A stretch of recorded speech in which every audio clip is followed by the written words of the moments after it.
morning, Ms. Mahlape. Good morning, Chair. Good morning, Ms. Ms. Muslasedi. Good morning to everybody gathered here, and to those watching remotely. Ms. Mahlape. Thank you, Chair. Good morning, Chair, and good morning, co-commissioners.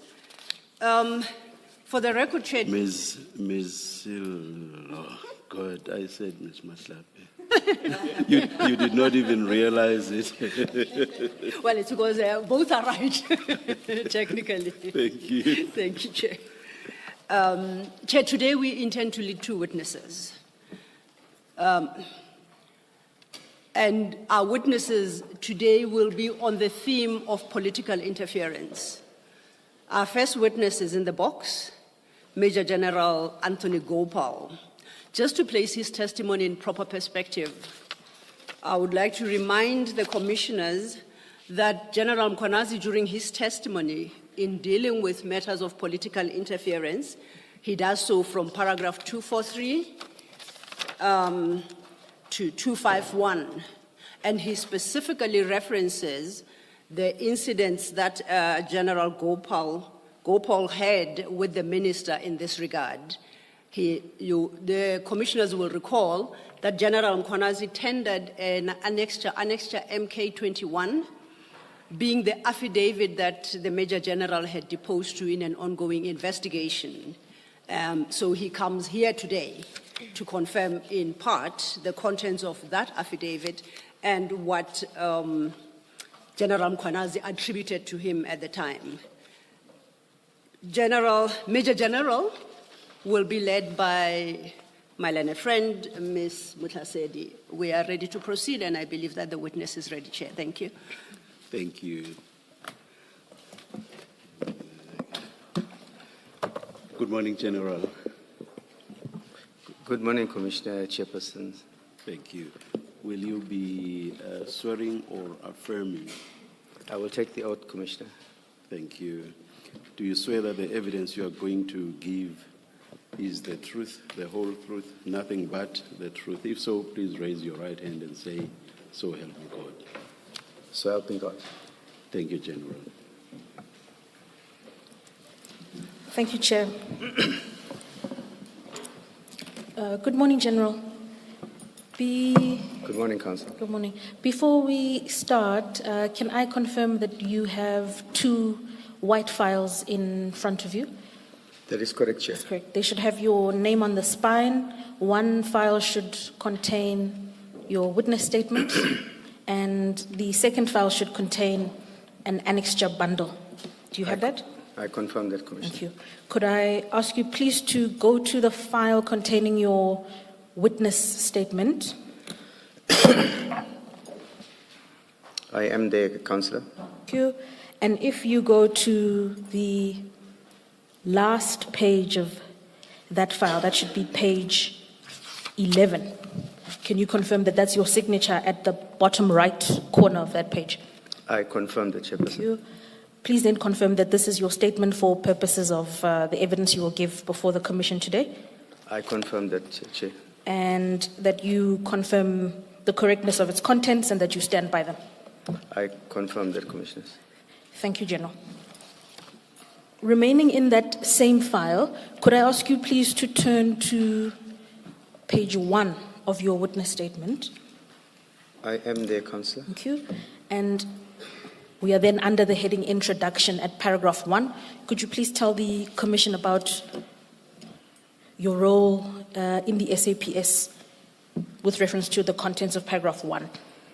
Thank you, Chair. Chair, I was appointed in 2022 as the District Commissioner of Ilembe at the rank of Major General, and at the time I served there as a District Commissioner until May of 2025, where I was requested by General Mkhwanazi to assist him at his office as the Deputy Provincial Commissioner for Crime Detection in an acting capacity, which I'm still currently assisting with. Thank you, General. If we Then flip over the page, please. We go to page 2. There is a heading at the top of that page titled Background and Service History. Could you share with the Commission briefly your professional experience within law enforcement? Thank you, Chair. Chair, I currently am serving 35 years of service in the South African Police Service between 1990 up and until 1997. I was on the lower ranks of operational work at different police stations. But from the year 2001, specifically, I then joined what we would call the SMS level, which is not the SMS level, the national components of the organization, working in different environments at 2001. Some of them being the National Inspectorate here in Pretoria, then being Protection and Security Services, which deals with the protection of VIP and the likes. And then I moved on into border security, where I served much of my time providing leadership in the environment at a senior management level in the border security environment from 2007 at the level of brigadier until 2022. Thank you, General. Then, please proceed. Chair, amongst the many courses that I had undertaken, I will just emphasize and focus on the senior management level managerial, which is an important aspect of being able to be competent and a person that will be able to discharge his or her responsibilities. One being the Executive Development Management Program, which I had undertaken. I successfully undertook that program. And then I also did some courses here in Pretoria with the policy and efficacy inspections development as well. And then I completed a course on public administration in the space of training within the context of the South African Police Service. In addition to that, Chair, my qualifications span over a few qualifications, one of it being an extracurricular diploma in forensic auditing, the second being a diploma in the National Diploma in Policing. Then I moved on to studying the bachelor's in policing and successfully undertook that. I then continued to diverse a little bit on my studies, and I went into the Master in Technology of Forensic Investigation. And I successfully completed that master's. And I'm currently undertaking my PhD in the criminal justice, focusing on cybercrime, which I am at an advanced stage. Chapters are submitted, and I'm working with my professor. That's about a background of my education and courses, Chair. Thank you. Thank you, General. Please then turn over the page to page 3. You will see then at the top of that page, we have a heading titled, My Interactions with Minister Mchunu. Immediately beneath that, we have a subheading titled, The Murder of Councillor Mabida. I'm going to ask you to start at paragraph 8 and to narrate your interaction with the Minister with reference to that subheading, please. Thank you, Chair. Chair, my interaction with Minister Mchunu was over two specific aspects. The first one, which I will deal with now, is in relation to the murder of Councillor Mabida, who was a councillor in the municipality of Mandeni. Chair, I received a call from the Minister on the 5th of February, around 8:17, and at the time of receiving the caller was inquiring about, what transpired with the murder of this particular councillor. I did not recognize the voice at that time, nor did I have Minister Nkunu's number stored on my phone, so I didn't recognize this caller. And after the caller had outlined, what the call was about, I then politely asked the caller, "Can you please tell me to whom am I speaking?" And it is when the minister said it's Minister Nkunu. And I then immediately placed that voice with Minister Nkunu, and then I said, "Minister, I'm sorry, I do not have your number on my phone, and I did not recognize your voice," and I greeted the minister politely. Then, after that we started that conversation, I did brief the minister, and I did say to the minister what had transpired in the incident of the murder of Councillor Mabida. Chair, with your indulgence, there is some detail of what had transpired in the actual shooting of the councillor outlined in my paragraph 10. If the Commissioner and the Chair will allow me, I would prefer not to narrate the details to cause some kind of secondary trauma to the family that might be listening to my testimony today, if that's in order. Ms. Mhlasedi, from where I'm sitting, that is in order. Do you? 100%, Chair. Yes. The witness can continue without detailing the contents of paragraph 10. Thank you, Chairperson. Yes, thank Chair, you. after having given that particular feedback of what had transpired and how the murder was undertaken to the minister then told me that I must keep him abreast of the investigation. And I then said to the minister that I'm not investigating the murder, although it happened in my district at the time, and that the murder was being investigated by the political task team.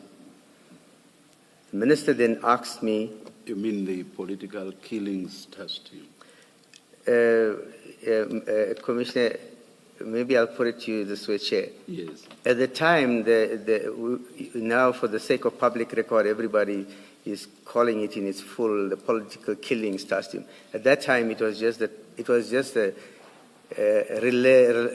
to as a political task team. All right. So now we use it more often. So in the context of the originality of my conversation with the minister, it was simply political task team. I didn't use the word killing in that But context. I'm looking at paragraph 11 of your statement. You also referred to it as... Yes, that's correct, Chair. No, you're correct that I wrote it in this full abbreviated acronym. Actually, in words, not the acronym, you say political task team, as you are saying now. Yes. But in brackets, you say PKTT. That's correct, Chair. Anyway, thanks. Please continue, General. No, thank you, Chair. So, Chair, I did tell him that is the team that's investigating it. And the minister then asked me, but why are they investigating the case? I had instructed that these cases be investigated at the police station where the crime takes place. And understanding why, in my own way, I tried to explain to the minister that when it comes to the political killings, the team that is investigating these kind of murders are better equipped and trained to understand the modus operandi of how these murders take place, who are the normal hitmen that are contracted. I tried to explain to him that they can do a better linkage, because if a police station investigates a case here, he wouldn't know how it is related to another murder in another police station across the province in a totally different district.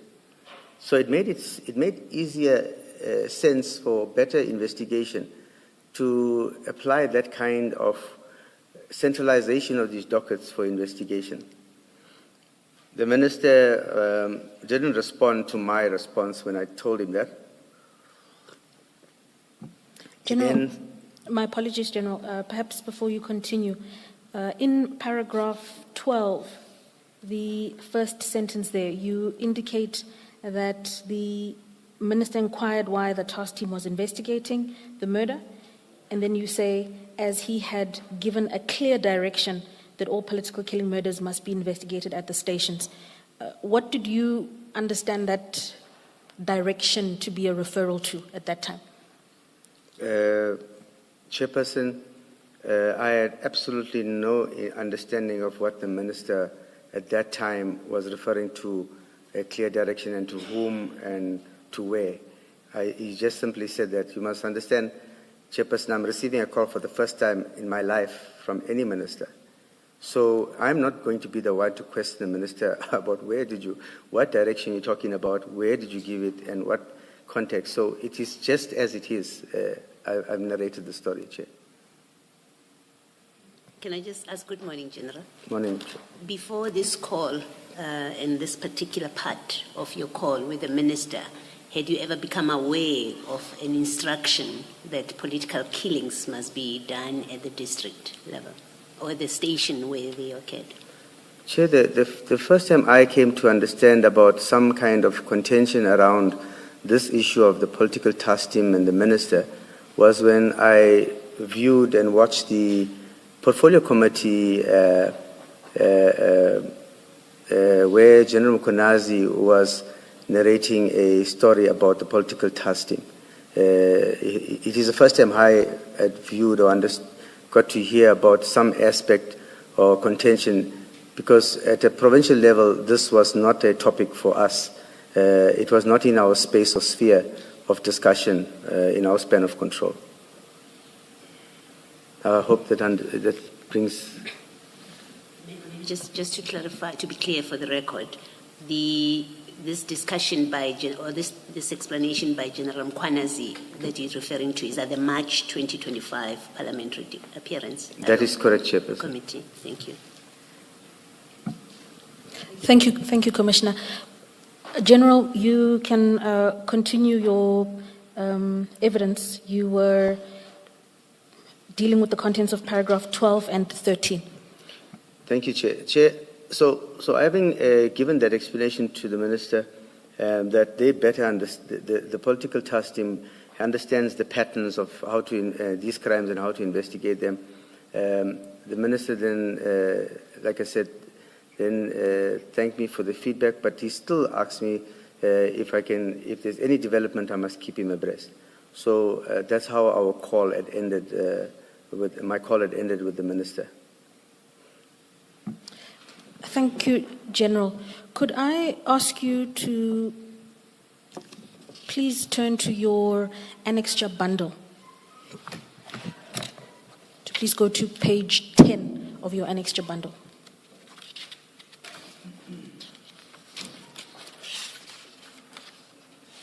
Sorry, Councillor, page? So annexure bundle, page 10. Page 10. It will be a document labeled annexure AG3. I'm with you, Councillor. Thank you. And General, please identify what this document is. Chairperson, I went into my WhatsApp in preparation of this statement, and I did what I'd call my own export of my entire conversation with the minister that I had with him on WhatsApp. And I then printed that and I annexed that to my statement. So for clarity, General, for example, in paragraph 8 of your statement, when you indicate that you received a WhatsApp call from that number beginning with 082, do you see that? That's correct. That's correct. If you look at annexure AG3, the contact you have saved there as Minister Mchunu, that is correct. Is that the number yes, indicated in paragraph 8? That is correct. Thank you. So if we were then to go back to the last paragraph where you gave evidence of, if you look at paragraph 13 of your statement. Perhaps before... I apologize. Before you do that, General, did the minister explain to you why his particular interest in this case, in the conversation that you have with him on the phone, why he wants to be updated, why he's asking you about how this occurred? Commissioner, at the time, I didn't know, but I summarized later on why the minister had interest in that particular councillor. Okay, so you'll still get to that. I haven't mentioned it in my statement, but I could indicate it right now up front. Please. Later, I came to understand that the interest in the specific candidate or the specific person here, Mr. Mabida, was because he was an ANC councillor. The minister is from the ANC, and even in the subsequent, which I will get to, the minister attended the funeral and had an interest in that particular councillor because he was from the ANC. Thank you, Commissioner. Thank you, Sorry, Ms. Maslaseli. Good morning, General. Morning, I Commissioner. just want to understand something.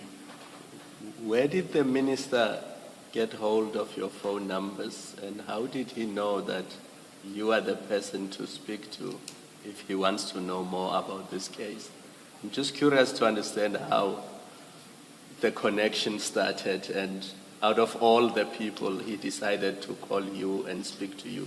So where did he get your numbers, and how did he know who you are, and how did he know that you could assist him with information relating to this case? Commissioner, you sound like my principal, General Konazi. He asked me the very same question after I had called him to narrate that the minister had called me. And my response to him was, I don't know. It's the first time I've ever received a call from any minister. So I have no idea where the minister got my number from. It wasn't something I could ask the minister, where did you get my number, by the way? It's something I never asked him. But I never interacted prior to this with the minister where we exchanged numbers. So where he got it from, I wouldn't know, Commissioner.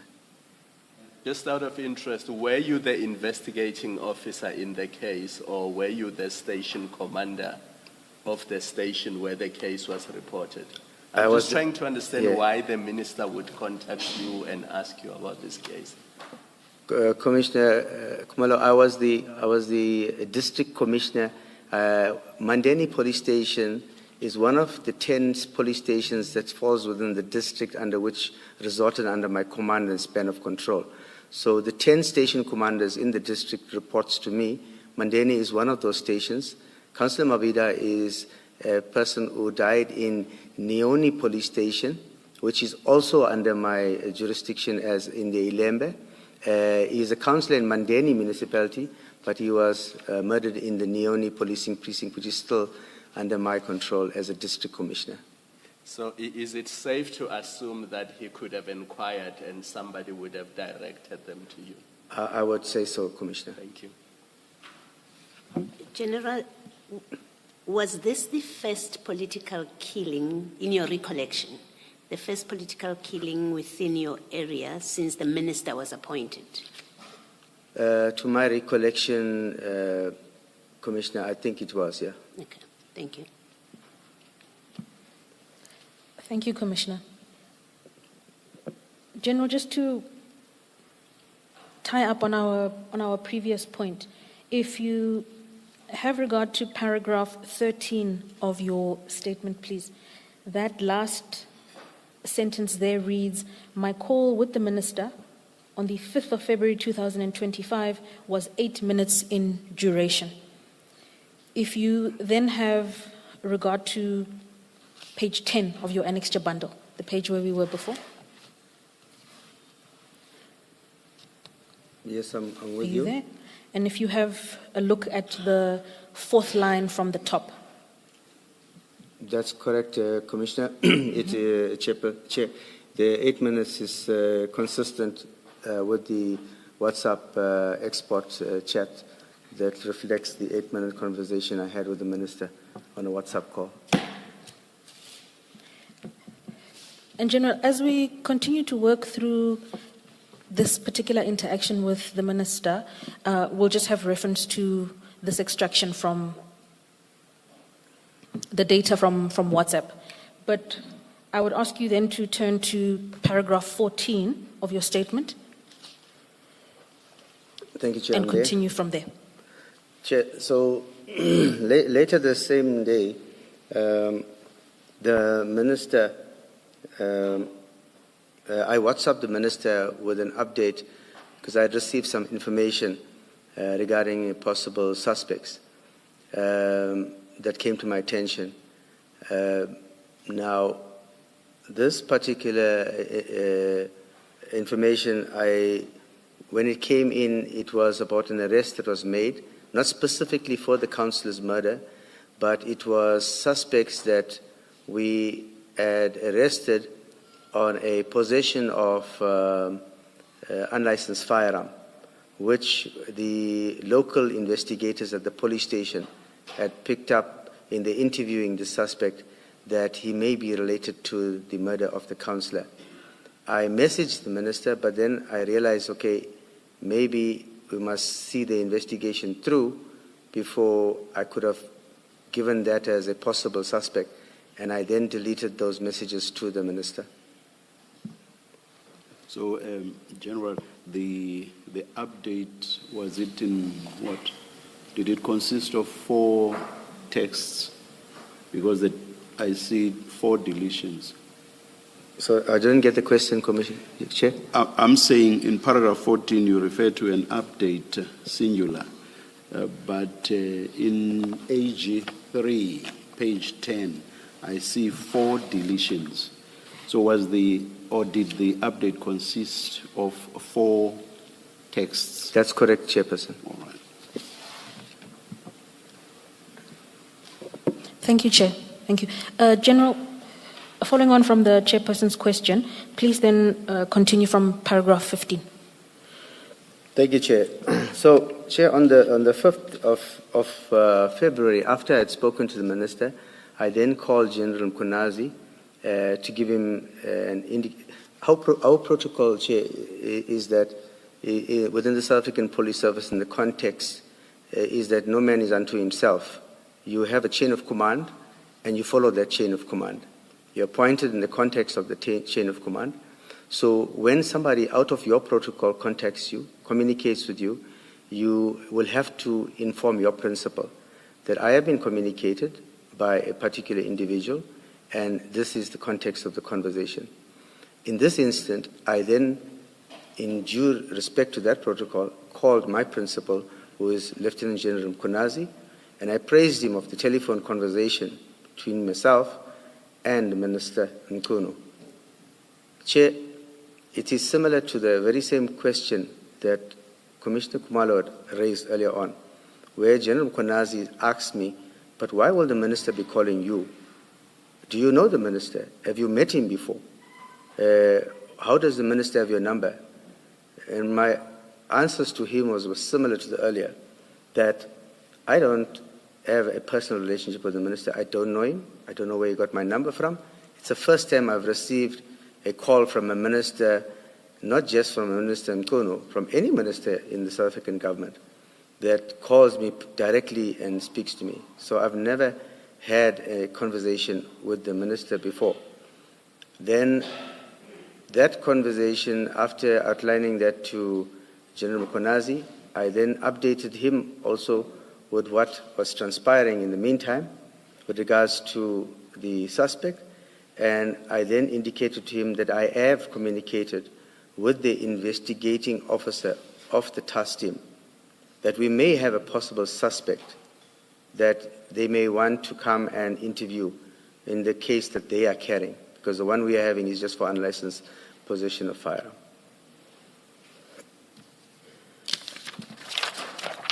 So after speaking to Lieutenant General Mkunazi, I then messaged him some of the content regarding those 4 suspects, the 2 suspects that we had in our possession, regarding the unlicensed firearm. And General Mkunazi then asked me to keep him abreast also if there's any developments in that particular area regarding this, the murder of the councillor. Chair, you will note that the investigation team will deal with an investigation, but the impact of the environmental factors that will follow the climate and the temperatures out there in the community will still be policed by the police station. Station commander, myself will be monitoring what is the climate. You will know that it's tense. There's a councillor that has been shot. There are possible theories about who might have committed it, who's behind it. So we had to still monitor that on the ground physically ourselves through our own means and methods. Thank you, General. Please then continue on from paragraph 17.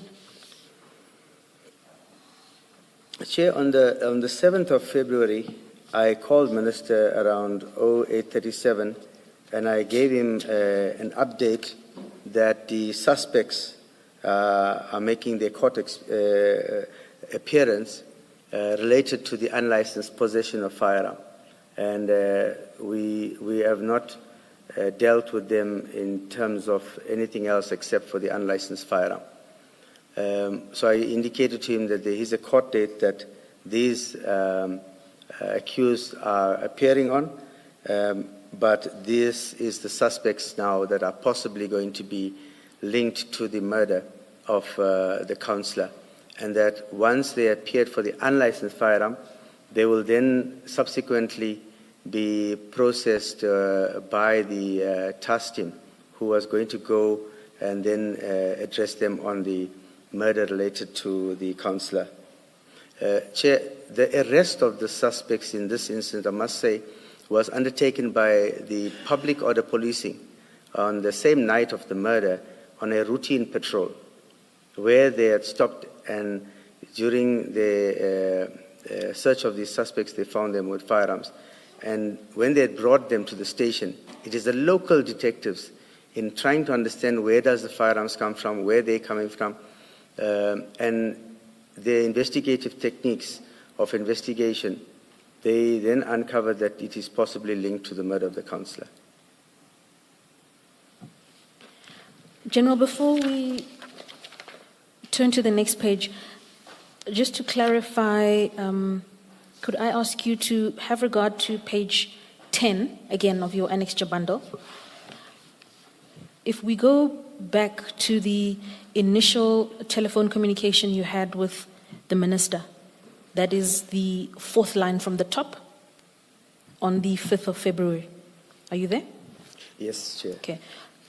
So, General, if you read from the left, it sets out the date there as well as the time.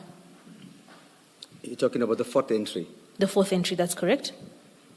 So it would set out the date and then the time. Are you with me? On the 5th? Correct. Is that the 1333? Or the above? It would be, the time would be 8:17:59. The 8:17, yes, Chair, I'm there. Thank so you. It's a 1, 2, 3. It's a fourth line, but it's a third entry on a date. 100%. So it is on 08:17. 59. 59. It says Minister Mkunu, voice call, 8 minutes. Indeed. And your evidence earlier was that the initiator of that 8-minute call was Minister Mkunu. That is correct, Chairperson. 100%. General, if we then go a few lines down to the 7th of February, the entry relating to the 7th of February, you see that? I am there, Chair. It's at 08:37, 36. And the call was made by me to the 100%. Minister for a duration of 7 minutes. So for purposes of reading this extraction from WhatsApp, the name of the initiator of the call is what would appear there. The name is Anthony. It's my first name, Commissioners. Which indicates that you were the initiator of that 7-minute call. That is correct, Chair. Thank you, General. Could I then ask you to go back to your witness statement? There. And you can continue from paragraph 18, please, which is on page 6. Thank you, Chair. General, maybe before you do that, at paragraph 17, where you say you gave the minister an update on the status of the suspects, what does that mean? Did you give him names? What exactly does that mean? No, I didn't provide detail of names. I only indicated to the Minister that the two suspects that we had arrested for unlicensed possession of firearm, through the interview process, we can now say that we have linked them to the murder of Councillor Mabida, and that we will then be processing them and charging them in terms of that particular crime after they have appeared in this particular court. Thank you. Thank you, Commissioner. Chair, that I will then indicate that in my next conversation, well, not conversation, let's put it interaction with the Minister was on the 15th of February. On the 15th of February, it was a Saturday, and I was in a part of a panel with a senior management panel where we were interviewing candidates for senior management positions. And during that particular time of the interviews, we were in the process, so I wasn't paying attention to my phone. And at some point, when I looked at my phone, I realized that there is three missed calls from the Minister, Minister Mkuno, on my phone, WhatsApp calls. I looked at it and I saw that it was, the first one was at 0923, second missed call was 0924, and the third one was at 1050. So then at that time when I paid attention to it, we were with a candidate that I saw these missed calls. And so I waited for the candidate to finish, and then before the next candidate, I then decided to, I messaged the Minister at the time to say that I'm in a panel and that I'll call him, when the candidate was done. But then when I tried to call the Minister at 10:55, I did not reach him. And the Minister messaged me to say that he's at the funeral of Councillor Mabida. So he wanted then an update on the suspects of this particular, the murder of the councillor. He wanted to know the charges and any information that is relevant to the murder of the councillor. I would then, being attending the funeral, I would imagine that he might want to have that information to communicate to the grieving family, where we are with the investigation and the arrest of the suspect. So I was in this panel, and when the Minister then sent me this message, I then sent a message to the actual investigator of this docket, the team leader, actually, Lieutenant Colonel Kumalo, and I said to him that the Minister was looking for an update on the investigation and the suspects.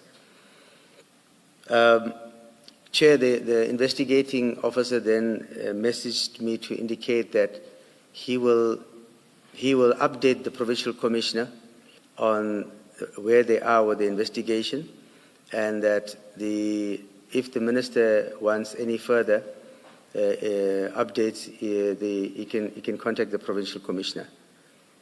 I then related that message to the Minister of what the investigating officer had told me on message, and the Minister then responded with 2 words. He then said, "Now covered." So I took that to believe that he's satisfied with that answer that I gave him. And that was the last time that I had communicated with the Minister on this particular issue, Chairperson.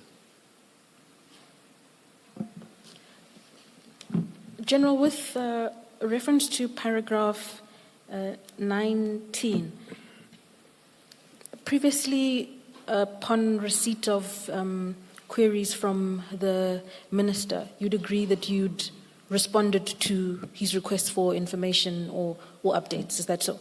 Sorry, Councillor, I didn't get the question. Previously, when you would receive requests for information concerning the Mabida murder from the Minister, you'd agree that you would respond and provide an update or information. Is that is correct, Councillor. Mm-hmm. From the last brief I had given the Commissioner of the possible link of the suspects, and that we did eventually link them, there was nothing more I knew about the case. Hence, I needed to establish from the investigator what other development. Sometimes, for example, you may find that the the investigator will tell you, okay, the following evidence was analyzed and the following suspect was linked, the firearm belongs to somebody, they acquired the firearm from whom, which other murders they're linked to. So I didn't have anything more than what I had on the previous occasion. So I inquired with the investigator if there's any developments that have taken place so that I could appraise the minister. And so your decision to reach out to the investigating officer in respect of this murder was because at that point you had no further updates to provide the minister. That is correct, Chairperson. Chairperson, I must also add that inasmuch as no matter which unit is investigating a murder or any crime, if a citizen or a community member in my district has suffered a trauma or a crime, I have a responsibility to make contact with the various teams to see where they are with matters and how I could assist them, because sometimes logistically we support certain operations in the area. So it is the community that will ask me the question, what am I doing about this and what am I doing about that? So I usually try to keep abreast. But there are some sensitive units that we do not get the full explanations of the stages of investigation or where they are. For example, DPCI, political task teams sometimes will withhold certain parts of the investigation so that they don't compromise the investigations. But we do interact with them. And General, still discussing the contents of paragraph 19, there you indicate that the investigating officer explained that he would update the provincial commissioner, who would then update the minister. Is that the ordinary protocol that is followed? Is that the procedure that must be followed in this context, or was that something unique to the circumstance? Chair, usually when it comes to political principles, unless we're in an imbizo and we are together somewhere as part of a community outreach program, there will be that interaction with politicians. Other than that, when it comes to the normal protocol of chain of command, politicians will talk to our principals, and same way if you go to just take a local level, you will find that the mayor will communicate with the station commander, because that's the level on which they are in the local area. In myself, I have lots of interaction with the district mayor, because I'm a district commissioner. So I have a lot of interaction with the district mayor and the mayors, because in terms of the levels that we are on protocols, I'm allowed to do that interaction. But when it comes to MECs, comes to ministers, that protocol lies at the instance of the provincial commissioner or the national commissioner, that is depending on what it is. But mine is limited as a district commissioner to district mayor, local mayors. That's my level of protocol that I can engage and interact with. Thank you, General. You indicated in the course of going through your statement that this was the first time that a minister had contacted you. That is correct, Chair. In particular concerning the murder, for example, of a councillor, of a ward councillor. That is correct, Chair. 100%. And you also now explained that in ordinary circumstances, politicians would typically talk to your principal, would talk to your superior. That's correct, Chair. So in this context, was it appropriate for the minister to reach out to you seeking information concerning the murder of Councillor Mabida, in your opinion? Chair, from my protocol training, it is not appropriate. But I can't say from Minister Mkunu's protocol, as a politician, what training they receive and how to communicate and with whom, and to what boundaries they cross and allowed to cross. But purely from my training and my 35 years of historical, institutionalized protocol, it is not normal, and it is not in accordance with our protocol for me to interact with the minister without the specific direction of my principal. And if you are able to, General, could you comment on why that is perhaps not normal, or why that would go against your training? For example, what is attempted to be prevented in context where a minister directly engages an officer of your station? Chair, this comes out of experience, my own personal experience in the history that I've served the organization. In any province, the provincial government interacts completely with the provincial commissioner. In fact, the provincial commissioner exercises and invokes his authority in the province in consultation with the executive of that particular province. When a minister interacts with a national commissioner, it is fine. When he interacts with the provincial commissioner, it is also fine. But the provincial commissioner is better positioned to understand what and how to answer a national minister who is asking about a province to which the provincial commissioner is serving under the leadership of the provincial executive, in this instance the Premier, and his cabinet. So yes, he will be better positioned to be able to understand the better picture of what responses is better suited to the minister. Can I just clarify something? General, did the minister say in what capacity he's communicating with you? And the reason I'm asking that is I see that on the 15th, he attended the funeral of Councillor Mabida. They could have been related, they could have been members of the same political party, so it does not necessarily follow that when the minister makes inquiries, he's making them in his capacity as a minister. It could have been as a political colleague, as a relative, or as somebody who's from the same Ilembe district. In what capacity did the minister communicate to you and ask you these questions? Chair, I did not get that from the minister, and I did not ask him in what capacity. Mine, I took it just as a minister, because the only relationship I would have had with him was, now that he's calling me, is as a minister, nothing more than that. So he didn't tell me I'm calling because I'm a relative, or I didn't have that indication, Chair. Because let me give you an example. As I'm sitting here, I'm a commissioner. But outside of this commission, I'm an ordinary citizen. And if I go to a police station or I contact a station commander and I inquire about an existing case, there are lines to be drawn. You can't assume I'm doing that because I'm a commissioner at the Madlanga Commission.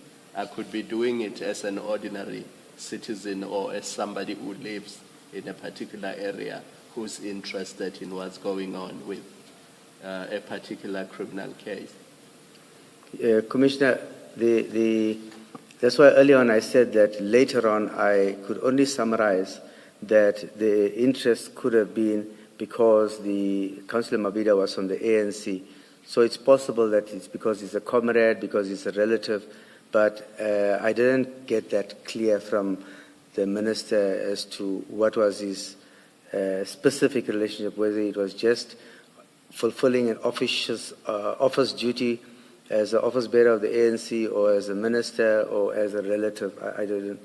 I didn't pick that up in my interaction as to what would be the reason specifically. It might have been that, yeah. Thank you, Commissioner. General, that then brings us to the end of your paragraph 19. Ms. Matlaseri, let me then ask my question if you're completing that section. General, we've had the minister testify here before, and in the context of the Political Killings Task Team, his stated position is that there's no hierarchy of murders. Murder is murder, and there's no reason to have a specialized team or a special team, task team investigating political killings. Now, has the minister, and that's the context of my question, keep that in mind, has the minister called you about any other killing that falls within your jurisdiction? No, Commissioners. Thank you. Thank you, Commissioner. General, can I then ask you to have regard to the second subheading? We're on page 6 of your witness statement. There is a second subheading just above paragraph 20. It's titled Ward 28 Shakaskral by-election. Are you there? I am there, Commissioners. Okay. Can I ask you to detail for the Commission the events relating to that by-election, starting from paragraph 20, please? Thank you, Chair. Chair, my next interaction would be related to the Ward 28 Shaka Scroll by-election. And this is also in General Kunazi's testimony that he had related here in oral evidence at the Commission. Chair, there was a by-election that was underway in this particular ward. It is in the Shaka Skral Mshlali area, where a candidate, Mr. known as Dushi, but his name is Vishnu Gopal, governor, was a candidate standing for the election, by-elections in that particular ward. Chair, in 2024, during the national elections, national and provincial elections, Mr. Dushi Governor was quite instrumental in rallying support in that ward towards the ANC. And it is one of the very few wards that won significant votes during that election. The ANC won. It was an ANC ward, and he was in 2024 an ANC councillor. Then in 2025, he resigned from the ANC as a councillor, which prompted a by-election. So during this period, it meant that he resigned as a councillor from the municipality and, of course, from the ANC, and he then joined the Mkhonto Sizwe party. The candidate, Mr. Dushi Govender, in the previous election, as I indicated, over decades, he's been very, very well supported in that community. And in this by-election, he seemed to enjoy the similar support. Now campaigning under the banner of the MK party. That is correct, Chair. He is now campaigning under the banner of the MK party. Chair, the campaigning, during the campaigning period, there were quite a number of senior, very high-profile ANC officials would come and support the ANC candidate, which was in that area, trying to campaign for the ANC. One of them was Minister Mtono, and he also came out campaigning. I will deal with that campaigning part in a short while. I will start with where he, on the 31st of March 2025, after campaigning on the previous days, on the weekend, on the 31st of March, Minister Mtono went to the police station of SAPS Mslali, and he then indicated to the station commander, Lieutenant Colonel Naika, that while he was on his campaign trail, he was taken to some people who complained extensively about the MK party candidate, Mr. Dushi Govender. And the complaints he had received from them was that the police is doing nothing and they are under the control of Mr. Dushi Govender, and that Mr. Dushi Govender and his family get away with committing any kind of atrocity they feel like, or crime. Specific reference generally is made to case CAS 61/06/2021.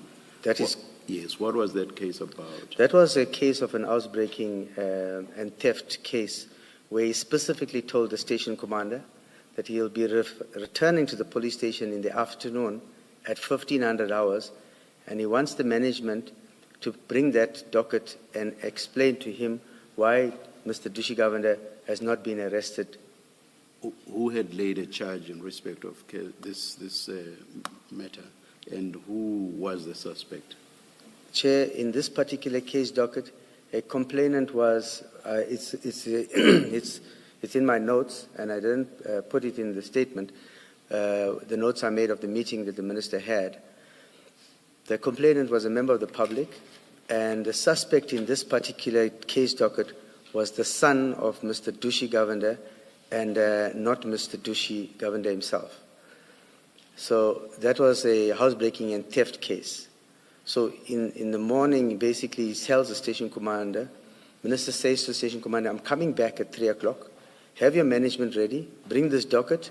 I'm going to interview more people with complaints, and I will want you all to explain why you are doing nothing about these cases. I do realize, of course, that the interaction was with Lieutenant Colonel Naika. That's in the morning. Yes.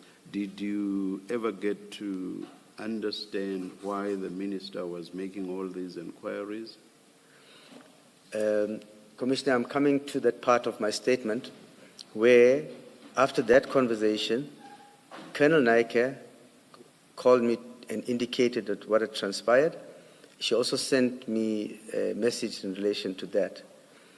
And then I was, at that time, in a meeting, an accountability session, case docket session with General Mkonazi, and as the normal protocol again, I informed the provincial commissioner that the station commander of Mhlali has called me to indicate the minister's visit, his conversation, and his intended revisit at 1500 hours. My discussion with General Mkonazi when it concluded was that I should go there and to the police station and join that meeting and not leave the junior level to be interacting with the minister in that fashion, which I did, Chairperson.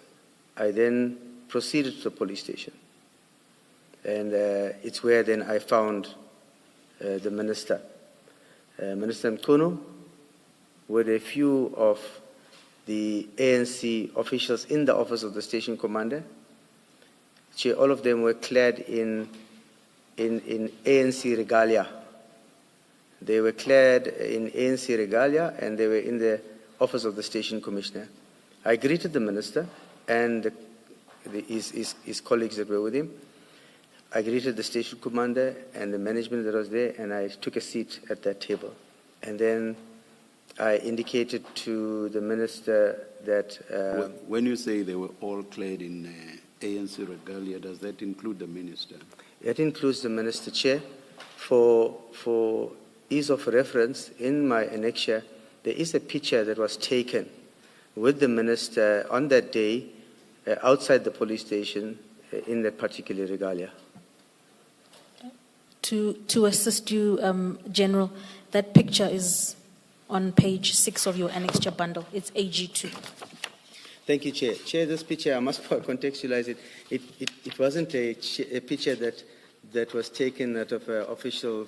It was a request of the CPF chairperson that wanted the picture with the minister.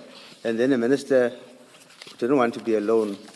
So we joined the minister in that photo with that particular CPF deputy chairperson of the CPF in that picture. Thank you, General. General, can I ask you to please continue your evidence from paragraph 25? At this point, you've explained to the Commission that the Minister had asked for a meeting at the station at 3 o'clock and requested that station management explain to him the ongoings with reference to CAS 61. Is that right? That's correct, Chair.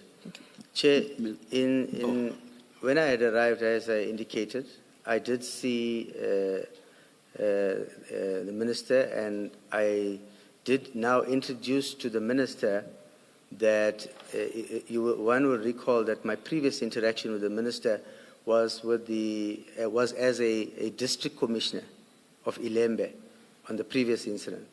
Now I had to introduce myself to the Minister as the acting deputy provincial commissioner for crime detection.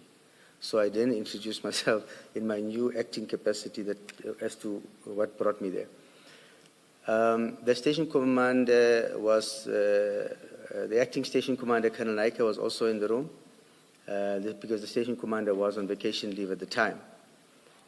Also, then the acting district commissioner was also present or joined us a little later, actually, in the session. So Minister Mkono then indicated that they are just waiting for one gentleman to join them before they can start. And that gentleman was Mr. Sandeep Odram.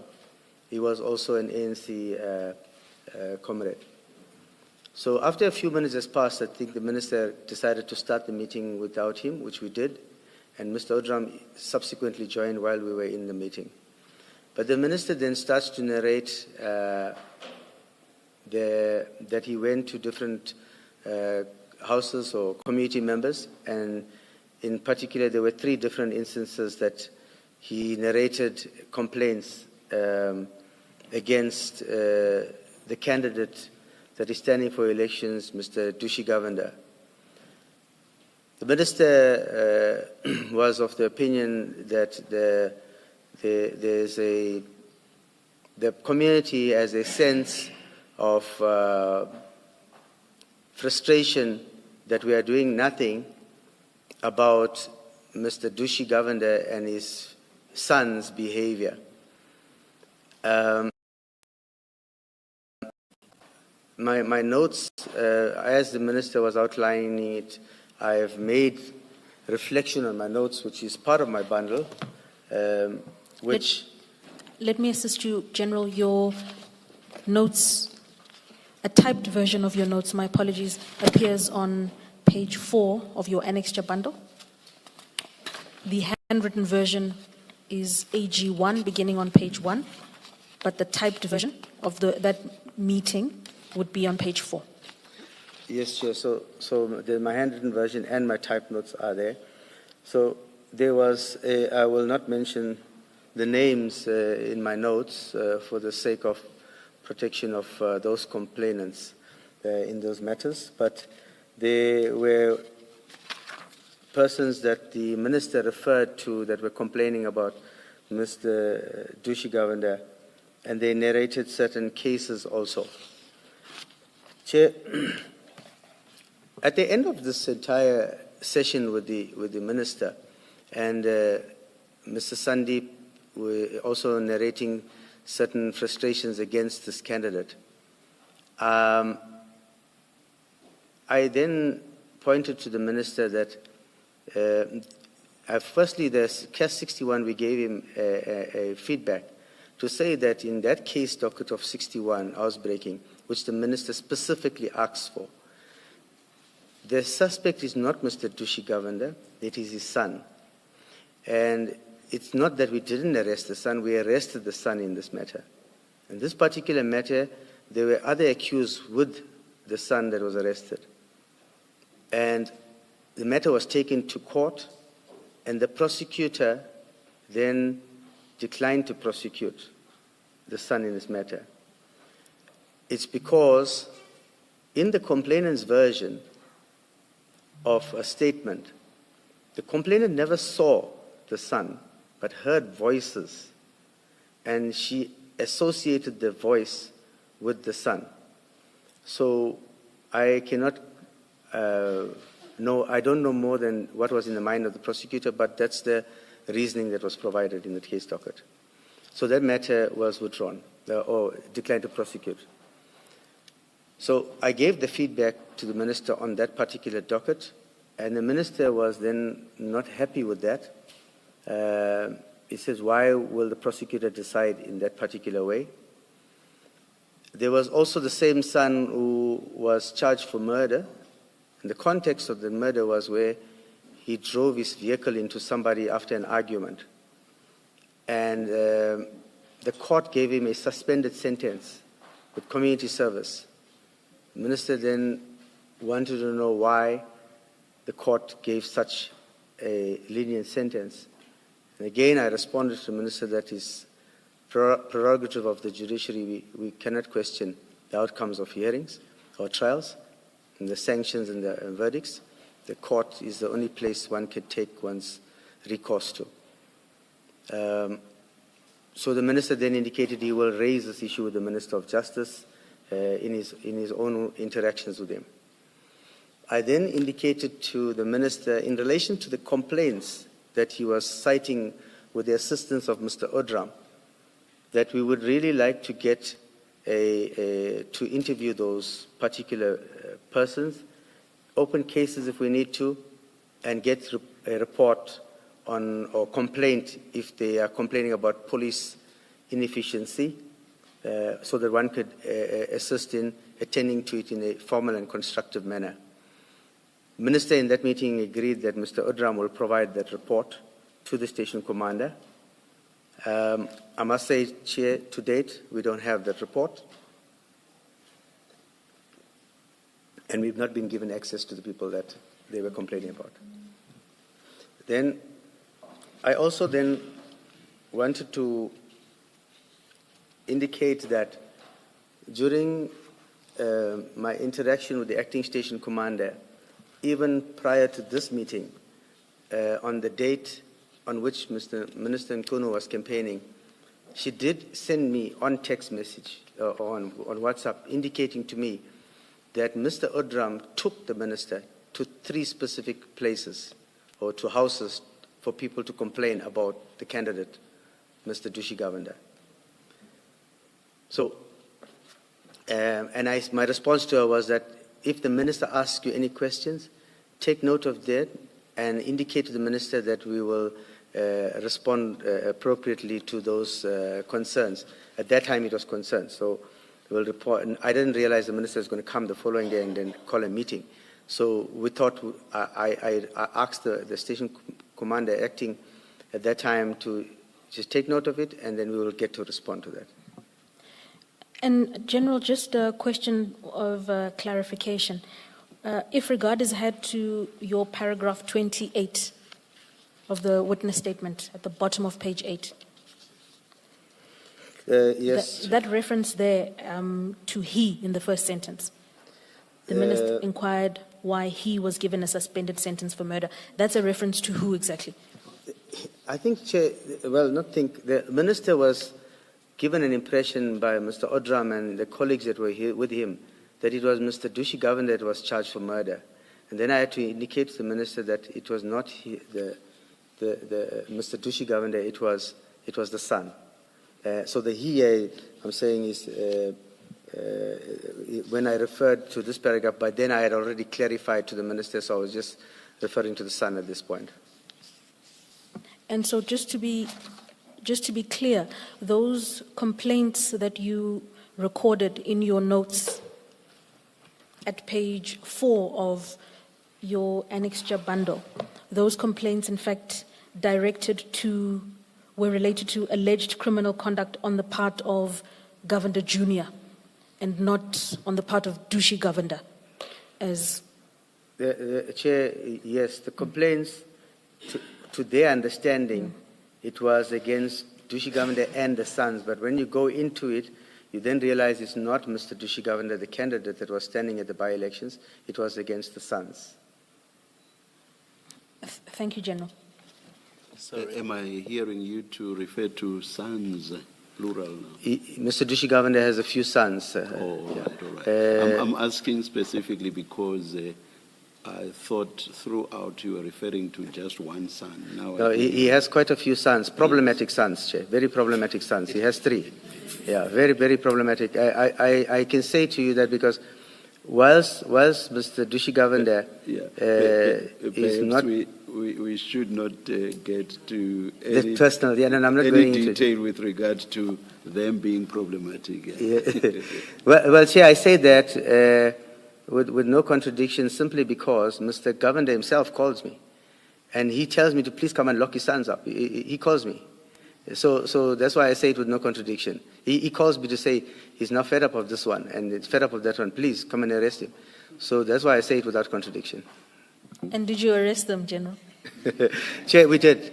Yes, we did. I sent a police van and we arrested his son. I did. General, I'm trying to make sense of your paragraph 23 read with 26. You say in 23 the reason for the minister going to the police station was to inquire about the case involving Mr. Govender. And in 26, you say, in summary, the minister highlighted that he was on a campaign trail at Umhlali in Ward 28. So I just need to understand, what was the reason for the minister coming to the police station? And maybe if you can also explain for us the photo on page 7. You only referred to us to the one on page 6 of AG2. What is happening on the photo on page 7 of AG2? Chair, the photo on the page 7 is a photo that was provided to me by Lieutenant Colonel Naika. She was physically shadowing the entourage with the SAPS members during that campaign trail on the roads. And this is a photograph where the minister was on a campaign trail. So this was on the weekend prior to this meeting where the minister was campaigning, where she sent me the photo to say the minister she was giving me updates operationally on what was happening in the area. So just pause there. These people were not at the police station on the 31st of March? No, Okay. Chair. Yeah. This one was on campaigning. The other picture is on the police station itself. And the purpose for which the minister was at the police station on the 31st of March? The minister came specifically to inquire why the station management is not taking decisive action against Mr. Dushi Govender and his family for criminal activities that they are committing in the area. And he's doing this while he's on a campaign trail? That is correct, Chairperson. Chair, interestingly enough, the one thing experience has taught me is that whether you say you're from the EFF or whether you say you're from the MK party, all of them are starting at the ANC. So when we had finished that meeting, the very same colleagues that was with the minister on the day in the room, I don't know what conversation and who, but the candidate himself, Mr. Dushi Govender, called me after that meeting and the minister had left. He said, I believe you have now been given instructions to arrest me. This is the candidate, Mr. Dushi Govender. I believe the minister has now given you an instruction to arrest me. And I indicated, no, I did not receive such an instruction to arrest you. We were having discussions about you and your family and your criminal behaviors and cases that might be here, but no instruction to arrest you at that meeting. And I said to Mr. Governor, and he said, well, are you going to be arresting me in any event? I said to him, no, I don't have a warrant of arrest for you. But if you commit a crime in the presence of a police officer, and if there's a case that you commit a crime now and there's evidence, I will come and arrest you. But for now, I don't have anything to arrest you for. So somebody told Mr. Governor that the minister had instructed us in the meeting and then he tells me, no, but the colleagues in that meeting, the comrades from there, told me that the minister told you. I said, no, look, you're not getting the right information. Yes, there was question about why you were not, you and your family have cases that are not being investigated, you are not arrested for those cases, but not to say we must come now and arrest you. So I didn't have an instruction like that. General, could we turn to paragraphs 29 and 30 of your witness statement? Perhaps before 30, Ms. Mhlasedi, let me just take you to paragraph 29, General. You say while the meeting was in session, Mr. Sorry, Chair, which paragraph? 29. 29, okay. Yes. While the meeting was in session, Mr. Odram did join the meeting. I explained to the minister that whilst we wanted to assist him, the difficulty was that it was unclear in what capacity he approached us. Did the minister respond to this comment? He didn't respond directly to that because the way I put it to the minister was that he was in regalia, he was in ANC shirts, and his colleagues are now taking him to places, and people are complaining to him because of his position as a minister.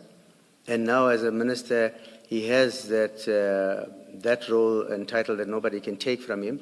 And I think his comrades have now put him in a predicament where he is now, they want to see him basically how he uses that position to unpack what they are getting complaints about. So he didn't respond to me directly on this particular matter, but it was a subtle way of me bringing it to the attention that it is a bit of a difficulty in the case, in this instance, as to having a sitting minister in an ANC regalia. Even ourselves, chairperson in the police, we, despite what preference you might have of a political party, because we are voters. Bottom line is we are voters. We go to vote. Whether you can say anything, we go vote. But in the fairness of exercising our duty, we do not put on shirts and show our interest and favor to a particular party, despite going to the balloting station, to the ballot paper and putting a cross next to a political party. But in discharging our duties and undertaking any authority given to us, we do not put regalia. So it was a bit a tricky situation for all of us, and I'm glad I was there to support the station commander on the day. Back to paragraph 30. Thank you, Chair. You took one of my questions, so I'll ask the second one. But General, just as a clarificatory point, is it correct that the subject matter of the minister's inquiries at that meeting of the 31st was Mr. Dushi Govender? It was not crime broadly or other criminal activities. It related primarily to Mr. Dushi Govender. It related primarily to the candidate, and I have to say it without any contradiction. It related to the candidate, that Mr. Dushi Govender and his family, but specifically focused on Mr. Dushi Govender. And perhaps, Chair, it was a bit odd that one would take that extent of intervention at the police station. I said earlier on that Mr. Dushi Govender in that particular community enjoyed huge support from that community, and that reflected in the polls. So it was slightly just uncomfortable that somebody who had won the previous landslide elections, that the entire community is suddenly angry against him, that 3 people in the entire community would go to their houses and be interviewed to make a complaint about this candidate and talk about this candidate. And the cases that even with the candidate himself, what is reflected on record is that not a single case was after 2024. So meaning the candidate was up and firm and standing and correct and upright according to everybody's eyes up until 2025 when he changed floors, when he crossed the floor to another party. All this time, his record was clean as far as anybody was concerned. So 3 people for well, me. according to the minister, that was because the police were doing nothing. That is correct, Chair. According to the minister, that the police officers were doing nothing until we unpacked each and every case that the particular candidate was charged for previously and the outcomes of those cases. And there's no new cases. There was not a single new case that we had since the previous election against the candidate. So we felt, well, I felt it was a bit odd and mischievous that you'd go to 3 people's houses. Well, perhaps not the minister did it on his own. He was taken to them, to those houses by his colleagues, his comrades. And then from there, you then say this, that there's a problem with this candidate. And of course, again, in the by-election, it played out, and it made it came clear that the community is not angry with this person. They voted for him again in a landslide victory again. So it was a bit of uncomfortable, and even as I sit here, it's extremely uncomfortable for me to give evidence of this nature against the minister in such a way, because one would have expected not to have had that meeting at the police station, irrespective of what pressure came from the colleagues from the ANC. It does seem odd, though, that in 2025 March, the minister would go to a police station and ask why somebody has not been arrested for cases from 2016 and 2021. That is correct. I mean, why in 2025? Why did he not ask that in 2024 or 2023? That is correct, Chair. I think it's just an open book that everybody's asking the same questions, and the assumptions are as good as mine.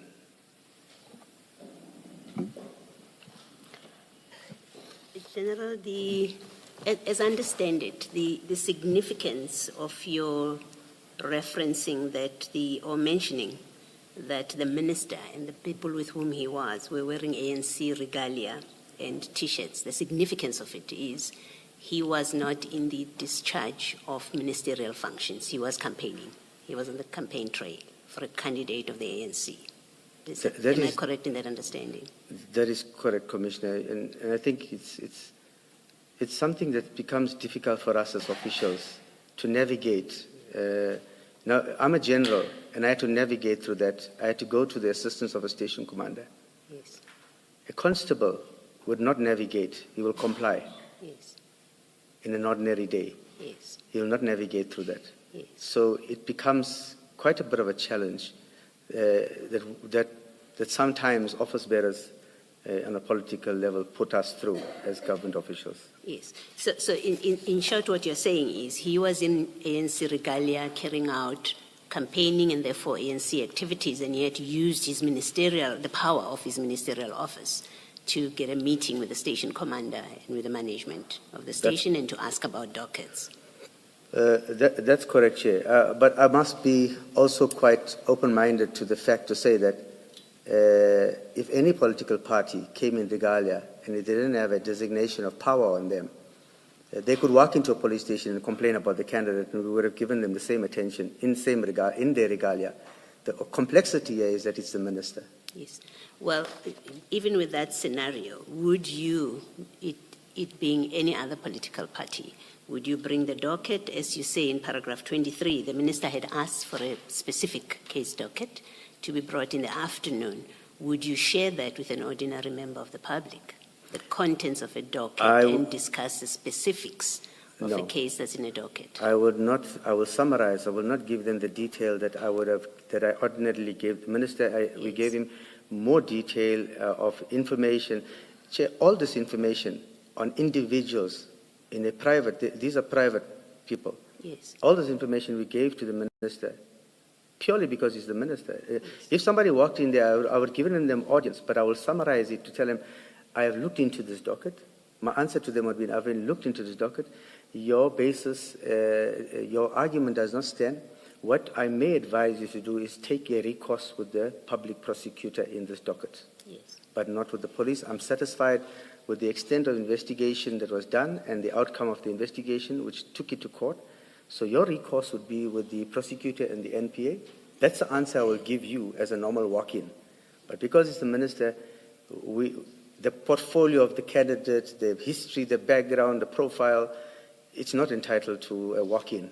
We gave it to the minister because of his level of authority. Thank you, Commissioner. Thank you, General. Thank you, Commissioner. And General, perhaps in follow-up to the question from Commissioner Baloyi, in paragraph 23, you indicate that on that same day, after the minister had made an initial inquiry, there was a gathering of station management and detectives to meet him at 3 o'clock that same day. So, had it hypothetically been a walk-in who came to make inquiries about the nature of these criminal complaints, would a prompt gathering on the same day of senior station management and detectives have convened to provide this update? Or was that done so largely because of who was making the request? Chair, this is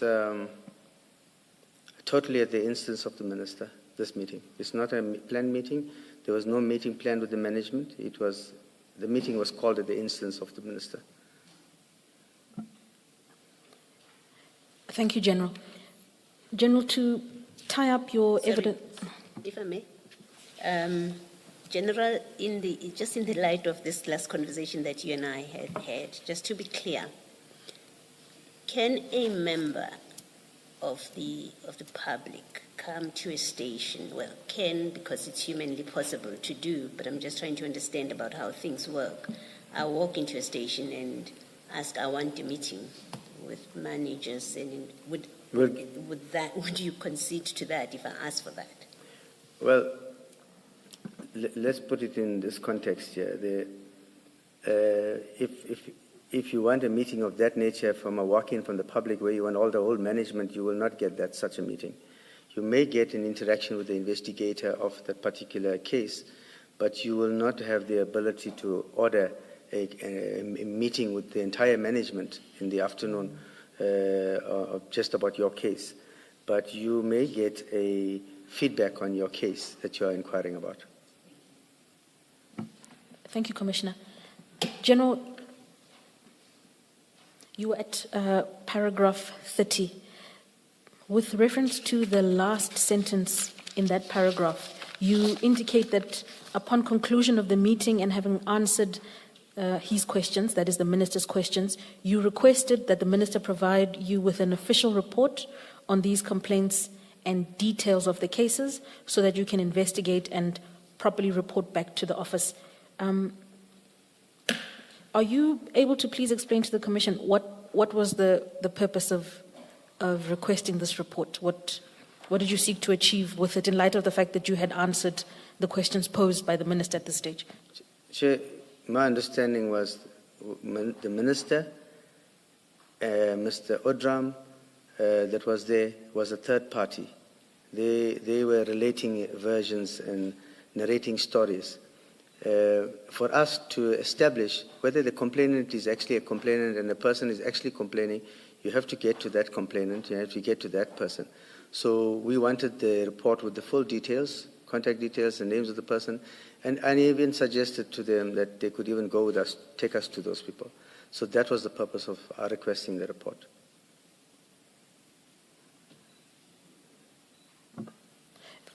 Thank you. General, if you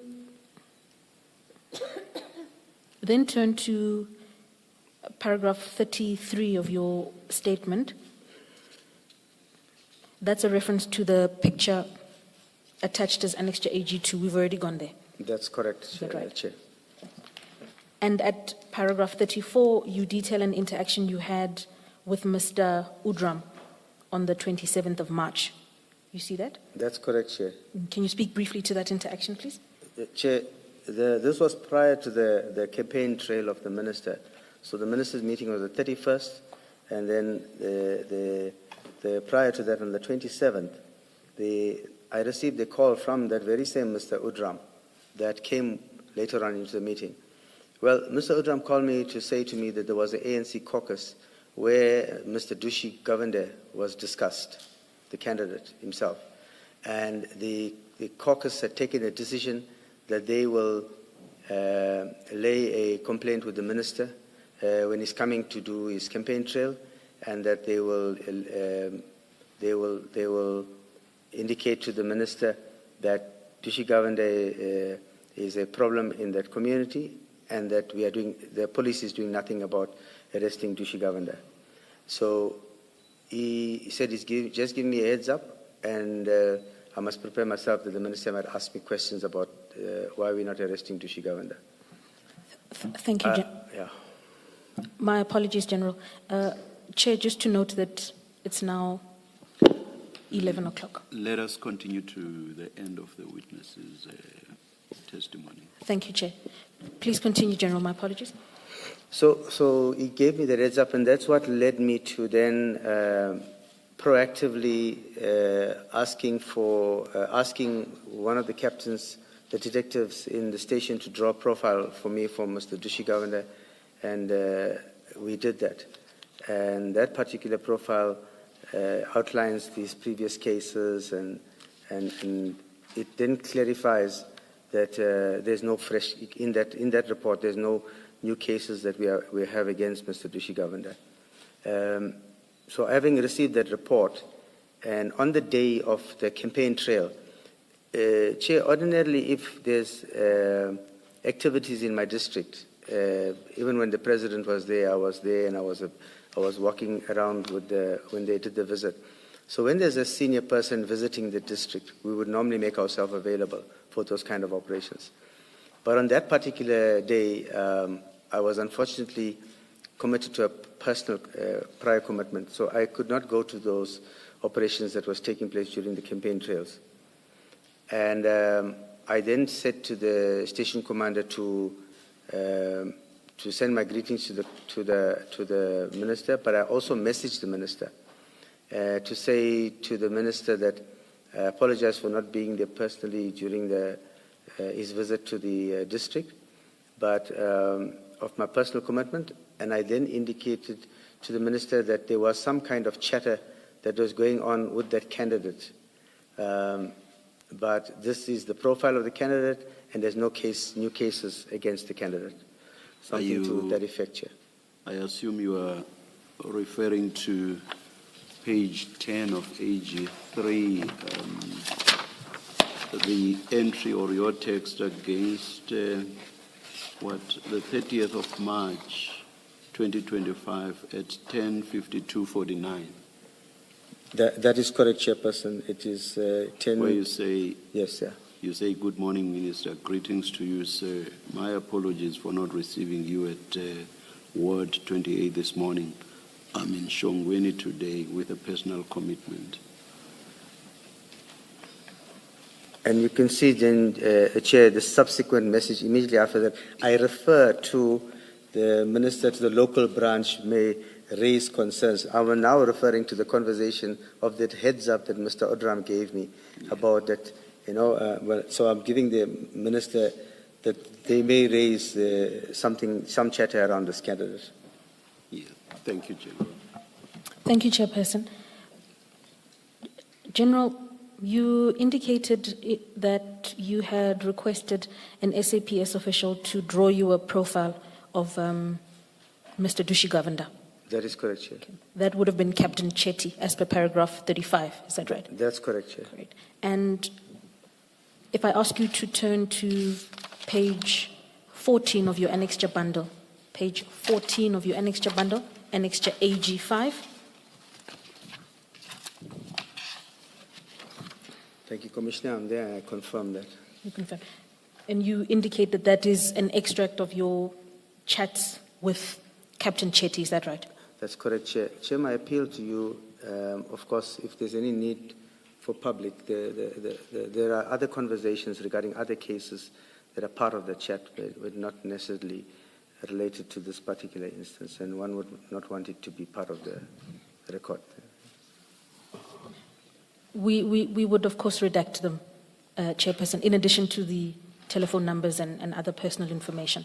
Please, thank you. Thank you, Chair. And, General, if you turn over to page 15 in your annexure bundle. Sorry, before you go to 15, I wanted to, the last one on page 14, is it fair to say that one relates to the specific case we're talking about? Because I see there that the date is 27 March 2025. That's correct, Chair. It's consistent with the phone call that I indicated I received from the branch, giving me the heads up, and then I activated the captain to draw the profile for me. And then the rest on that page we can disregard. The previous part of it, yeah. It's just the last part, the last line, basically, the last two lines. Yeah. Thank you, Commissioner. So, General, then just for clarification, on the 27th of March, you received what you call a heads up from Mr. Udram? That is correct, Chair. Indeed. And when regard is had to page 14, as well as paragraph 40 of your statement, you requested Captain Chetty to draw a profile of Mr. Dushi Govender, is that right? That's correct, Chair. And when you turn over the page, if we're on page 15 of your annexure bundle, That's correct, Chair. It reflects on the profile. there are then two profiles. On the top of the page for Mr. Govender Senior, Dushi Govender. That and is then, correct. Is that right? And then there's a further profile The son, at the yeah. bottom, indeed. And if we are to turn back to page 10 of your annexure bundle, if we go back to page 10 of your annexure bundle. I'm there, Chair. Thank you, General. Just to remind you, this is annexure AG3, which is your communication with the Minister. That is correct, Chair. At the bottom of that page, The profile is reflected that I supplied, yeah. and is that the profile provided to you by Captain Chetty? That is correct, Chair. Thank you. Thank you, General.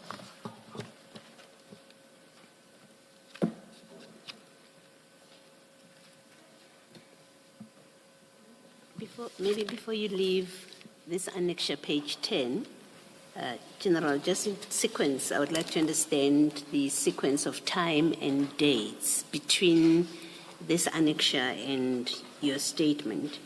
In your statement, your meeting with the Minister is on the 31st of March. And as I understand it, the way that I have read it, your that seemed to suggest that that was the first interaction about Mr. Govender. At the 31st of March, first you get a report from Colonel Naika that the Minister was present and the Minister wants a meeting, and then you attend a meeting in the afternoon on the same date. And the impression at this point I got is that you first interact with the Minister about Mr. Govender on the 31st.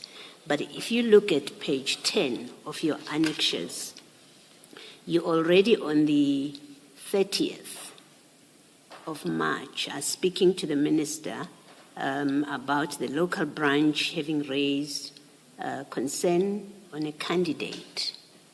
As from the charter I picked up, you say, I did a preliminary check and of note, no new cases against him since he last canvassed for national elections. I'm assuming you're still speaking about Mr. Govender because you've got his name in brackets. When, in fact, do you start talking to the Minister about Mr. Govender?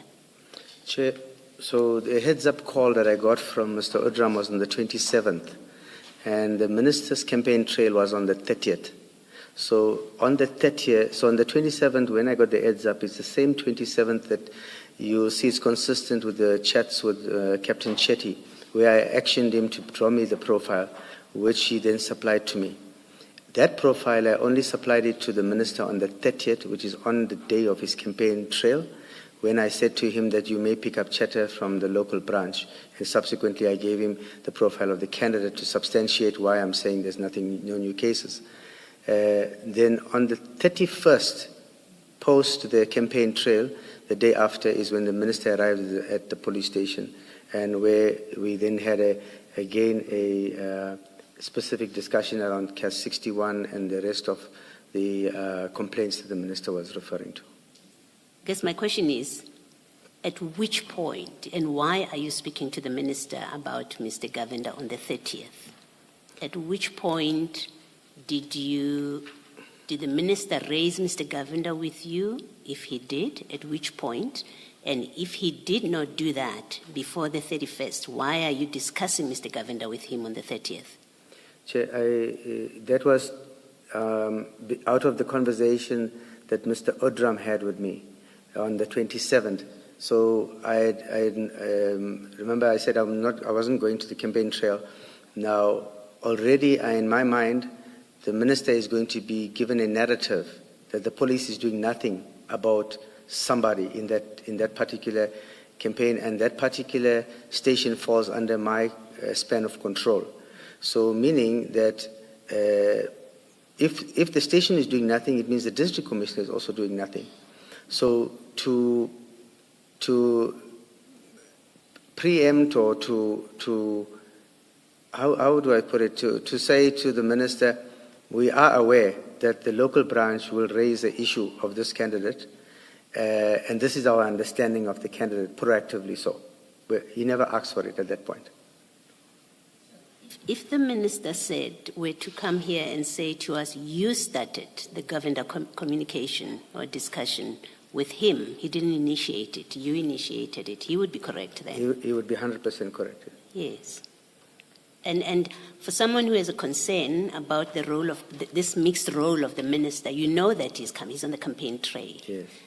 You've told us how uncomfortable it is for officers to have politicians meddling, but you know that it's an ANC business, and you initiate discussion, not only just about a citizen, but an opponent of his party. How does one reconcile your concern about the minister's, what appears to be inappropriate involvement or use of power by the minister, with the fact that you are in fact the one that initiates that discussion? Yes, Commissioner. When I provided that information to the minister, and like the fact that I ended up in the meeting, in both instances, it was my way of saying, Minister, this is what you may receive. This is how you should stop it where it starts.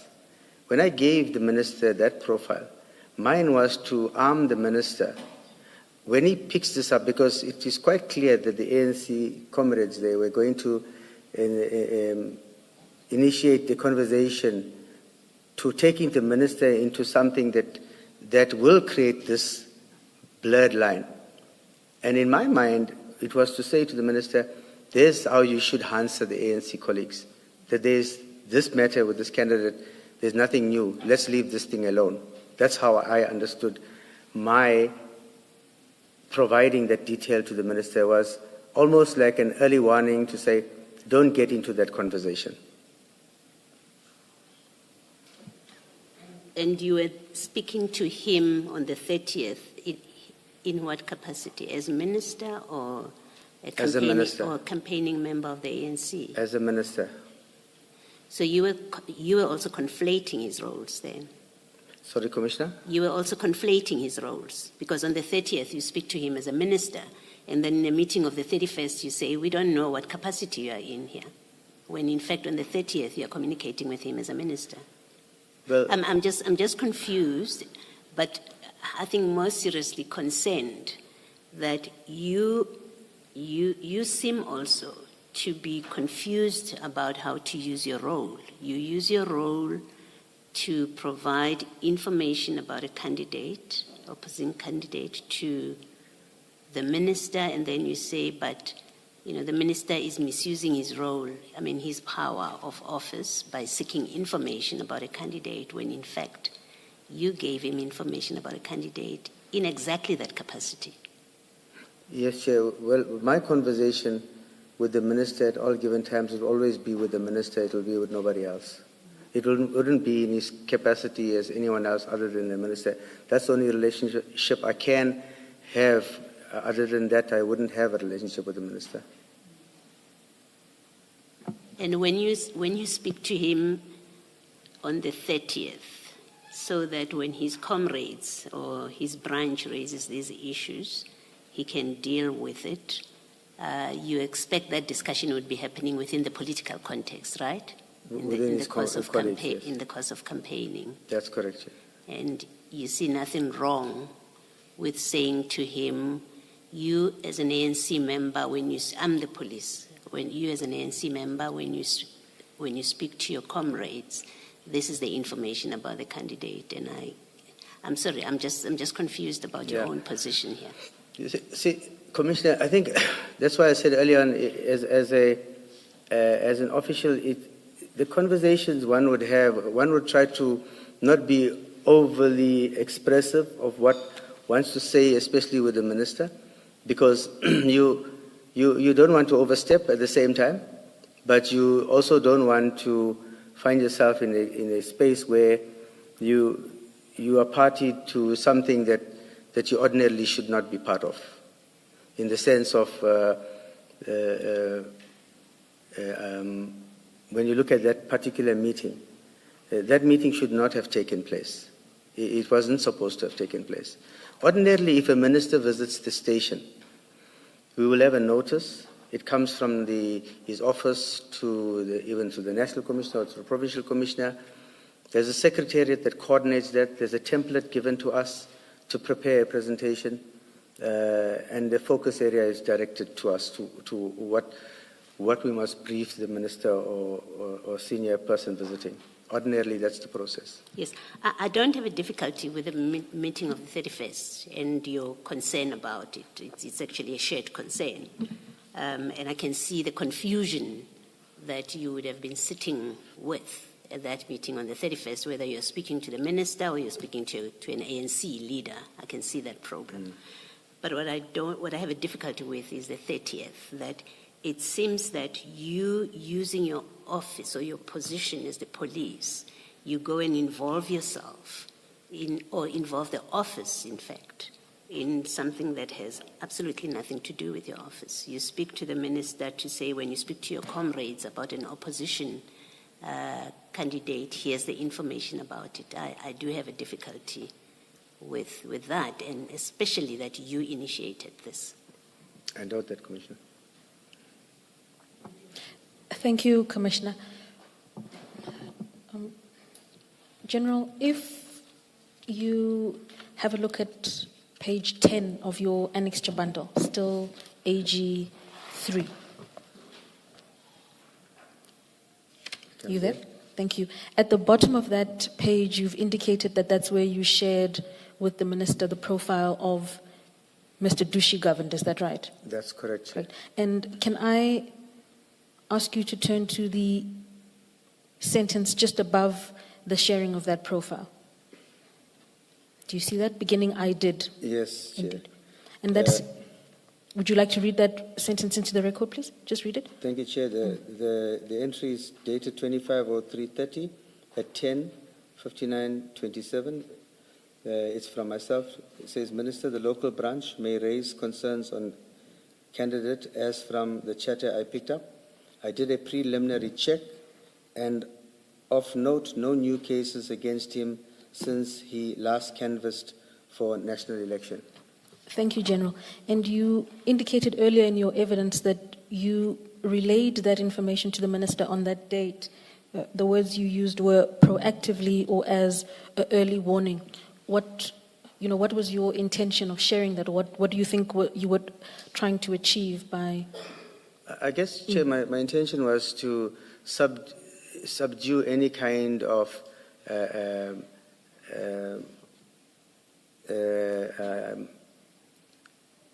misinformation that might come out from the other colleagues about this particular person. Who are you referring to, General, when you talk about colleagues? I'm talking about the minister's political colleagues. Yes, Chair. Thank you. And just to be clear, General, that you shared this information based on the heads up, as you would call it, that you received from Mr. Udram on the 27th. That is correct, Chair. So in an attempt to proactively take steps in dealing with what he had shared with you. That is correct, Chair. Thank you, General.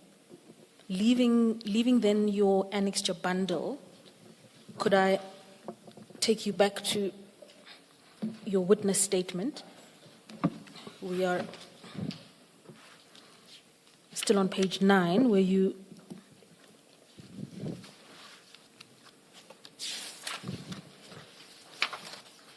my apologies, General, actually. Could you turn to page 10, please? Okay, I'm there. Thank you. You've taken the commission through paragraph 35 that relates to your interactions with Captain Chetty. Do you see that? Yes. Thank you. And earlier on, you also shared with the commissioners your telephone call with Mr. Dushi after the meeting. That's correct. Is that right? Could I ask you to just briefly relay the contents of paragraph 37 to the commission? All these engagements prompted me to attend the by-elections, Commissioner. So, meaning that actually, because I could see this, what has been transpiring around the concern in this particular by-election, I then decided that I will have an operational commander at the by-elections. But I decided, let me go there and also be proactive to make sure that there's no unnecessarily conflicts taking place on the by-election day itself. And I spent the entire day at that by-election voting station where I waited right up until the votes were the polling station was closed and counting had commenced. Thank you, General. So in your capacity as District Commissioner, in light of the concerns you had witnessed, concerning this by-election, you decided to go and observe the That's events correct, for Chair. yourself. And what were your observations at the end of that election? Chair, the observation at the end of the elections, yes, the elections ran off smoothly, and the successful results was provided, and the elections went off in every respect went off smoothly. The candidate there, Mr. Dushi Govender, did win that by-elections.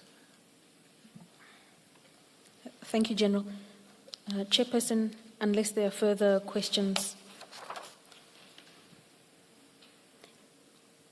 the remainder of General Gopal's statement relates to attachments that we've worked through. Unless there are further questions. General, can I take you back to paragraph 24 of your statement? My co-commissioner, Commissioner Baloyi, asked a question, but in a slightly different context. Paragraph 24 says, Lieutenant Colonel Naika indicated that Minister Mkunu asked her to gather station management and detectives to meet with him at the station at 1500 hours. Now, can an ordinary citizen or a member of a political party ask a lieutenant general to gather station management and detectives and set a time when they should meet with him at a station? No, Commissioner Kumalo.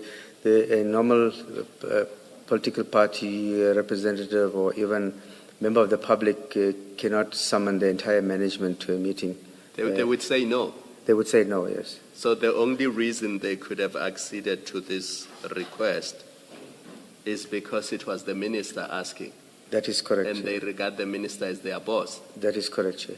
And if they said no, they were worried that there would be consequences.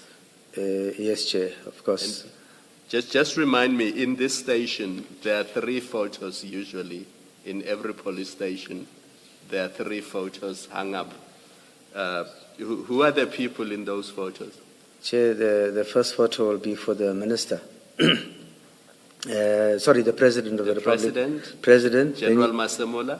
Then you get the National Commissioner. Yes. And then you'll get the minister. Yeah. And then you will get his deputy minister. And that's it. We don't even have the provincial commissioner's photo in the police station. So it stops there. So when a minister says gather station management and meet me at 3 o'clock at the station. It's a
You are done.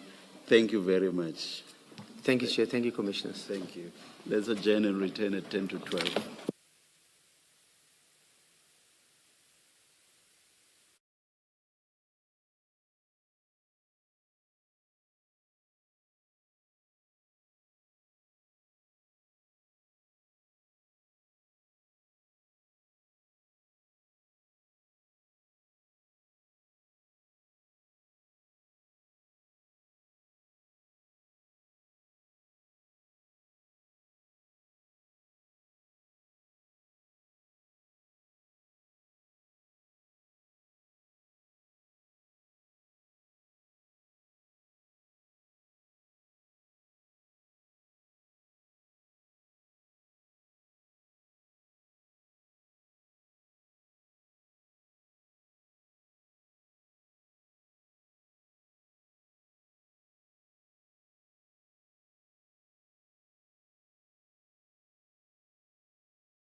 Thank you, Chair. We are ready to lead our second witness of the day. Chair, before we lead this witness, I would like to move an application for a hearing in impartial camera. And in this regard, we request to invoke the order that the Chair granted on the 15th of October and to lead this particular witness in the same format as we did witnesses A, B, and C. The result being that the witness will not be with us in the room today. He will be projecting through our systems. His voice will be heard in the room. The witness is currently in a witness protection program. And on the same basis as with witnesses A, B, and C, we apply that his image not be projected on the screen. And for the same reasons, because he is integrated in whatever community he is currently living in witness protection. On the basis that he states he has previously been subjected to harassment, we request that his name be fully withheld from the public. The statements that the commissioners have before them reveal the name and everything else, but that we, for purposes of his testimony, we assign a number or an alphabet to him, and we propose, if we are following the format of witnesses A, B, C, and D, that for that purpose then he be referred to as witness E, with your leave, Chair.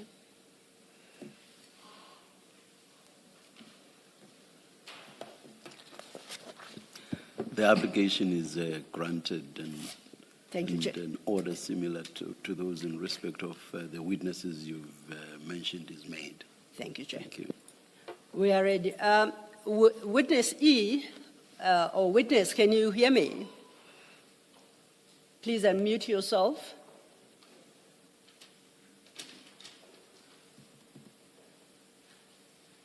Witness, you are still on mute.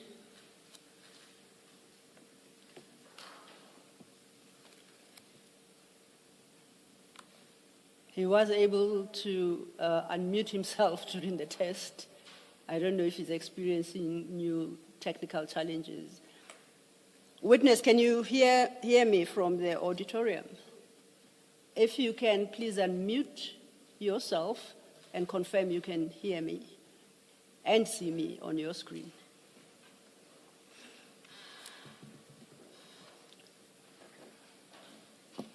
Can someone perhaps call the witness if that's a possibility? We'll try that, Chair. Oh. Mute.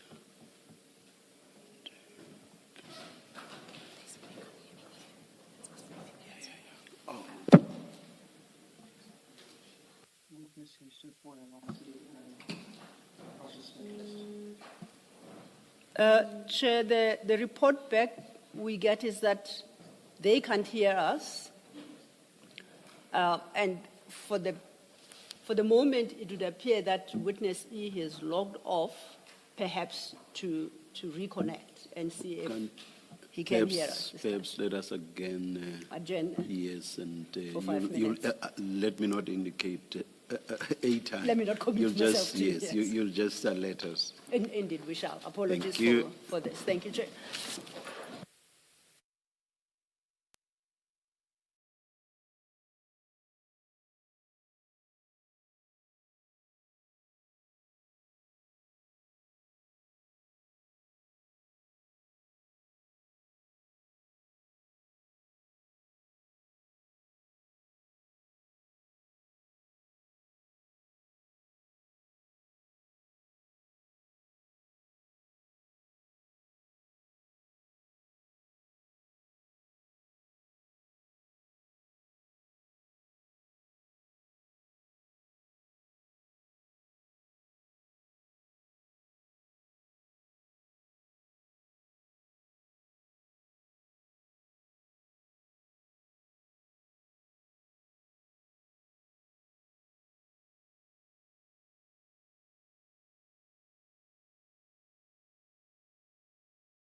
can you hear me? Please confirm you can hear me and unmute yourself.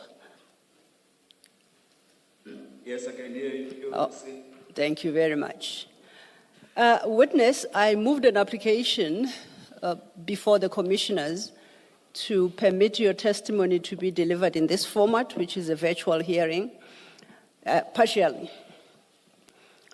In camera, your name will not be disclosed publicly, and the chair has allocated the alphabet E to you, so from now going forward, you shall be referred to strictly as witness E. Do you understand that? Yes, I do. Witness E, you should have before you two small white archlever. Before that, yes. Indeed, Chair. This Absolutely. formality. Witness E, good afternoon. Good afternoon, Chair. Are you going to swear or affirm? I'm going to take an oath. Do you swear that the evidence you are going to give is the truth, the whole truth, and nothing but the truth? If so, please raise your right hand and say, "So help me God." So help me God. Thank you. Thank you so much, Chair, and thank you for the reminder. Technology always gets the better of me. Witness E, now that you are fully sworn in, I would like to turn your attention to the two files you have before you. One file contains your statement, and on the spine of that file, it should be written Witness E statement. Do you confirm you have that file? Yes, I do. The second file will once again be labeled Witness E, but would read annexures. Do you confirm you have the second file? Yes, I do. Okay. I would like then for us to turn to your statement file. In the file marked statement is one document, and it is described as the witness statement of Witness E. Do you confirm that you have provided a statement to this commission for purposes of the evidence you are about to tender? Yes, I do, Chair. In the file marked statement, is that the statement that you have prepared for the commission? It is a Yes, it is, Chair. It's 19 pages. And if you go to the last page, the 19th page, midway through that page is your name, and above it, your signature, and it's dated the 23rd of January 2026. Do you so confirm? That's correct, Chair. Do you confirm that's your signature there to attached? That is my signature, Chair. And lastly, do you stand by the contents of this statement that you are tendering to the commission? I fully stand by it, Chair. Thank you, Witness E. Now, if we could then go back to page 1. At paragraph 1, perhaps, if you could read that into the record.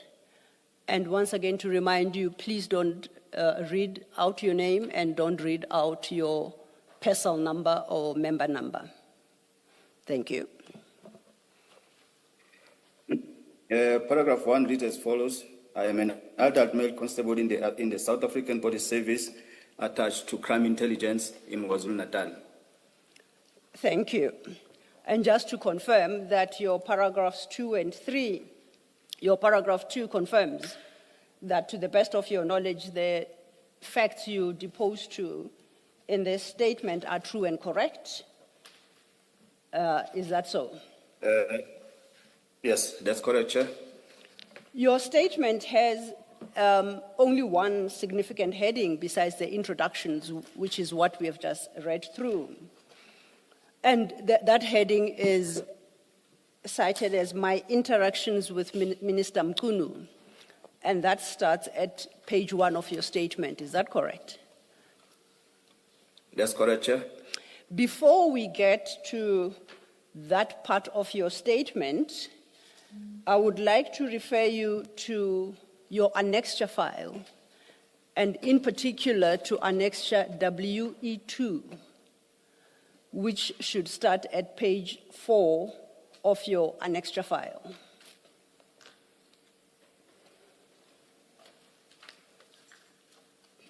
Are you there? Yes, I'm there, Chair. Annexure WE2 sets out what you in that document have headed my history, and this gives your history in the service and highlights certain aspects of your service, and I would invite you to share those with the commissioners. Thank you.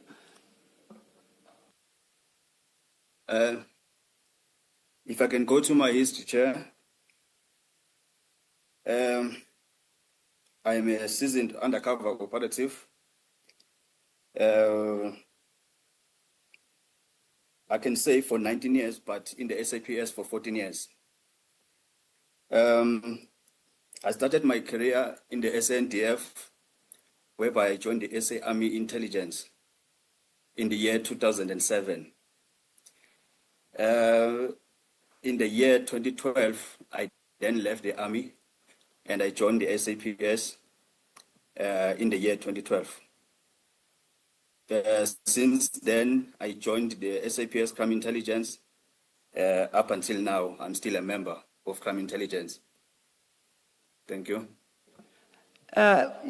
If you could just highlight some of the projects you have been involved in as set out at page 4 in the period specifically, as you say, 2012 to 2019. Thank you. In 2012, I went to Otson College, whereby I did my basic training in the SAPS. And then after 10 months, we left college. We had to go back and work in the station. In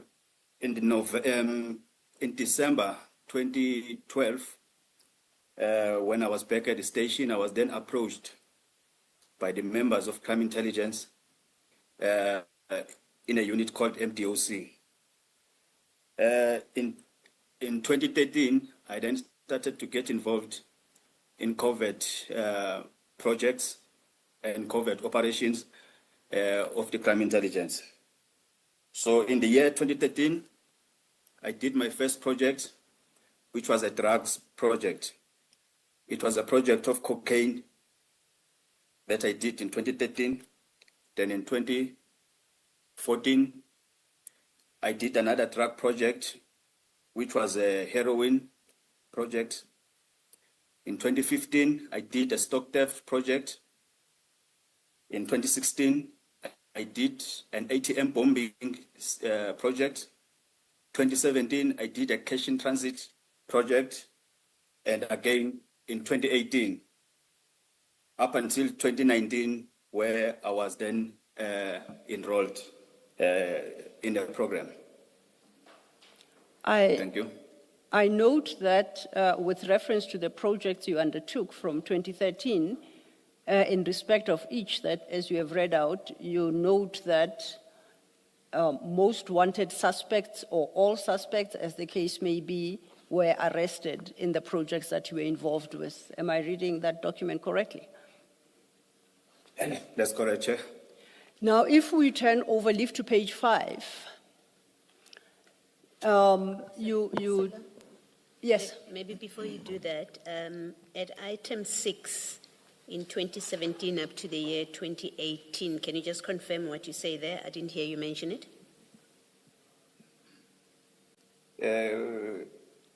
From 2017? No, the project where you list your projects, and then you have number 6 there, where you say in the mid 2017 up to 2018. You state another project, other projects? In 2017, up to 2018,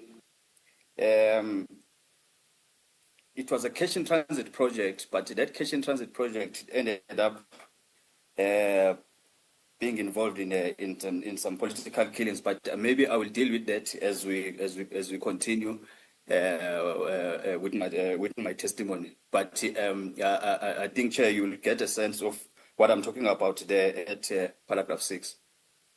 Thank you. Perhaps. Sorry. I was going to invite witness E to read item 6, perhaps, in its entirety. Witness Okay. E, did you? In the mid-2017 up to the year 2018, I did some political killings project in KZN, and all those projects were successful and suspects were arrested. I think that is what Commissioner Baloyi wanted you to clarify. Thank you. Chair.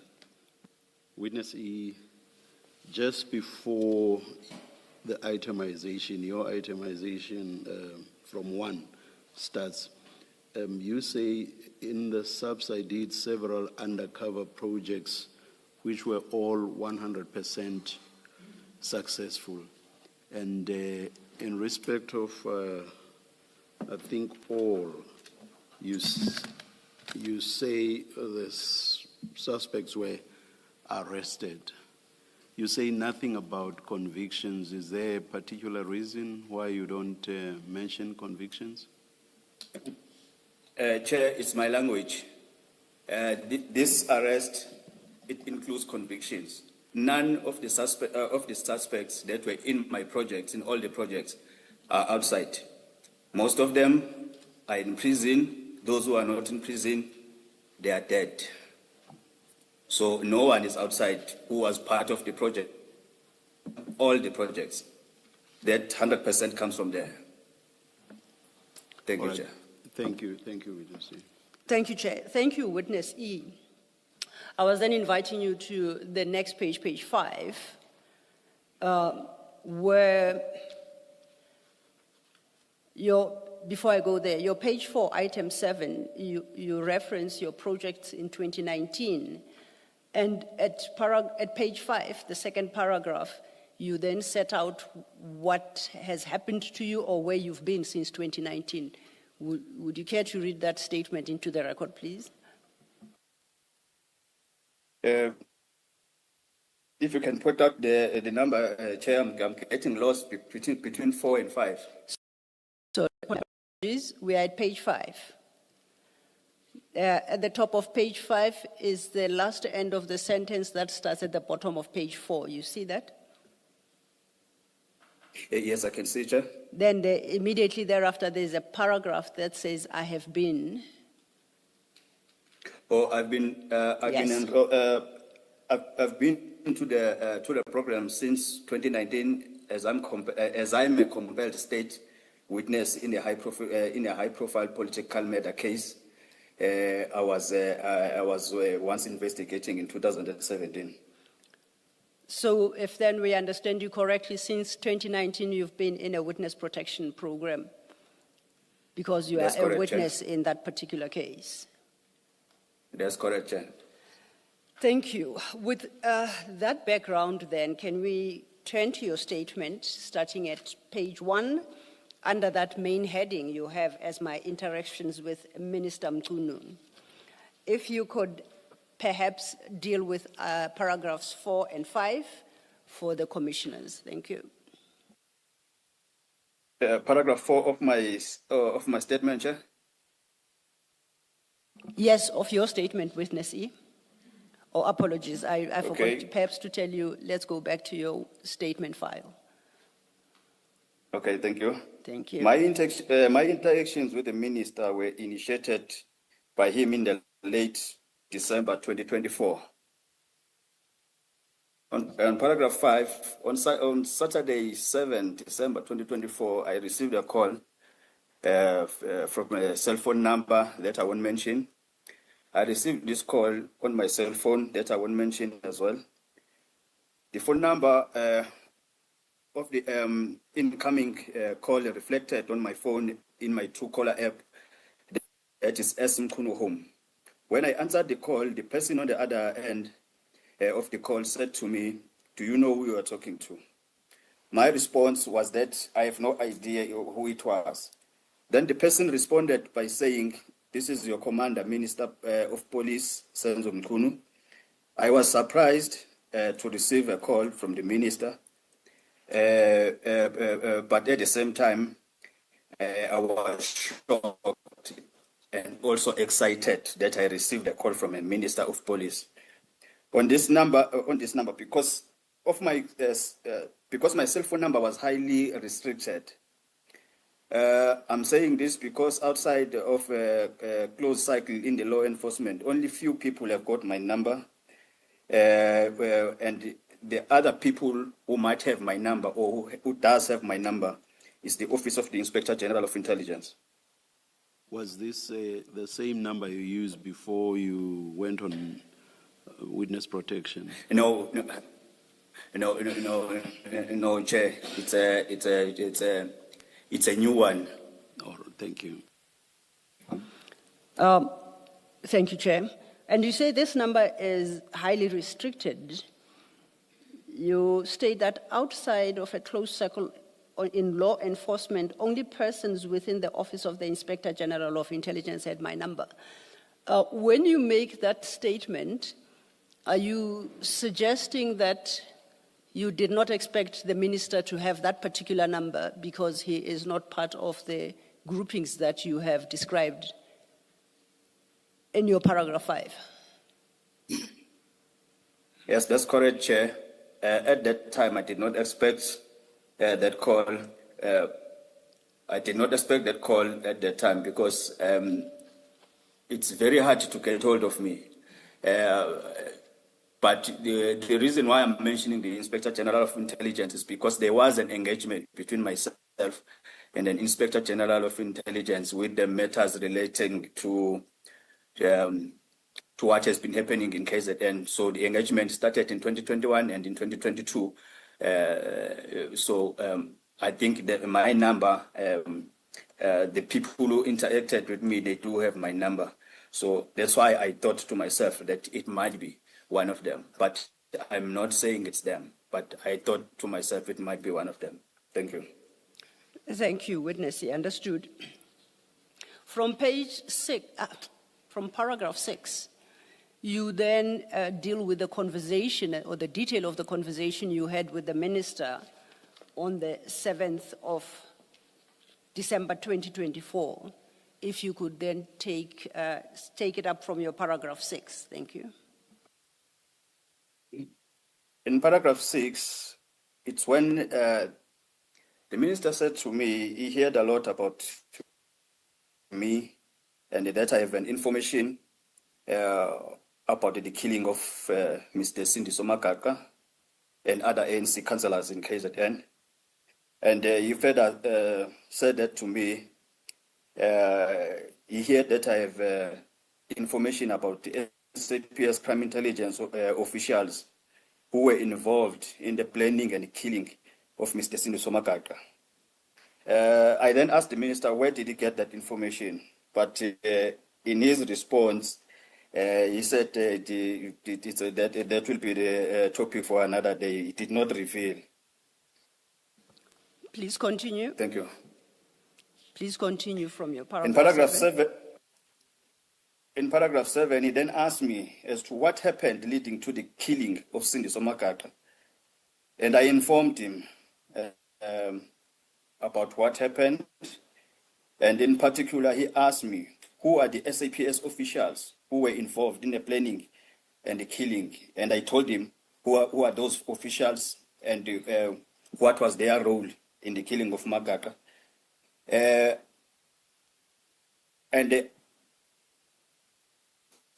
I did give him all the names of those officials, but even though legally I think I might not be at liberty to disclose them in a public platform, but or in this forum, but I did give him all the names and who played what role. Thank you. You indicate there that the minister asked what happened to the killing of Mr. Magaka, and you informed him. You do not state in your statement what you actually said to him. My question to you is, did you disclose in full everything you knew about the killing of Mr. Magaka to the minister in your conversation? Chair, the killing of Magaka was a crime, so I disclosed everything. I left no stone unturned there. I disclosed everything to him. Thank you. And as you say further on in that paragraph, you also disclose the identities of the persons you say are police officers who were involved in the planning and the killing of Mr. Magaka. Yes, I did so, Chair. I understand, and you did indicate in your annexure WE2 that you are in witness protection because you are a critical witness in that case. Are you suggesting to the commissioners that... You use witness E, the term compelled witness, I think you say. I called him something else?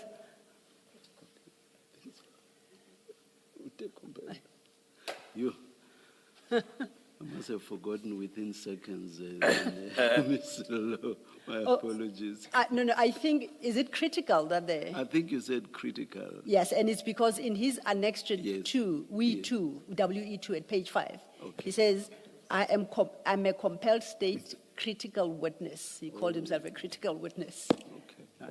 I guess my focus or interest was the compelled. But he also remembered to say Yes, he's a compelled witness. Why compelled witness E? I say this because, Chair, I was subpoenaed after I deposed my statement. I was also subpoenaed to testify. So it's not that. I was subpoenaed to testify. That's why I'm calling myself a compelled witness, because even if I don't want to continue to be a witness, but due to the information that I have to testify. Thank you, witness. You just give us a moment. Just yes, please. Thank you, Chair.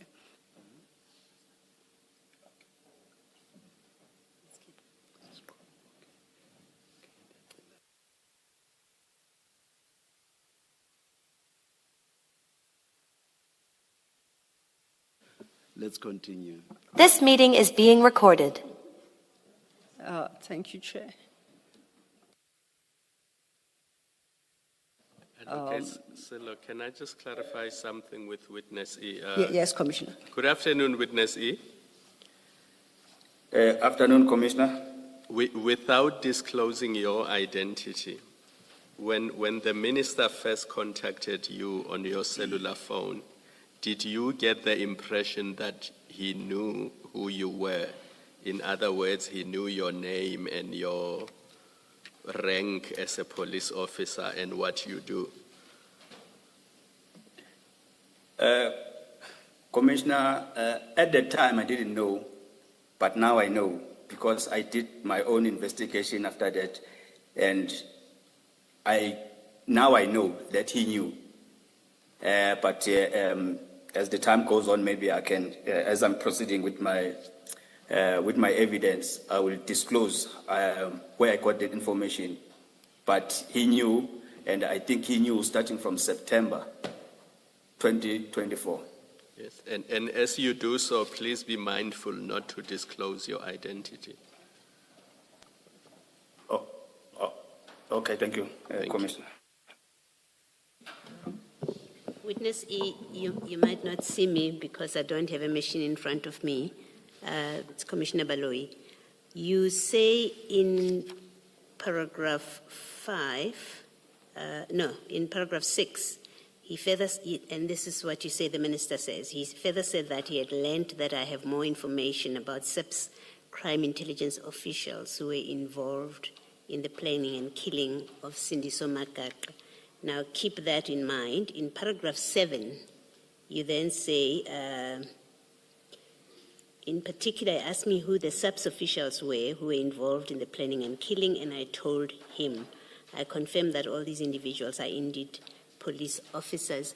Does that mean, if you read 6 and 7 as I've read it now, did you confirm to him that these police officers indeed are crime intelligence officials? Yes, Chair. They are all crime intelligence officials. All right. Thank you. Thank you, Commissioners.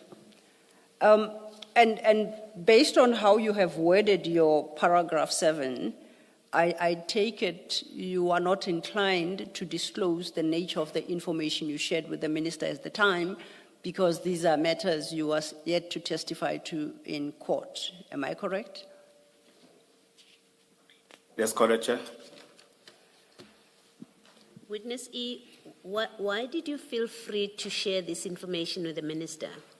I think earlier on you said, even though you were not supposed to, you told him everything. Why did you feel free to share it? Because he was a minister of police at the time. So I saw no problem to share the information with him. Thank you. If then I may follow up on your response to Commissioner Baloyi's question, is your logic that had the same person called you at the time, but he was not Minister of Police at the time, you would not have shared that information? Is that what you are communicating? I was not. I was not at all. Okay. But because he was in the leadership of the SAPS as a department, I felt it fit to tell him, because when he spoke to me, it's like he already had an information Okay. About what happened. He just wanted some confirmation from me. So I saw no problem to share it with him. Thank you, understood. Can we then move on to your page 3 of your statement, starting at paragraph 8? You continue the conversation you had with the minister, and you say you also informed him of other issues. Can you deal with the contents of your paragraph 8?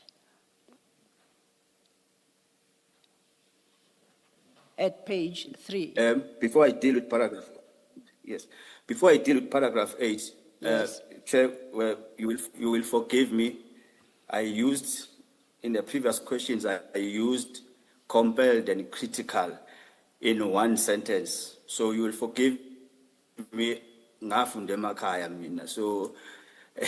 So my English it might not be proper. So maybe I withdraw that compelled and leave the critical one. Okay, it's noted. And in fact, that statement, compelled and critical, is not part of your statement. It is in your Annexure E, and Annexure WE2, yes, that we referred to earlier. Fully noted. Thank you, witnessing. We may then go to paragraph 8.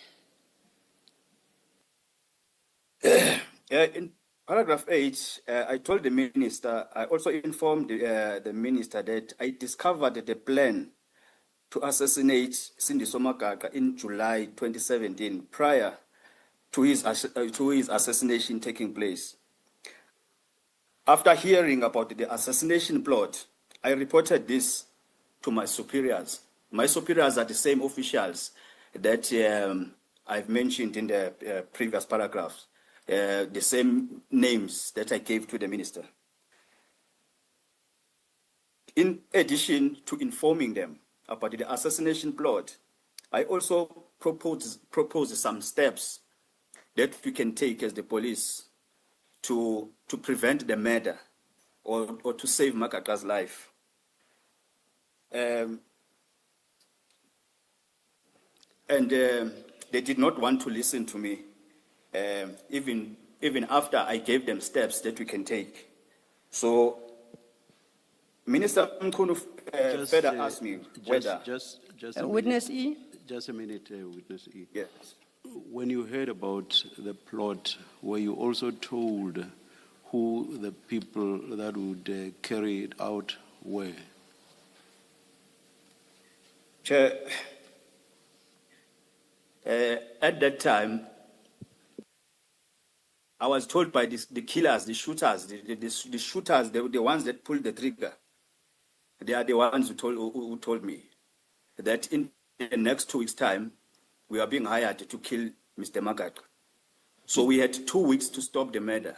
Did But they the not tell you? officials, Did they not tell you who had instructed them or hired them to kill Mr. Magaqa? they did, Chair. And did they give you the same names of the people, or rather the same names you gave to the minister?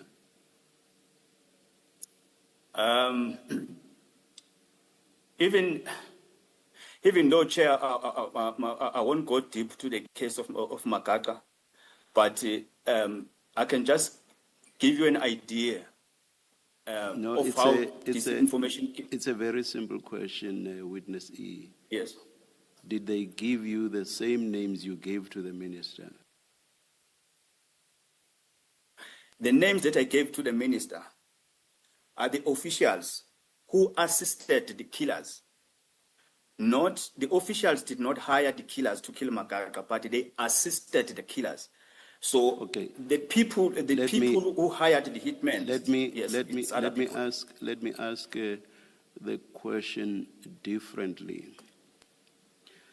The killers who said they were going to, or there was a plot for Mr. Magaqa to be killed, did they mention that those that were going to assist them in the killing were the people whose names you gave to the minister?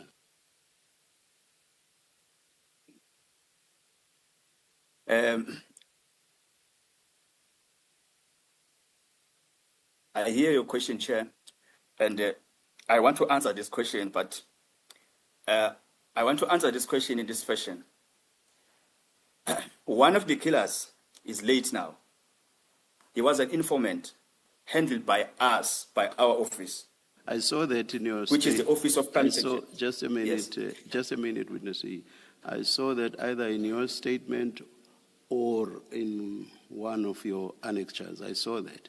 I'm asking you a different question, and my question is, when those that were going to kill Mr. Magaqa told you about the plot, did they also tell you that in carrying out the plot, they were going to be assisted by the people whose names you gave to the minister? It's a very simple. They gave you those names. Yes. Yes. And you yes, say, that's correct. And you say these people were your superiors. Yes, Chair. And you say you could have prevented Mr. Magaqa's murder if something had been done between the time you were told of the plot or about the plot and the time when Mr. Magaqa was actually killed. Not so? That's correct, Chair. And you then, all right, the superiors that you reported to, from the answers you've given thus far, I assume are the same superiors whom you were told about by those who advised you of the plot, correct? That's correct, Chair. And were you serious about wanting to prevent Mr. Magaqa's murder?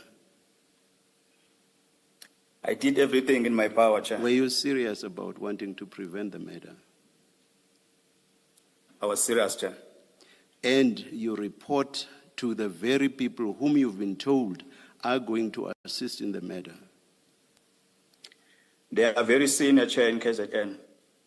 I spoke to them so that we can block the murder, but they refused.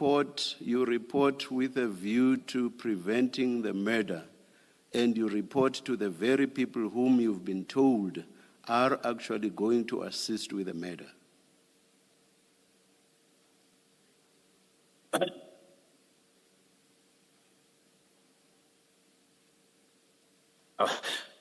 I want to answer this question, but the question is confusing. There's nothing confusing about the question, nothing confusing at all. Please answer it. Okay. When I got the information, I reported the information to the people who were going to assist. But those people at the time, they didn't know that they will be asked to assist. The informer spoke to me alone. And then I related the message to my commander, to my immediate commander, in a level of a captain. I won't mention the name. But then, at the time, my superiors didn't know that the hitmen will ask them for assistance. Number two, the equipment that was going to be used in the killing of Makaka came from the very same superiors. It was an equipment. How would the people that told you or informed you of the plot have known that they were going to be assisted by your superiors if at that stage the superiors did not even know that they were going to assist? Because the equipment that they were going to use, which is the firearm and the car, came from the very same superiors. But that's after the event. They were going to ask. That's after the event, according to what you've just said now. My question is about the time you are being told that we are going to be assisted by senior police officials. How could that be said if the senior police officials themselves did not even know that they were going to assist? It may well have been the senior officials would have said, no, we are not willing to assist. Please make me understand. I don't understand. Okay. I got the information of the killing of Makaka on Sunday, the 2nd of July 2017. I got it from an informer who was hired to kill Makaka. He then told me that he's going to ask the captain and the colonel to assist them in such a way that when they go to Mzimkhulu and come back from Mzimkhulu, they get a protection. He told me this on the Saturday or on a Sunday. Then on the same Sunday, I called the captain and the colonel, telling them that this informer is now hired to go and kill Mr. Makaka. Can we block him? On Monday the 3rd, I also called the colonel again. I asked the colonel, can we take away the car that we bought for this informer and an AK that we bought for this informer and keep it to ourselves? We will give the informer these equipments later on because in the next week, they are going to kill Mr. Makaka. That is how the information came about. Yes, thank you, witness. Yes, Ms. Thank you, Chair. Perhaps while we are on that, let's just take a step back and to explain what your job at the time was when you had these interactions with the people you say subsequently assassinated Mr. Makaka. Can you just talk us through that very quickly? Chair, as I said, I've been an undercover operative since from 2013. I am currently a handler in the crime intelligence. But at that time, I was deployed undercover. Undercover to do undercover projects. It was a registered project, but it was a project for cash in transit. In this project of a cash in transit, I recruited the leader of the gang. It was a group of 25 suspects. I recruited the leader of this gang or of this group that is involved in cash in transit. This leader, who happened to be our informant, is the one who came with this information to us because he was hired by the people in the Mzimkhulu municipality. That's how I got to know this information. Okay. On top of that, this group of 25 suspects, I had to infiltrate the group. That's how I got to know these people.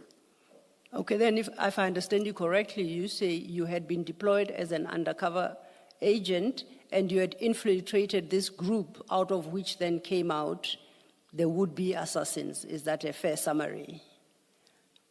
Yes, that's correct, Chair. Now, you say you were deployed undercover. Who were you deployed by? Yes.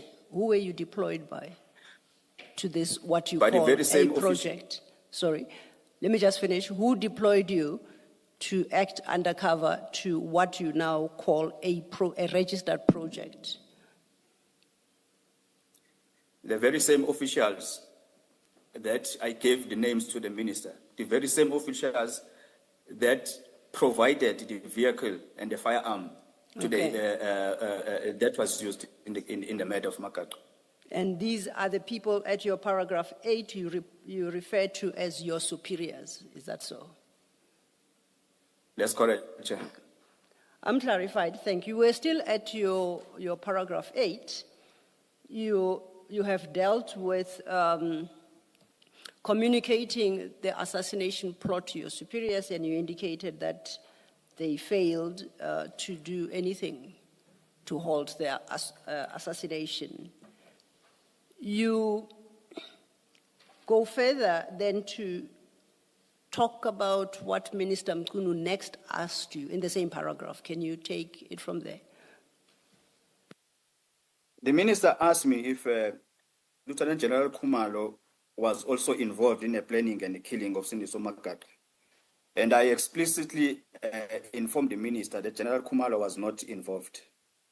And when I say I explicitly explained or informed the minister, I even went further in such a way that I told him that at the time, because Sindiso Makaka was killed or was shot in July 2017, General Khumalo was not part of crime intelligence at all.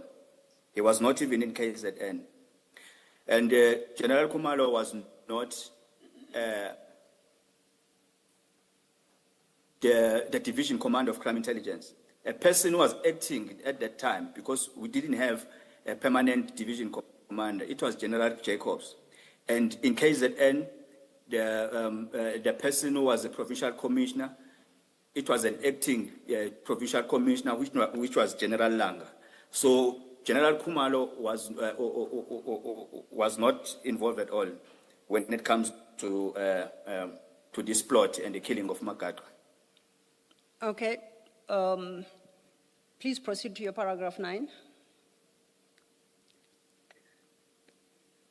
I informed the minister that I only let off Lieutenant General Khumalo in 2018 after the establishment of the PKTT.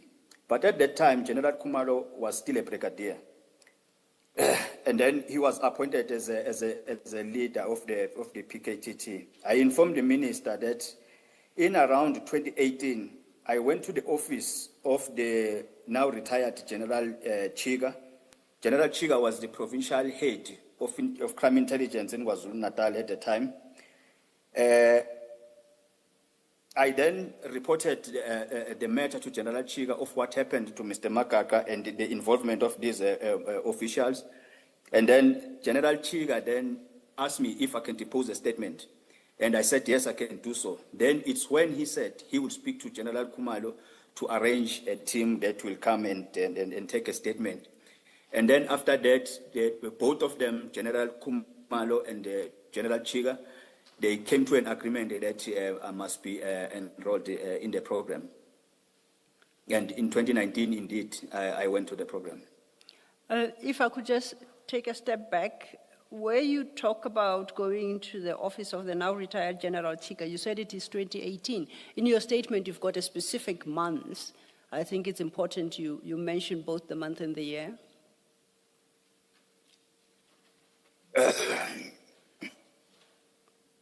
At your... It was around August. It was around...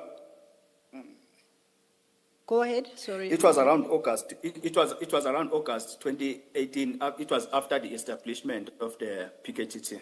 Okay. And I know that you say you informed the minister of this fact. Yes, I gave him everything. Okay, then let's go to your paragraph 10.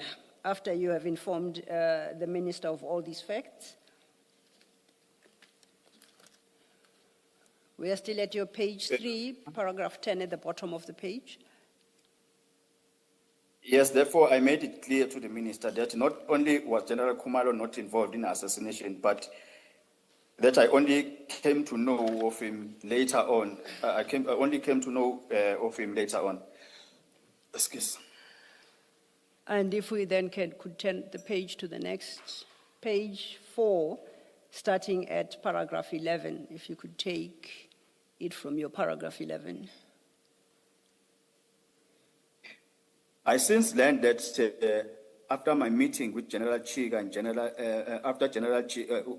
I since learned that after my meeting with General Chiga held a meeting with General Khumalo, whereby a decision was taken by both of them that I should depose a statement and be enrolled in the program.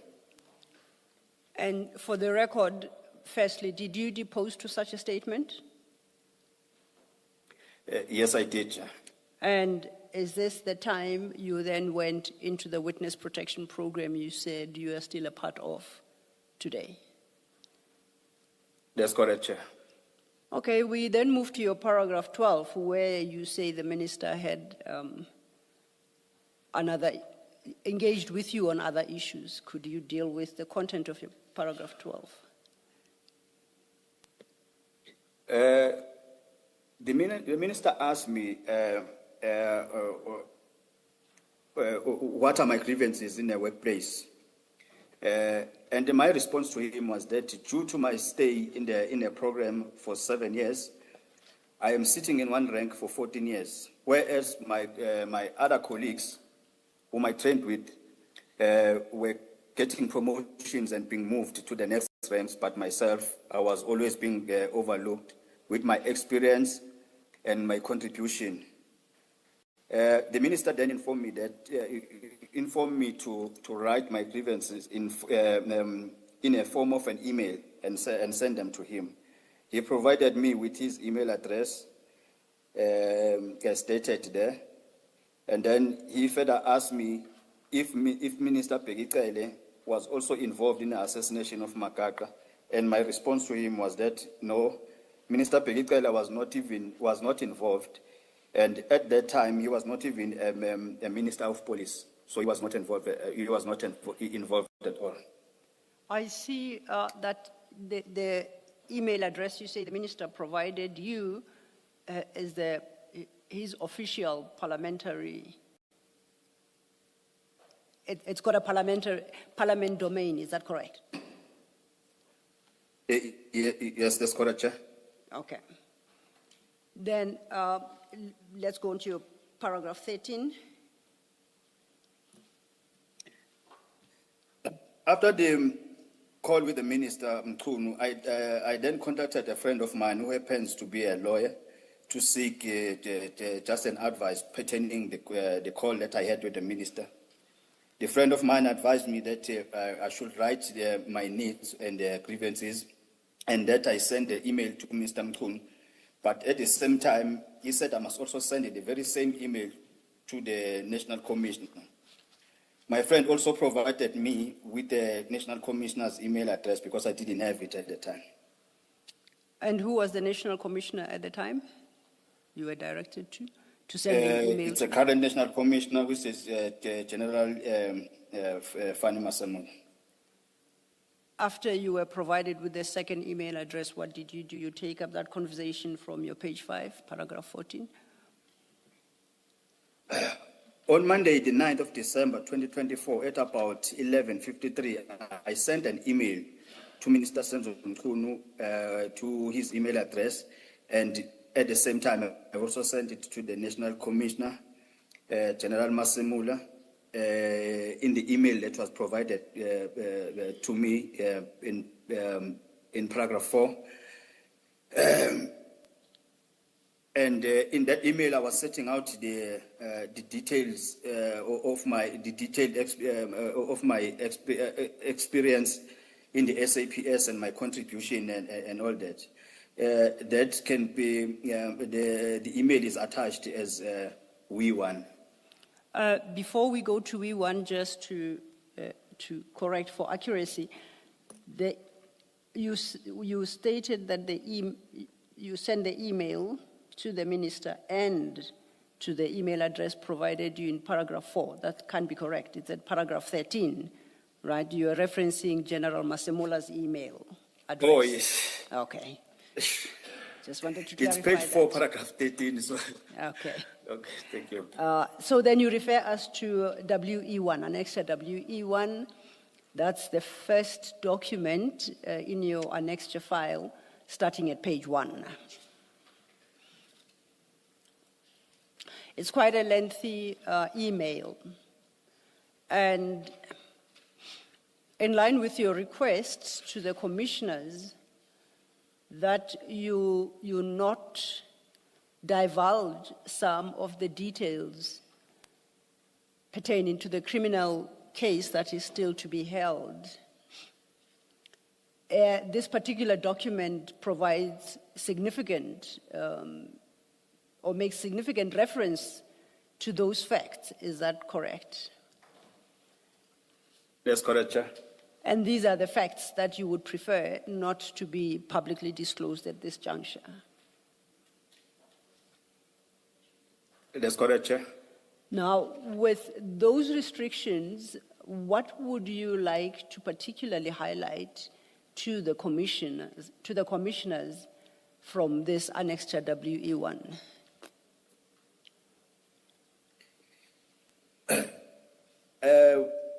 What I needed here was the request for an intervention by both the minister and the national commissioner pertaining my working condition, because after I had that fallout, there was that issue with my my superiors. They started to weaponize the working conditions. They started to weaponize promotions against me. They started to they started to abuse me at work. That is what was an intervention that I needed from them. Yes. And do you set out in this document what you required of the minister to assist you with, insofar as any grievances you may have at the workplace are concerned?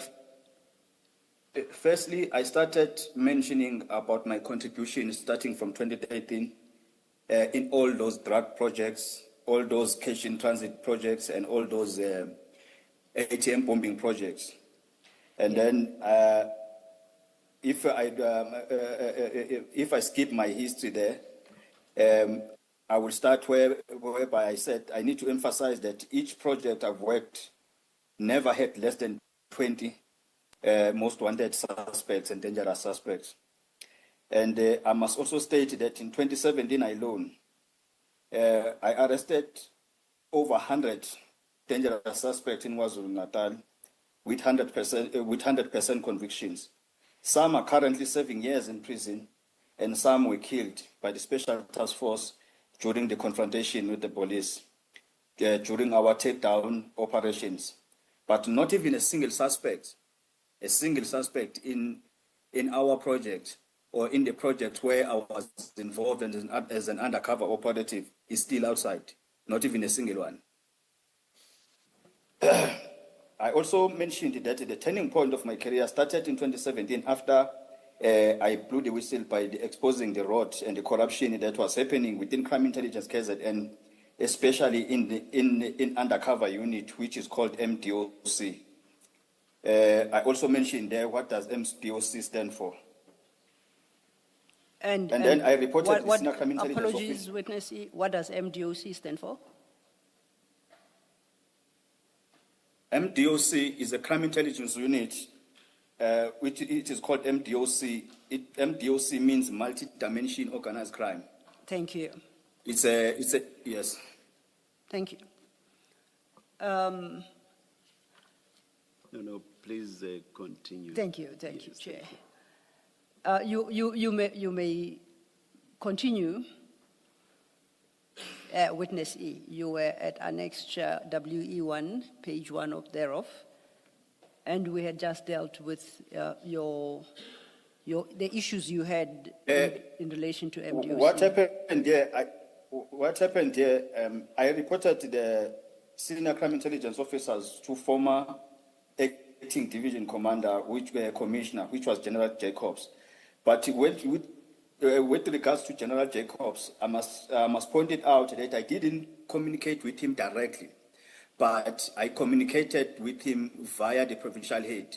So I spoke to General Chiga in person, and then General Chiga said, because we are all under him and we're reporting to him, because MDOC reports directly to the provincial head. So he said that this matter needs to be investigated by the national head, which is a division commander, so division commissioner. So the division commissioner at the time of crime intelligence was General Jacobs. Okay. If I can then draw your attention to page 2 of that document, paragraph 2, which starts with the words, "The said parties that the same officials were my commanders." Do you see that? Do you see where I'm reading? Yes, yes, the said part, yes, the said part is that the very same officials were my commanders. Yes. And Now, their names, my I did question, mention them. Yes. my question is, in that paragraph, you then set out various names of people. My first question is, are you saying these are the people that you call your commanders and who you say were a part of the assassination? I just need you to confirm whether it's the same people. It's the same people, Chair. And secondly, are these the same people you stated at your paragraph 7 that you disclosed to the minister in your conversation of the 7th of December 2024? That's correct, Chair. Okay. Thank you, Witness E. Chair, I know we started later than we hoped with this witness. It is 1 o'clock. I'm in the commission center. No, we just must take the break. We'll take a let's lunch. adjourn and resume at 2 o'clock. Thank you, Chair.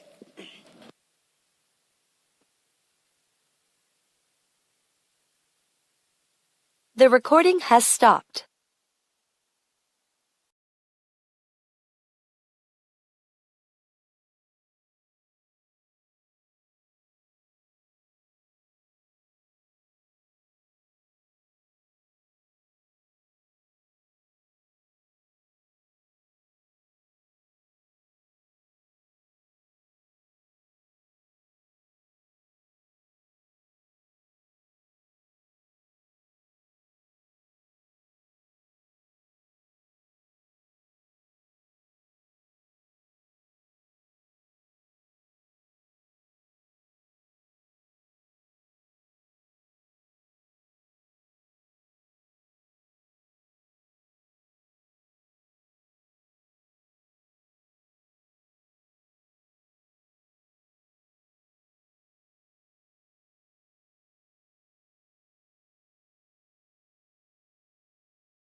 read Yes. is not redacted.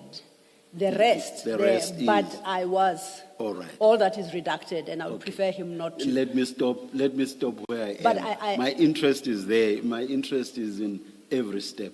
Oh, no. We would like, because the witness says these are matters pertaining to the evidence he shall be giving Also, at even, the criminal even trial. that part I must. Even not- that part. All right. But all the right, first part, all right. I'm grateful to the chair because it is, the first part is important because it specifically states that what he relates in this document to the minister about the assassination is not hearsay evidence, that he's got first-hand knowledge that of. part. That part so is you important. don't want me to get to the every step. Not to the rest. The rest is redacted, Chair.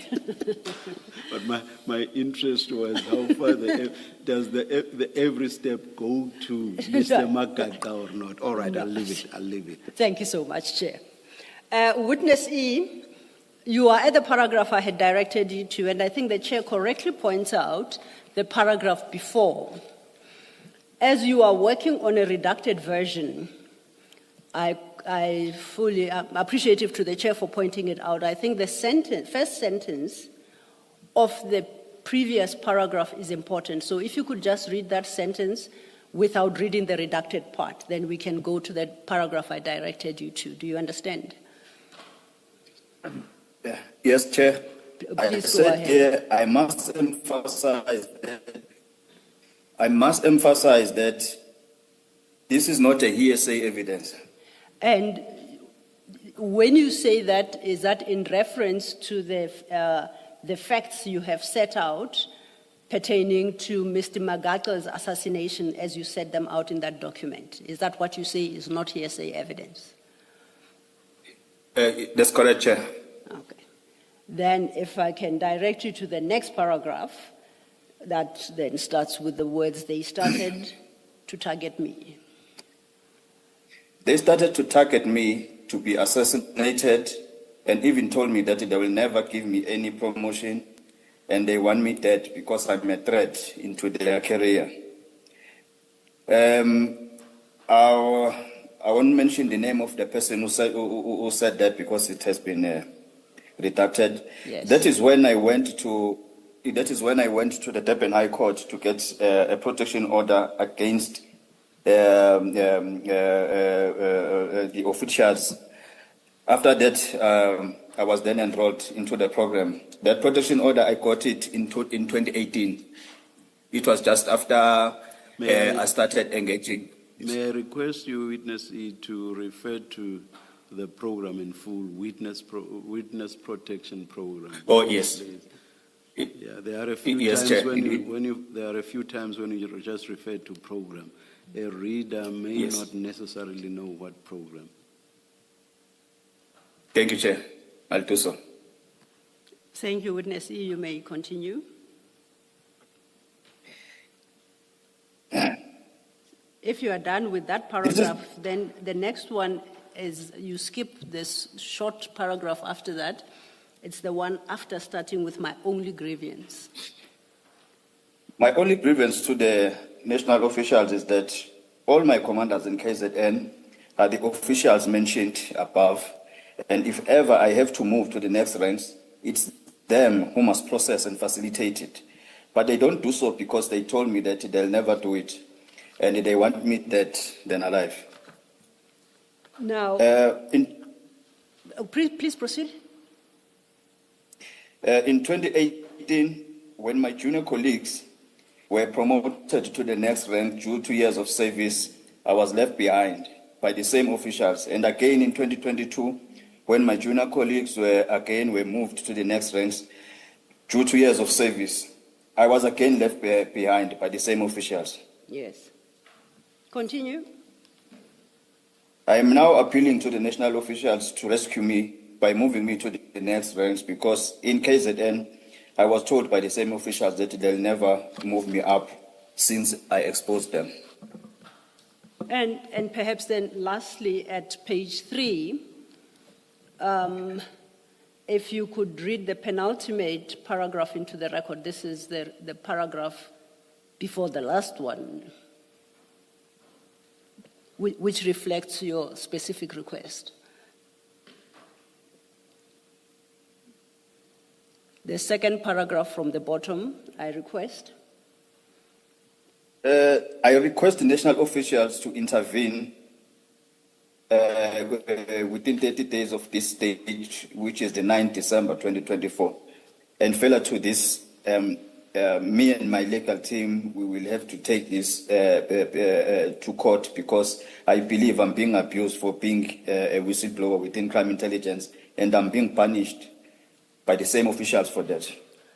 Okay, so then to summarize, the gist of your grievance was that you were not being promoted, even though operatives who are junior to you were enjoying the benefits of being promoted. Yes, Do I interpret my you grievance correctly? had nothing to do with other things. It was only about promotion stories. Okay, I have not made you read some parts of page 3 as well, because once again you delve into the details regarding the assassination. Is there anything else you'd like to highlight from Annexure WE1 before I move on? No, Chair. Okay. I think I'm covered. Then let's go back to your statement. Let's go to the statement file. We are still at page 5. And then you take it from paragraph 15. On Tuesday, the 17th of December, 2024, I received a phone call from the cell phone number that I won't make it public. When I answered the call, the person on the other end of the line introduced himself as Mthokozi Sinkabinde, the Chief of Staff in the office of the Minister Mkhunu. He added that he obtained my number from Minister Mkhunu, who also tasked him to investigate Magaka's killing, and in particular the involvement and the conduct of crime intelligence officials in the matter. Please proceed. Mr. Ngabinde informed me that the phone was on loudspeaker and that he was with the Minister Mkhunu. He asked me if I had sent the email as directed by the Minister Mkhunu, and I confirmed that I had sent the email to both Minister Mkhunu and General Masemula. That was when Minister Mkhunu came in the same call and said that, but he said it in Zulu. He said it in Zulu. He said, he said I was not supposed to send it to the email to General Masemula, because the National Commissioner, General Masemula, and the people involved in the assassination of Sindiso Magaka know each other. Therefore, my grievances will not be attended to. They asked me to forward screenshots of the email, and I had sent, which I did, to both their numbers, which means the numbers of the number of the minister and the number of Mr. Mthokozi Sinkabinde, the Chief of Staff. Yes. Let's go now to page 6 and you continue. Mr. Ngabinde further informed me that he was once in the employ of the IPIT, which is Independent Police Investigative Directorate.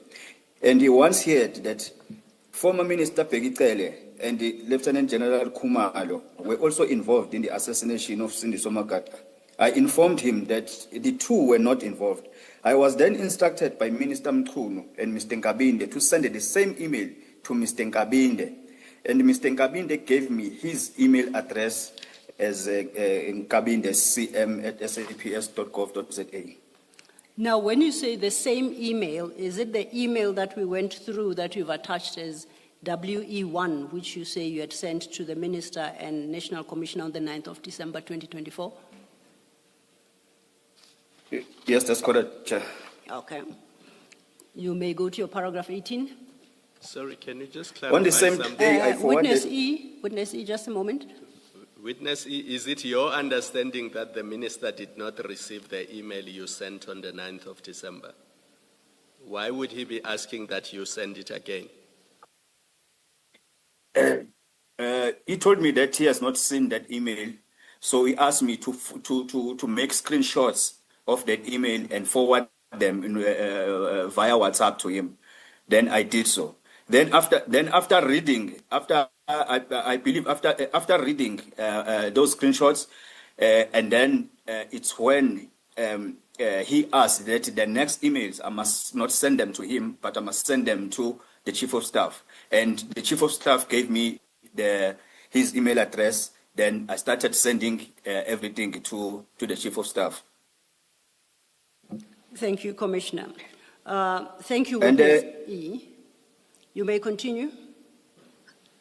And there's something I forgot to mention. I think in paragraph 16, Yes. whereby when the chief of staff called me, he said he has been tasked by the minister to investigate. So the issue of Magaga and the involvement of crime intelligence officers. Therefore, I must cooperate with the investigation. Just for the record, at paragraph 15, which you read into the record, you did point out that Mr. Ngabinde said he had also been tasked to investigate the Magaga killing, and in particular the involvement Yes. and conduct of crime intelligence officials in the matter. That's what you have at your paragraph 15. You wanted to Yes, add yes, to Chair. that. Is that he said I must cooperate with the investigation. And what did you understand the investigation to be? Is that cooperate with him for purpose of the investigation? What was your understanding? I didn't understand, Chair, because I didn't know that a chief of staff does a chief of staff can become an investigator at the same time. But during that confusion, it's when he started introducing that he was working for IPID. Then after he said he was working for IPID, it's when I got an understanding that he does have knowledge of investigation. Okay. Okay, we are now at your paragraph 18. On the same day, I forwarded the email to Mr. Ngabinde. After I sent the email, Apologies, Witness thought E. Mr. Apologies, Witness E. Please do not rush through and be accurate. You didn't read that statement correctly. Please start again. On the same day, I forwarded the email. I forwarded the email to Mr. Ngabinde. Is it not After the, I sent the, sorry, is it not the very same email? Is that not what you are skipping?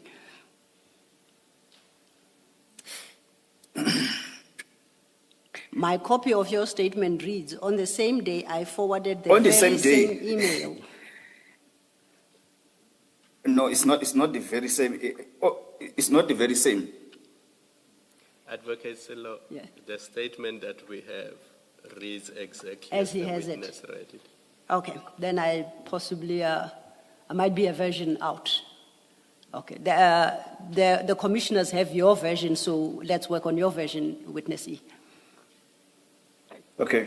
On the very same day, I forwarded I forwarded the email to Mr. Ngabinde.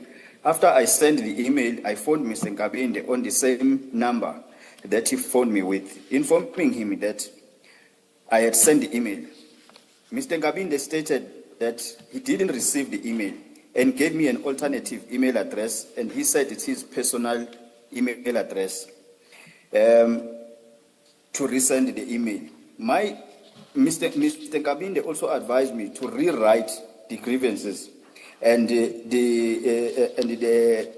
heading should read as "Dear Minister and national officials," and send it, and also forward my CV via WhatsApp. On the same day, on the 17th of December 2024, at about 10 past 11, I sent the same email to Mr. Ngabinde, to Mr. Ngabinde's two email addresses that he gave me. And I sent them from my personal email address. Yes. A copy of this is attached as Annexure W2. Okay, now your Annexure WE2 is in the Annexure file from page 4.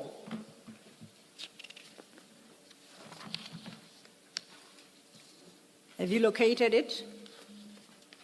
Yes, Chair, I'm there. In dealing with this annexure, just remember that insofar as your history is concerned, that's what you read into the record when we started. So you can skip that part. Then you can speak to this annexure then, otherwise. In this annexure, you can see that there on top it's written as follows: Dear Minister and the national officials. So I did exactly as instructed by Mr. Nkabinde. Yes. Then let's go into the body of the email. You can skip the first paragraph, which sets out your employment details and I think your ID number. At the next paragraph after that, you then have you set out a specific request. Can you state it?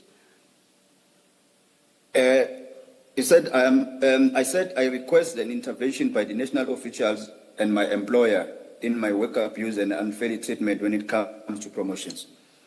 Thereafter, you then deal with your history and you set it out there. As I say, we've dealt with that. Can I then invite you to the next page, at page 5, and we pick it up from the second paragraph at page 5, which says, my only complaint.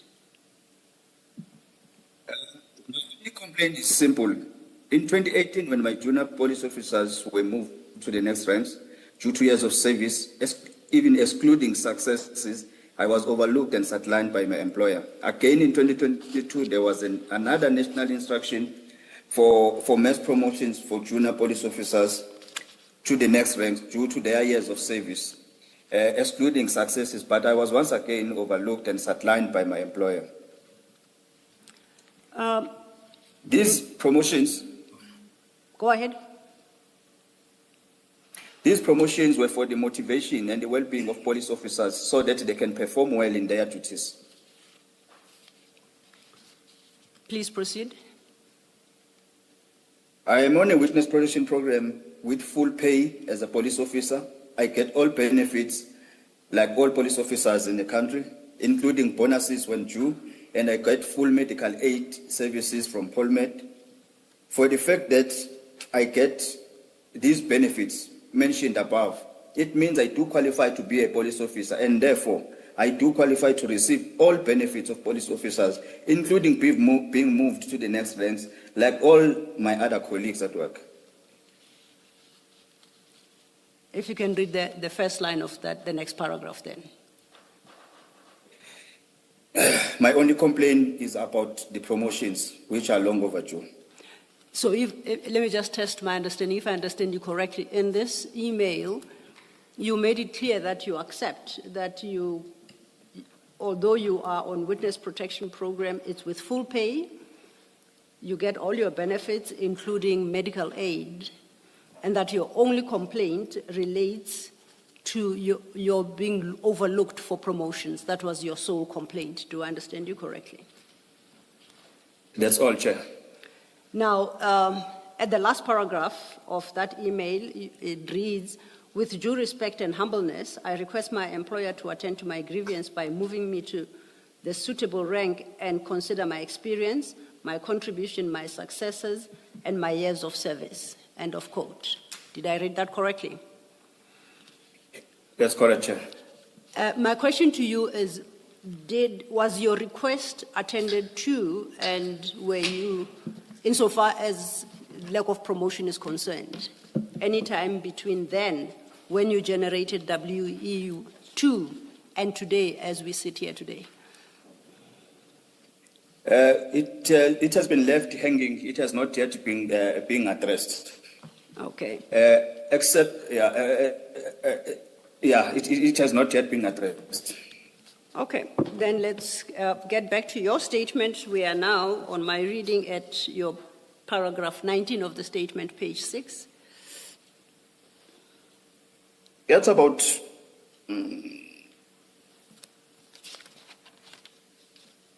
Yes, it's 19. It starts with the words at about.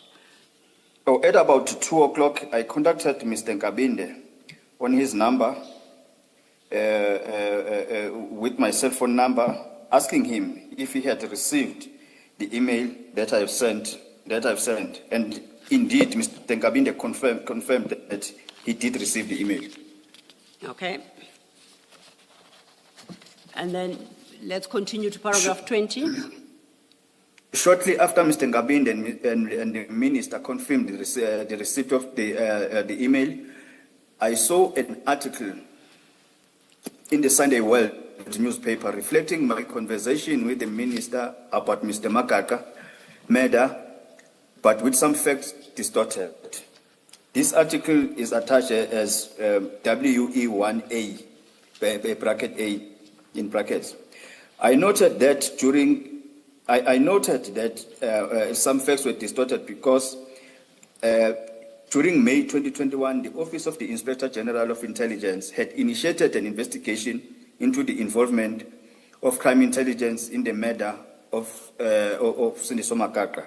During May 2022, I was interviewed extensively by the Office of Inspector General of Intelligence. The information I relayed to the minister telephonically in 2024 was consistent with my disclosures to the OIGI in 2022.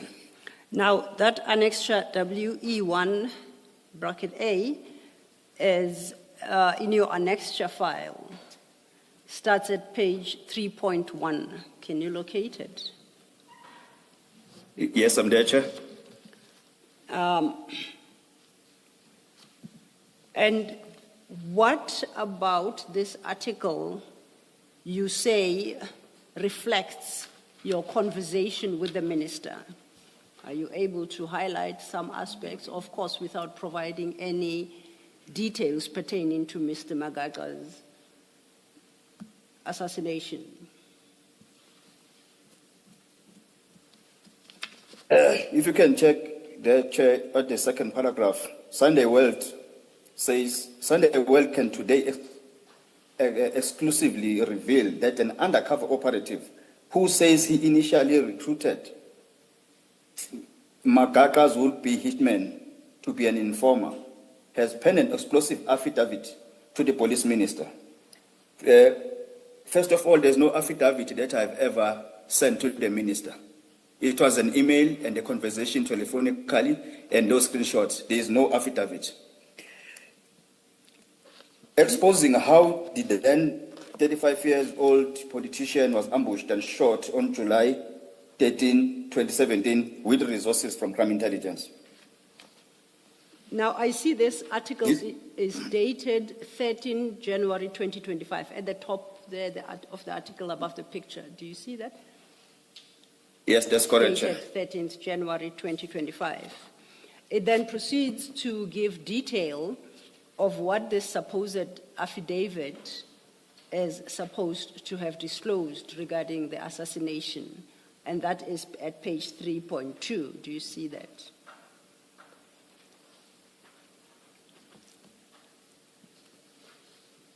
Do you confirm that? Sorry, Chair, in the annexure or in the annexure, page 3.2 of annexure WE1A. This page, they start with the contents of the affidavit. The contents of the affidavit, yes, that page. Yes, Chair. So I'm saying, are you saying that what is set out on that page accords with what you told the minister, although it was not in an affidavit? Yes, Chair, because the content of the affidavit, because Sunday World says the contents of the affidavit, which Sunday World has seen, revealed that Makaka was shot with an AK-47 purchased with money from the slush fund of the crime intelligence, a division of the SAPS. Cash from the same slush fund also funded the purchase of the getaway vehicle, a Mercedes-Benz. Then it confirms, Chair. It provides further detail there. I see at what the copy you have must have quite a big space between the first paragraph and the next, and that's because on the actual article itself, it's an electronic advertisement in between the two paragraphs. Do you see where I am, witness E? Yes, Chair, I can So see. if you skip that whole wide open place, then there is the second, the third. Skip those two paragraphs. They go into the detail. I'm interested in the third. Please read the third paragraph into the record. The operative said, The operative said he registered Mdunge as a police informer on May 10, 2017, after recruiting him. He then handed the hitman to his superiors, the one who later resigned. The operative said he has been part of the multi-dimension organized crime, a deep undercover unit, since 2013. now, looking at the facts as set out in that paragraph, do you know who this article is referring to? The said operative. Do you know who is the operative the article is referring to, considering what it is said, the operative said? I lost, sorry, Chair, I lost you for about a few seconds. Would you please repeat the question, please? Oh, apologies. The paragraph we just read reads, the operative said he registered this person as a police informer. Earlier, you had, in engagement with the chair, spoke of these issues, and then it gives some other facts and references multi-dimensions of organized crime, a deep undercover unit since 2013. Now I'm asking you, do you know the operative that is being referred to in that paragraph?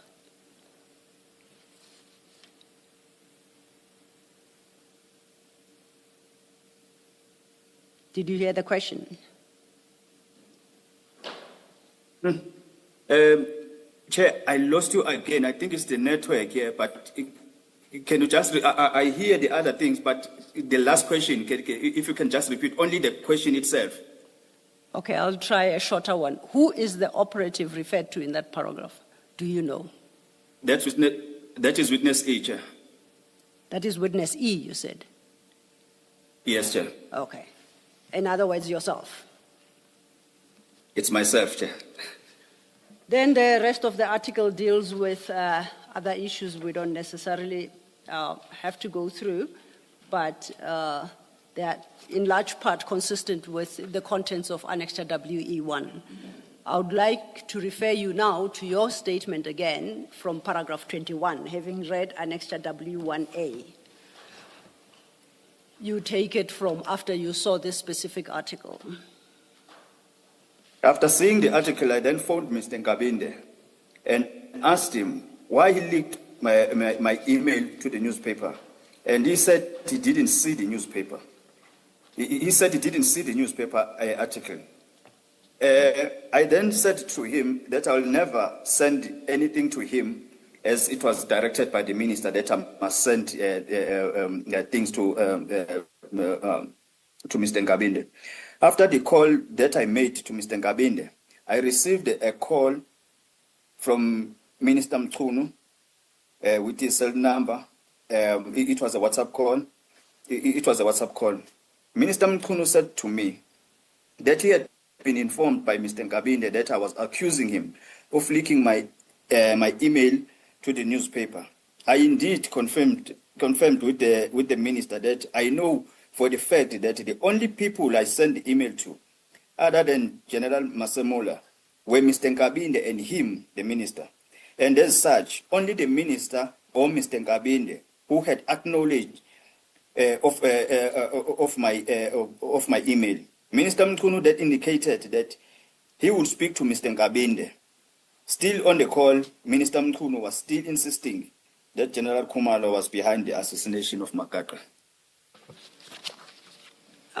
Just to confirm, in the article as you read it, is there any reference to General Khumalo and his involvement in that assassination? No, Chair, there was nothing. And in your annexure WE1, you specifically stated that he was not involved. He was not involved. He was not even in KZN. Did you respond to the minister at this juncture when he insisted that General Khumalo was involved? And if so, what was the response? Firstly, before I answer that question, when he gave me the call that he has been informed by Mr. Nkabinde that I'm accusing him, he said to me he had reprimanded Mr. Nkabinde for leaking the information to the media. And he said he's still going to talk to him, not to do it again. But then when he insisted that, insisting that General Khumalo was behind the assassination, I did explain to him exactly that whoever gave them that information, he gave them the wrong information. General Khumalo was not even in KZN, he was not even part of crime intelligence at the time. Okay. Sorry, Advocate Silo, Yes, just to get the chronology right, this is now in January 2025. It's after the Sunday World article.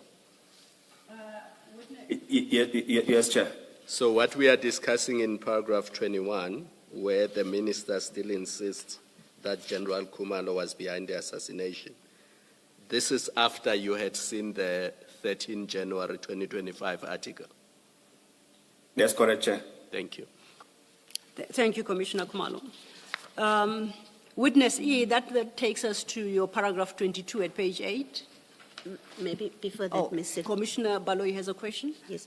Witness E, did the minister, maybe let me ask differently, did you ask the minister why he believed that General Khumalo was involved with the killing?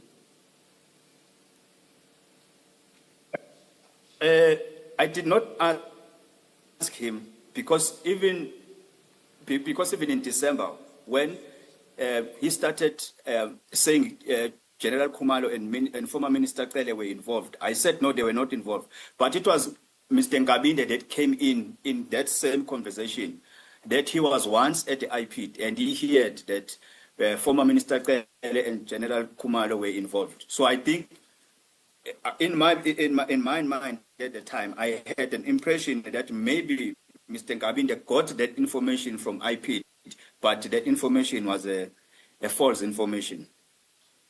Thank you. Thank you, Commissioner Baloyi. Witness E, I was inviting you then to your paragraph 22 from page 8. Are you there? Every time before. Yes, please proceed.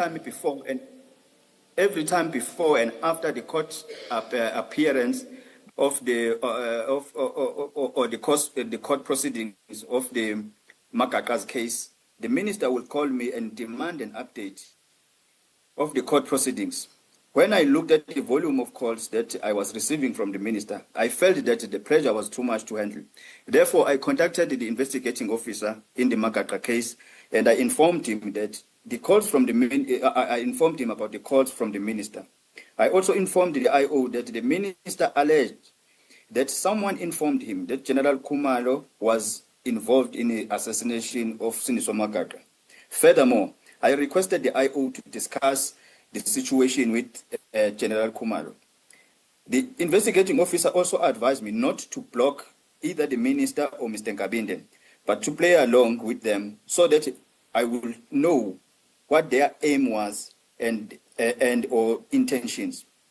I further told the IO that Minister Mkhunu has too much interest on Sindiso Makaka's case because for every court appearance, Minister Mkhunu will phone me and ask me of the next court date and what had transpired at court.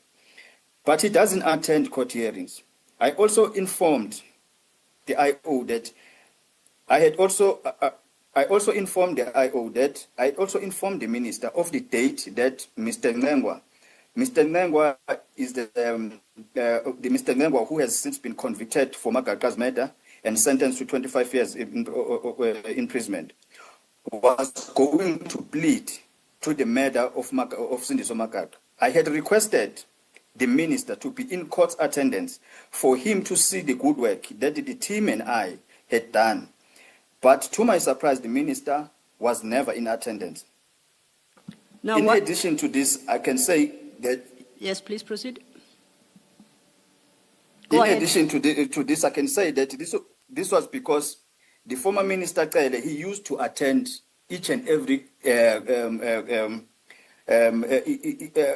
he used to attend each and every court proceedings if ever the case of Cindy Somakaka is going to court, and after that he will even engage with the media and give the update and all that. But Minister Mkhunu, in all court appearances, he has never, I have never seen him attending the case, but he had so much interest. But that is why I advised him that, can you go on the last day at least when the suspect or the accused is pleading guilty, and that is where we got a conviction. But Minister Mkhunu was never in attendance. Okay. We go on then to your paragraph 23.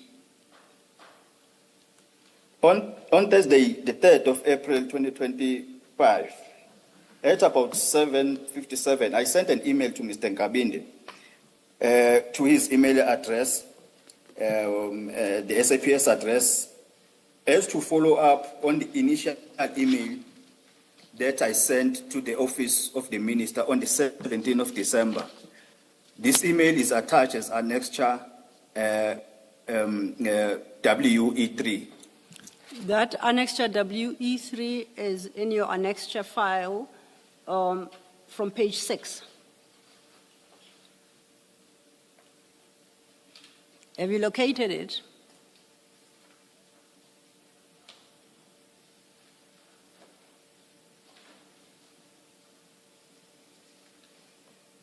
Witness E?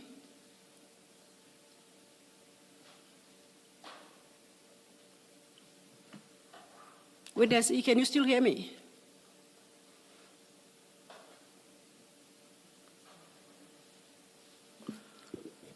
Let us adjourn. Yes, and I think he's lost connectivity. He's off screen now. You'll indicate. We shall, Chair. Thank you. Yes, thank you. Yes.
Thank you, Chair.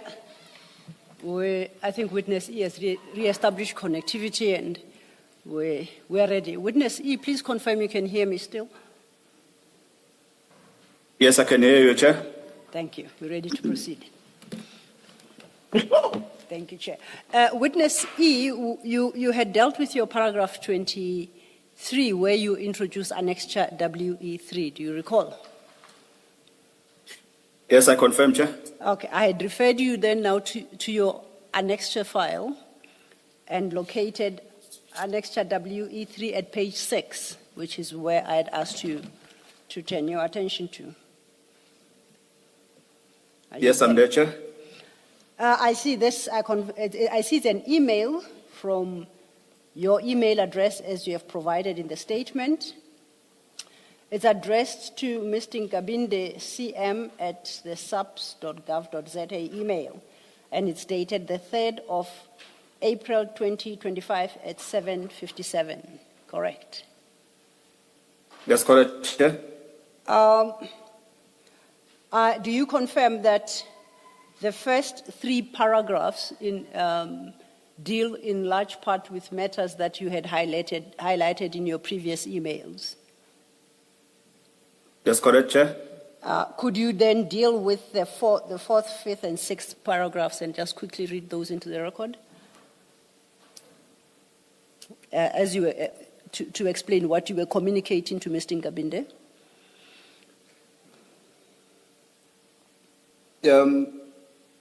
I've been sitting in one rank for 14 years within the SAPS Crime Intelligence with operative experience of 18 years, but because this was last year, now it's an operative, it's an intelligence operative experience of 19 years, including the SANDF, the SA Army Intelligence, and I've made big contributions and successes, but always overlooked when it comes to promotions.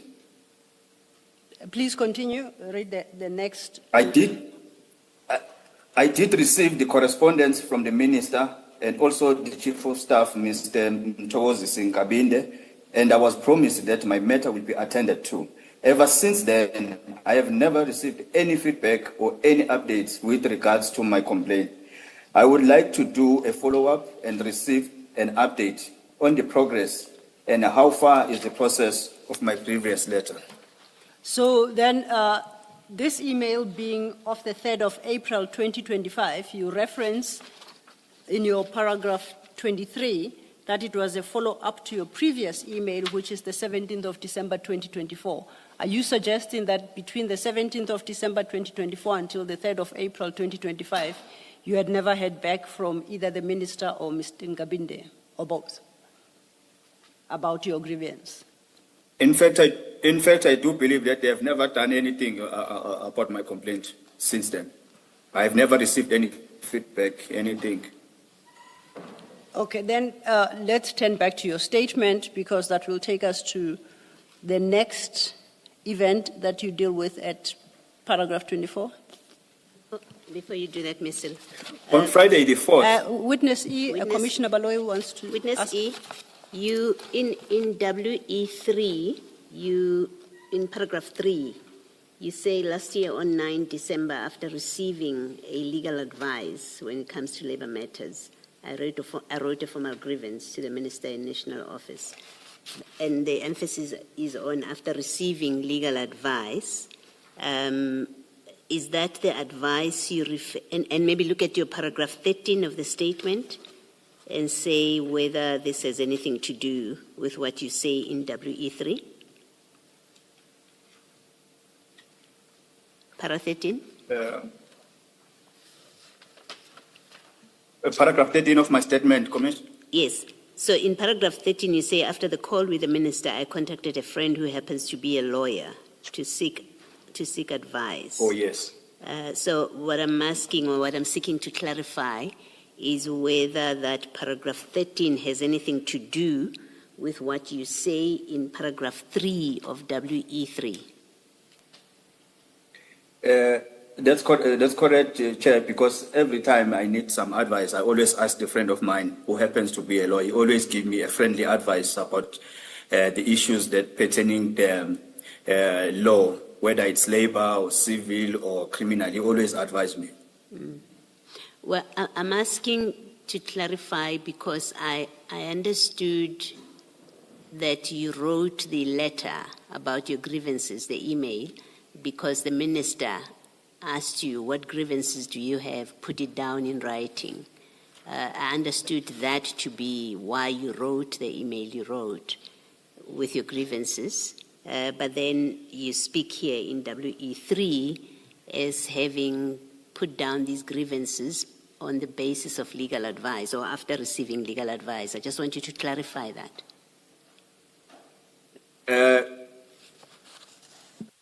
Even though the minister said I must send my grievances in an email, I did receive an advice from a friend of mine who happens to be a lawyer. That is why he even provided me with an email for General Masemulo, of which I didn't have at the time. So it I can confirm that both the minister and a friend of mine who happens to be a lawyer, so both of them, they contributed to that email. You spoke to the friend who is a lawyer after speaking to the minister and because the minister said you should put down your grievances. Is that the sequence? That is the sequence, Chair. All right, thank you. Thank you, Mr. Thank you, Commissioner Baloyi.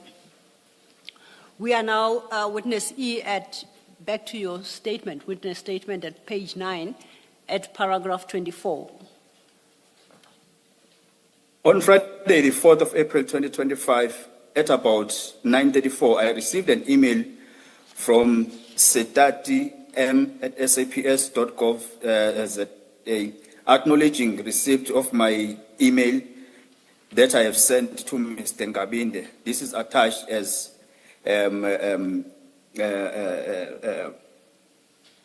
WE4. And that annexure WE4 is at page 7 of your annexure file. If you could go there.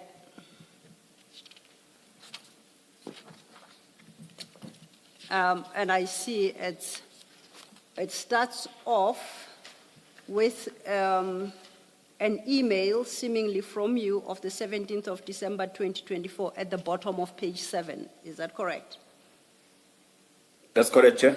And then there's a chain of emails above, right up to the top. Please identify which of those emails you say is from Ms. Setati acknowledging receipt of your email of the 17th of December.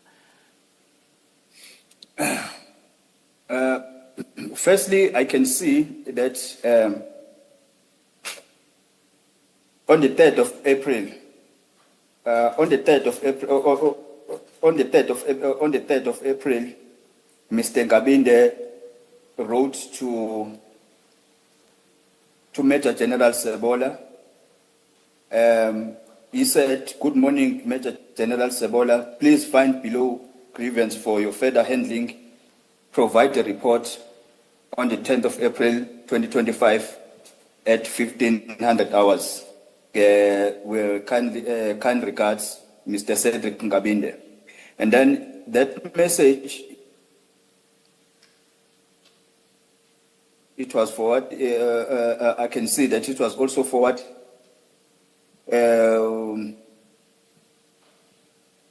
It was from it was Brigadier Letoko. He sent it to Lieutenant Colonel Maria Setati.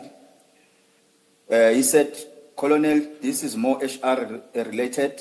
Perhaps refer to acting DNC, SS, and KZN." Yes. And then the last one is from Lieutenant Colonel Maria Setati.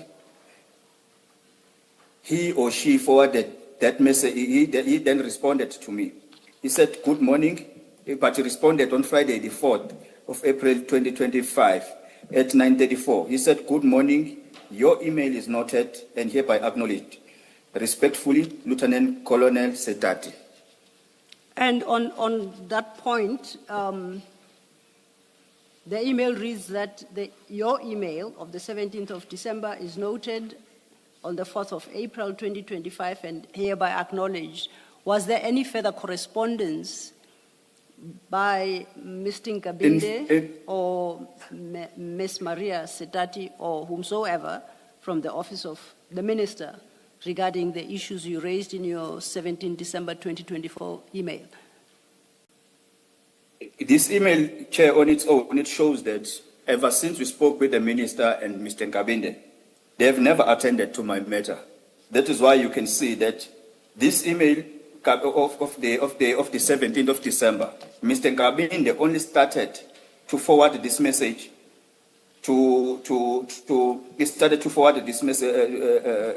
this message to Major General Sebola on April. And then you can see that it's just 2 lines that he wrote there. So he never attended to this matter. And that was the last communication between myself and Mr. Nkabinde. Even here, we did not speak telephonically. He just forwarded this message. I only received this email from Lieutenant Colonel Setati. It's when I saw that, okay, he or she was just responding to me because she received this message, this email that was coming from Mr. Nkabinde in April. Then I just left everything there. It was never attended. Okay. This then brings us to your paragraph 25, and you are dealing with the 6th of July 2025. If you could then take it from there. On the 6th of July 2025, General Mkhwanazi held a press briefing, and thereafter the President placed Minister Mkhunu on a special leave and announced the establishment of the Commission of Inquiry. Please continue. 26, some days later, I received a WhatsApp call from Minister Mkhunu in which he told me that he was drafting something and wanted my full names and surname. And the full names of Mr. Nengwa, the convicted, the man who was convicted for the killing of Magaka. He further said to me that I have to go to the commission and testify about the unlicensed firearms and the vehicles that were purchased by the crime intelligence and were used in the assassination of Sindiso Magaka. I responded to the Minister Mkhunu that I did not have a problem in testifying, but I cannot testify at the commission because the case is still ongoing. After this call, I phoned the IO and I informed him that the minister wants me to testify at the Madlanga Commission. The IO informed me that since the case is ongoing, I cannot testify about it at the commission. Therefore, if the commission wants me to testify, they should liaise with his office first. Please proceed. In 27, my assessment of the minister's calls is that dating from the 7th of December, which was our first communication, they have increased progressively and are getting more and more after the 6th of July 2025 press briefing by General Mkhwanazi. 28, on the second week Witness of E. September, the minister... Witness E. Witness E, please wait. Before you go to Yes, Chair. before you go to paragraph 28, at that paragraph 26, where the minister says to you, you should come and testify before the commission, did he say what it is that he wanted you to come and testify to? At that time, and in that call, he did not specify what is it, but later on, he did say that he wants me to come and testify about the unlicensed firearms and the stolen cars that were bought by crime intelligence that were used in the killing of Magaka and other ANC councillors. And did you ask or did he explain why that was relevant to the commission to hear? He has never explained that to me, Chair. Up until today, he has never explained. Thank you. Thank you, Commissioner Baloy. Witness E, you may proceed then. On the second week of September, Minister Mkhunu again phoned me, though I cannot recall an exact date, and he informed me that he will contact me later using another number and that I should answer the call. On the same night, at about 10 at night, I received a phone call from the cell phone number that is there. The person on the other end of the line introduced herself as Kamogelo Mokgotsi from Minister Mkhunu's office. At this time, Minister Mkhunu had been placed on special leave already. Kamogelo Mokgotsi informed me that she had been instructed to tell me that I will be going to testify at the Madlanga Commission, and that there had been statements that they have already prepared on my behalf pertaining the purchasing of unlicensed firearms and stolen vehicles that were used in the assassination of Mr. Makaka, Sindiso Makaka, the assassination of Sindiso Makaka. I responded to Kamogelo Mokgotsi that I have already informed the minister that I did not have a problem to testify at the commission, but they should first communicate with the IO and the prosecutor. Witness E at paragraph, apologies, witness E at paragraph 28, you say Ms. Mokgotsi informed you that she had been instructed to tell you that there had been statements that were already prepared on your behalf for purposes of testifying at the Madlanga Commission. Do you see where I'm reading? Yes, Chair, I'm there. My question is, that. were those statements or any versions of them ever shared with you? These statements prepared on your behalf? No, Chair, nothing was ever shared with me. Were you informed as to the content of such statements? What exactly was never, in Chair. that? Sorry, say I that. was never, Chair, informed. Okay. I was never informed, Chair. Thank you. You can then take it from paragraph 29. Kamogelo then handed the phone to the minister, who told me that from now going forward, if I have any updates, I should give it to Kamogelo. I should give it to Kamogelo. Still on the same call, Minister PKTT, I told him that I barely knew General Khumalo because I have never worked with him, and that I only learned of him when he headed the PKTT. Beyond that, I knew him as one. I knew him as one who arranged for me to be enrolled in the witness protection program. Sorry, Advocate Silo, maybe witness should read that paragraph again. Witness E, there was a bit of distortion when you were reading that paragraph. It didn't come through as clearly. Commissioner Khumalo suggests that perhaps you reread paragraph 29. You might just come through clearer. Kamogelo then handed the phone to Minister Mkhunu, who told me that from now going forward, if I have any update, I should give it to Kamogelo.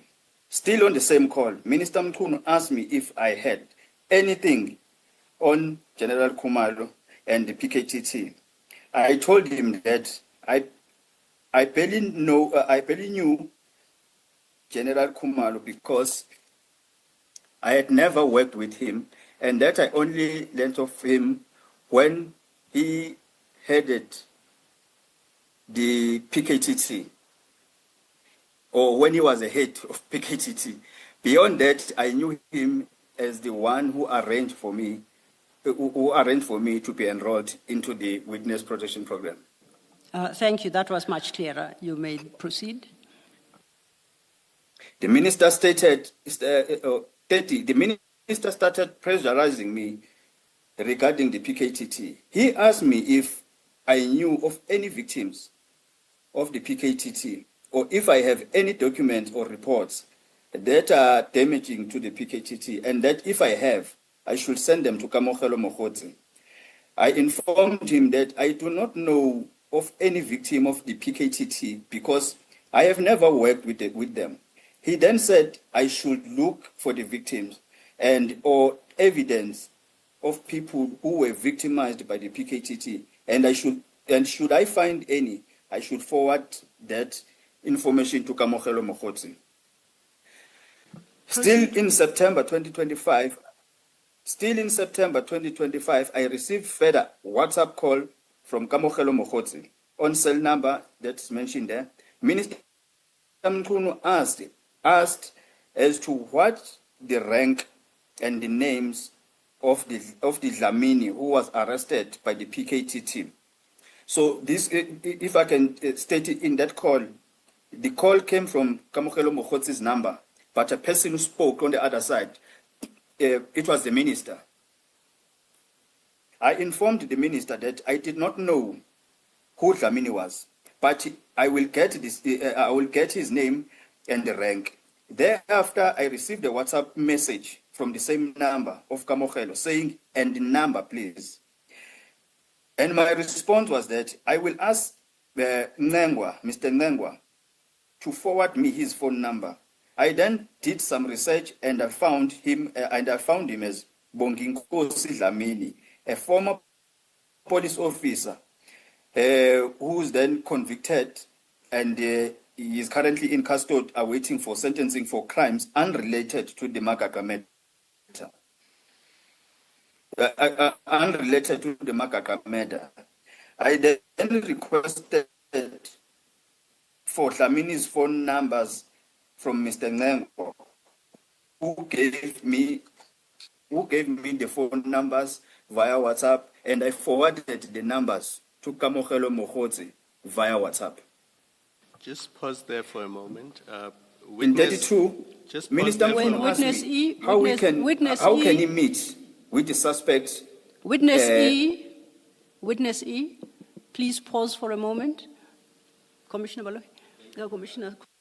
Chair. Witness E, you testified earlier that you were told that Kamogelo Mokgotsi is in the minister's office. Do you know what her role is in the minister's office?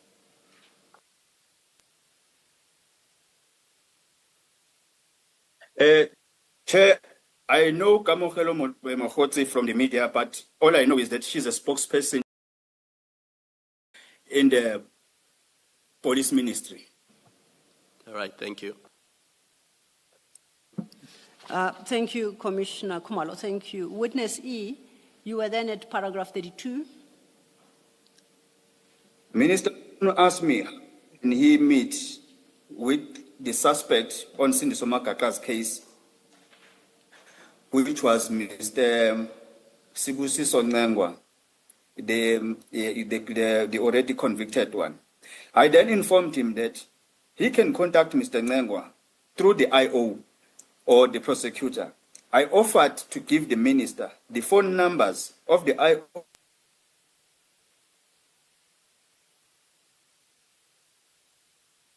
and see Mr. Ngengwa.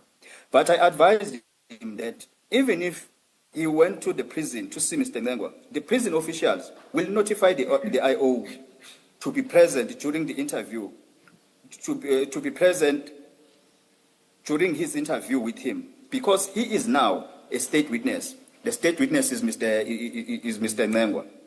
The minister then asked if he arranged the meeting through the office of the National Commissioner of Correctional Services, Mr. Tobachale. Will it work? I informed the minister that it will still be the same because the prison will inform the IO. Yes. 33.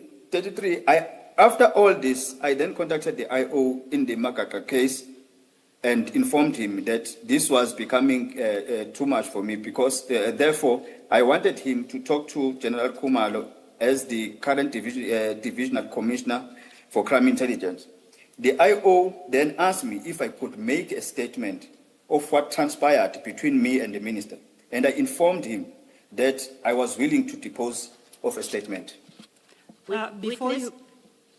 Yes, Commissioner. You can go ahead and ask your question. No, I was going to ask at 33, before you move to 34.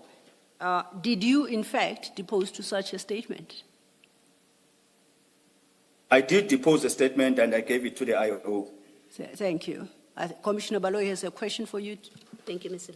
Witness E, when the minister asks to be in touch with Mr. Ngengwa, does he know, or rather let me ask, is it your understanding that he knows and understands that at that time Mr. Ngengwa is a potential witness, is accused in the Magaqa matter? He knew everything because every time there's any update with regards to the case of Siniso Magaqa, I used to update him before and after. Even after the conviction of Mr. Ngengwa, he knew everything about him. Even after Mr. Ngengwa, because during the time when Mr. Ngengwa was convicted, he made a Section 220 statement where he mentioned that he's willing to be a state witness in the ongoing matter of Magaqa. So Mr. Mkhunu knew everything, that Mr. Ngengwa is now a state witness. And a related question, when the minister speaks to you, is engaging with you and asking for updates from you, does he know that you're a state witness, you're going to be a state witness, or you're a potential state witness? Did he know that? He knows everything about me. He knows that I'm a witness. Yes. He knows that, and he knows that I'm in a witness protection program. Thank you. Thank you, Commissioner Baloyi. Witness E, I think that now takes us to your paragraph 34 at page 13.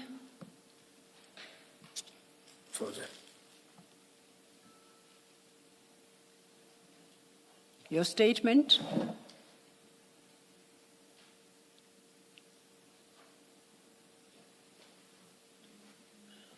Witness E, can you still hear me? Yes, I'm back, Chair. Okay, it's your page 13, and I'm referring you to paragraph 34. I think that's where you're supposed to pick it up from. Thank you. I want to emphasize that since the beginning of the Madlanga Commission, on the 17th of September 2025, Minister Mkhunu consistently phones me and the numbers of calls are skyrocketing. He is trying to coerce me to testify at the Madlanga Commission in a manner favorable to him. In the phone call, I ended up conceding that I will testify at the Madlanga Commission. Please proceed. On Thursday, No, 23 October. Witness E, my apologies. Please, Before you proceed, Witness E, you say he's trying to coerce me to testify in a manner favorable to him. What does he want you to come and, has he told you what he wants you to come and testify to? And why do you say that is favorable to him?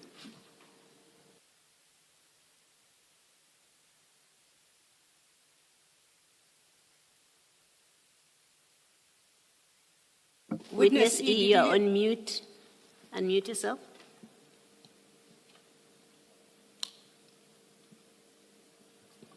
Witness E, can you hear me?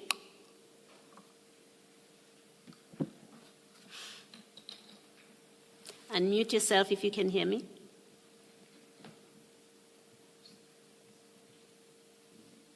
Witness E, if you can hear us, can you please unmute yourself? You appear as muted on the screen. It might be the link is lost again. It gets quickly re-established. May I request a 2-minute stand down? Thank you. We'll come back when you indicate.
his telephone calls to you are skyrocketing. And then this is the part. He's trying to coerce me to testify the Madlanga Commission in a manner favorable to him. And my question was, what has he said he wants you to come and testify to, and why do you say that is favorable to him?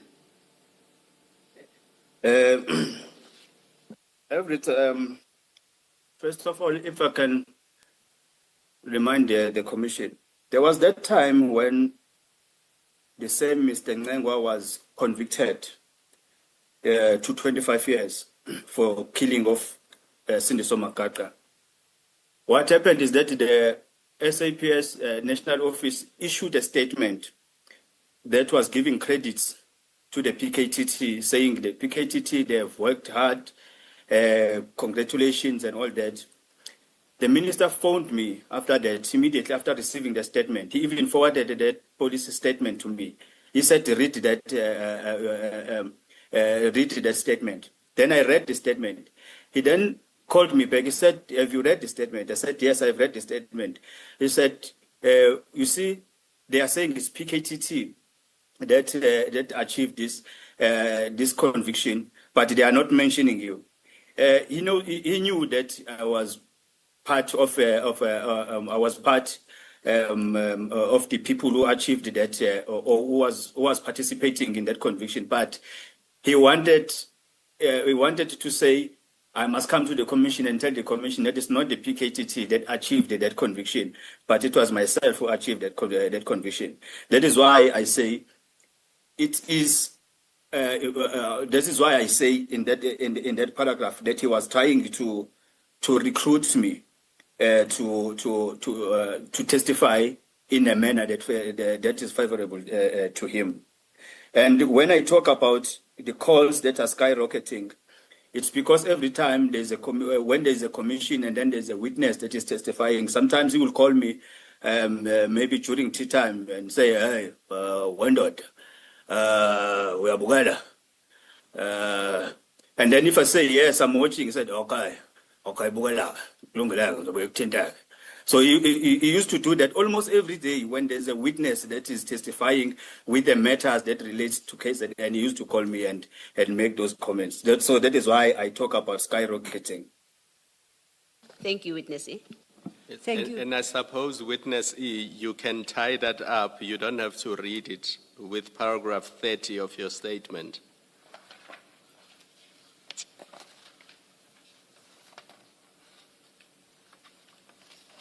Yes, the minister started pressurizing me regarding the PKTT. He asked me if I knew of any victims of the PKTT or if I have any documents or reports that are damaging to the PKTT, and if I have them, I should send them to Kamogelo Mokgotsi. And I informed him that I do not know of any victims of the PKTT because I have never worked with them.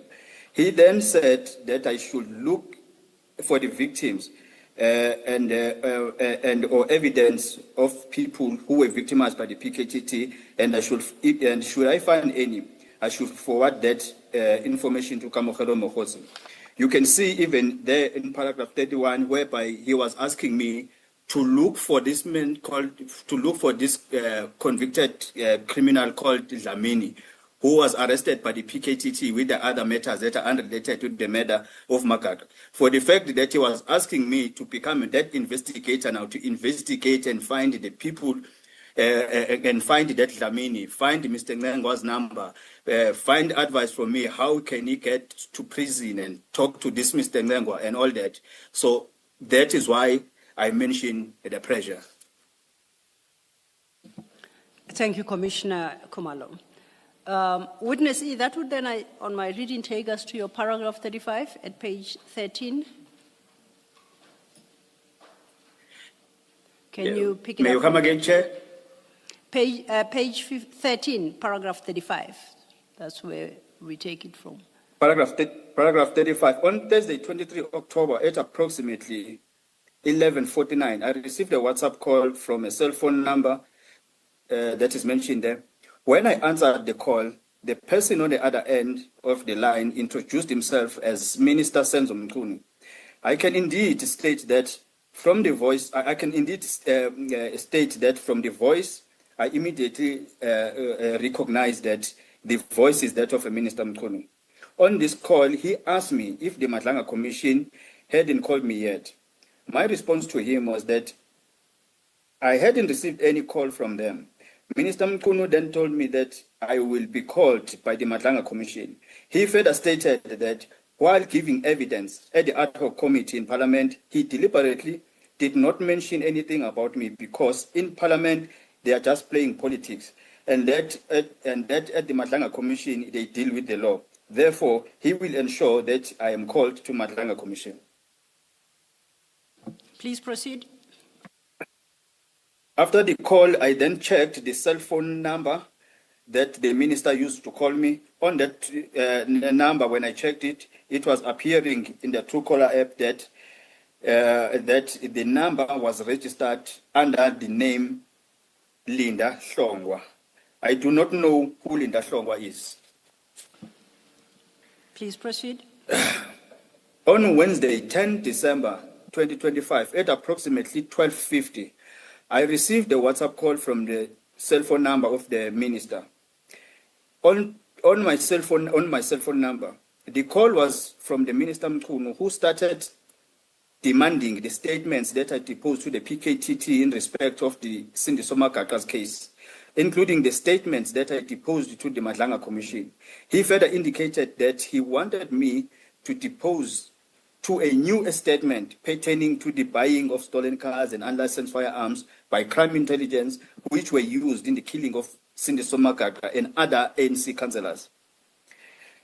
The minister further asked me if the Madlanga Commission had contacted me yet, and I told him that I was contacted by the commission and I was interviewed by the commission investigators. He asked me if I knew their names, and I told him that I do not know their names. He then demanded a copy of a statement I made to the Madlanga Commission, and I informed him that I did not have the statement and that I was only interviewed by the commission investigators. Therefore, I did not know whether or not they have drafted the statement. I further told the minister that the Madlanga Commission investigators have informed me that I will be called to the Madlanga Commission next year, which is 2026. Minister Mkhunu indicated that he wanted his lawyers to interview and obtain a statement from me. Therefore, he asked for my location. I then informed the minister that it is not allowed for me to disclose any of my location since I'm in the witness protection program. The minister then suggested that I draft the statement, sign and send it to him. And my response was that I could make a plan, but the problem was that I do not have gadgets in my possession to write it.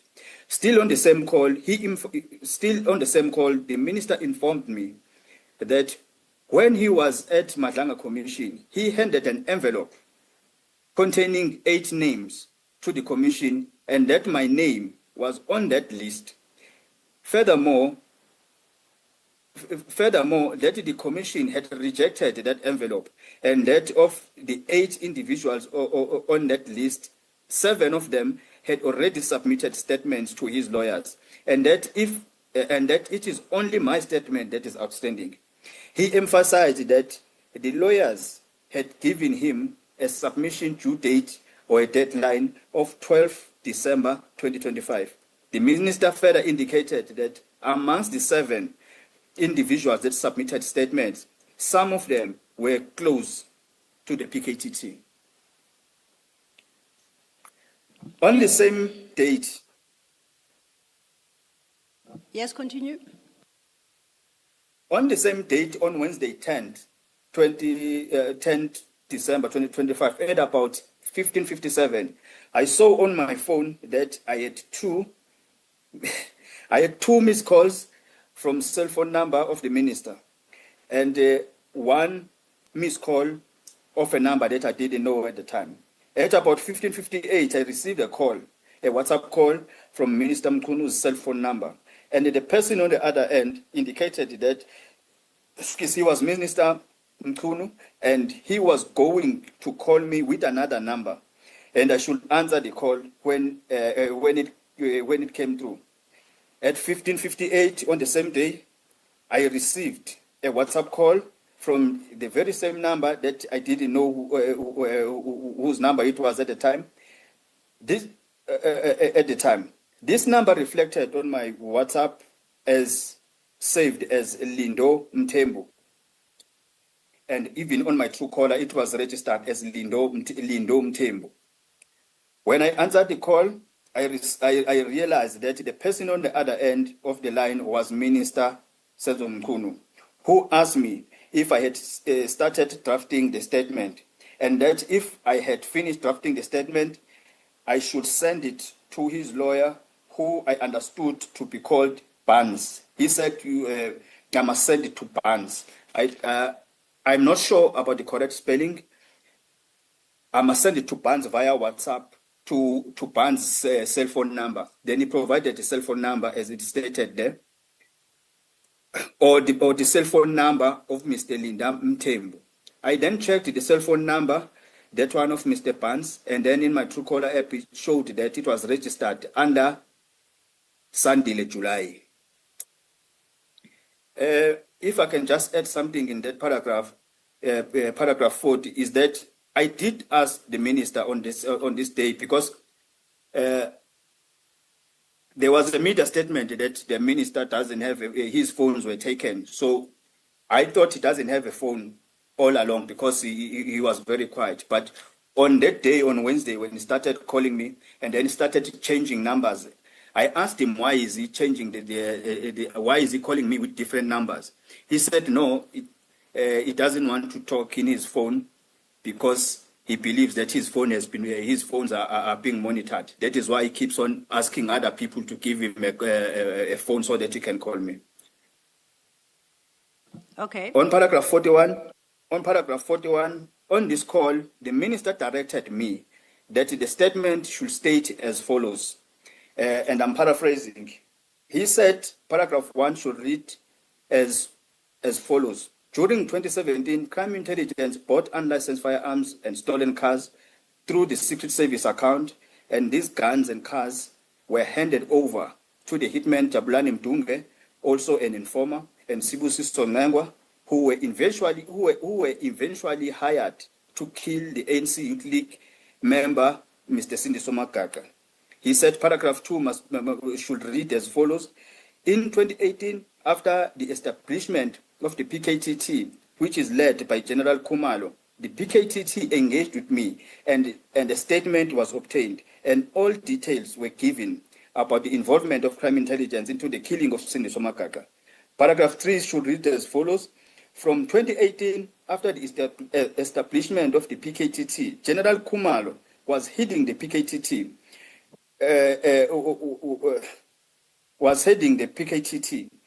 As from 2022, General Kumalo was appointed the head of crime intelligence.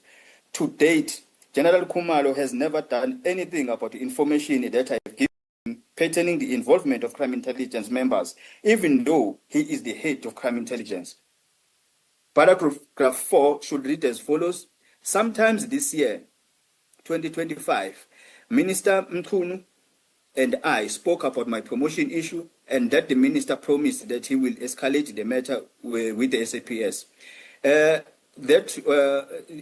that paragraph, 2025 was not true because the engagement with my grievances, they start from the 7th and they start from the 7th up to the 9th, in 2024 December. So the conversation did not start in 2025, but he said I must put it this way. Paragraph 5 should read as follows. In August 2025, the investigating officer in the case of Sindiso Makaka informed me that the case is sub judice and therefore I cannot make a statement or testify anywhere else without him being informed. Paragraph 6 should read as follows. In November 2025, the Madlanga Commission investigators consulted with me but the commission is not calling me to testify. Witness E, before you proceed, did you prepare a statement in the terms that you refer to at paragraph 41? No, Chair, I did not prepare any statement, and I had any intention to prepare any statement. But I did not tell the minister that I'm not going to prepare the statement. I just said, okay, I'll prepare a statement, but I knew I was not going to prepare any statement, and I've never prepared any statement. Okay, thank you. Just a moment. Witness E, if you had prepared a statement along the lines of paragraph 41, in other words, 41.1 to 41.6, would you not be lying to the commission if you presented a statement that reads along the lines of those paragraphs?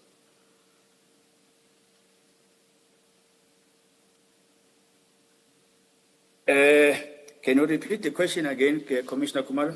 If you had prepared a statement for this commission that reads along the lines of paragraph 41.1 to 41.6, and you presented it to this commission, or it was used by somebody else before this commission,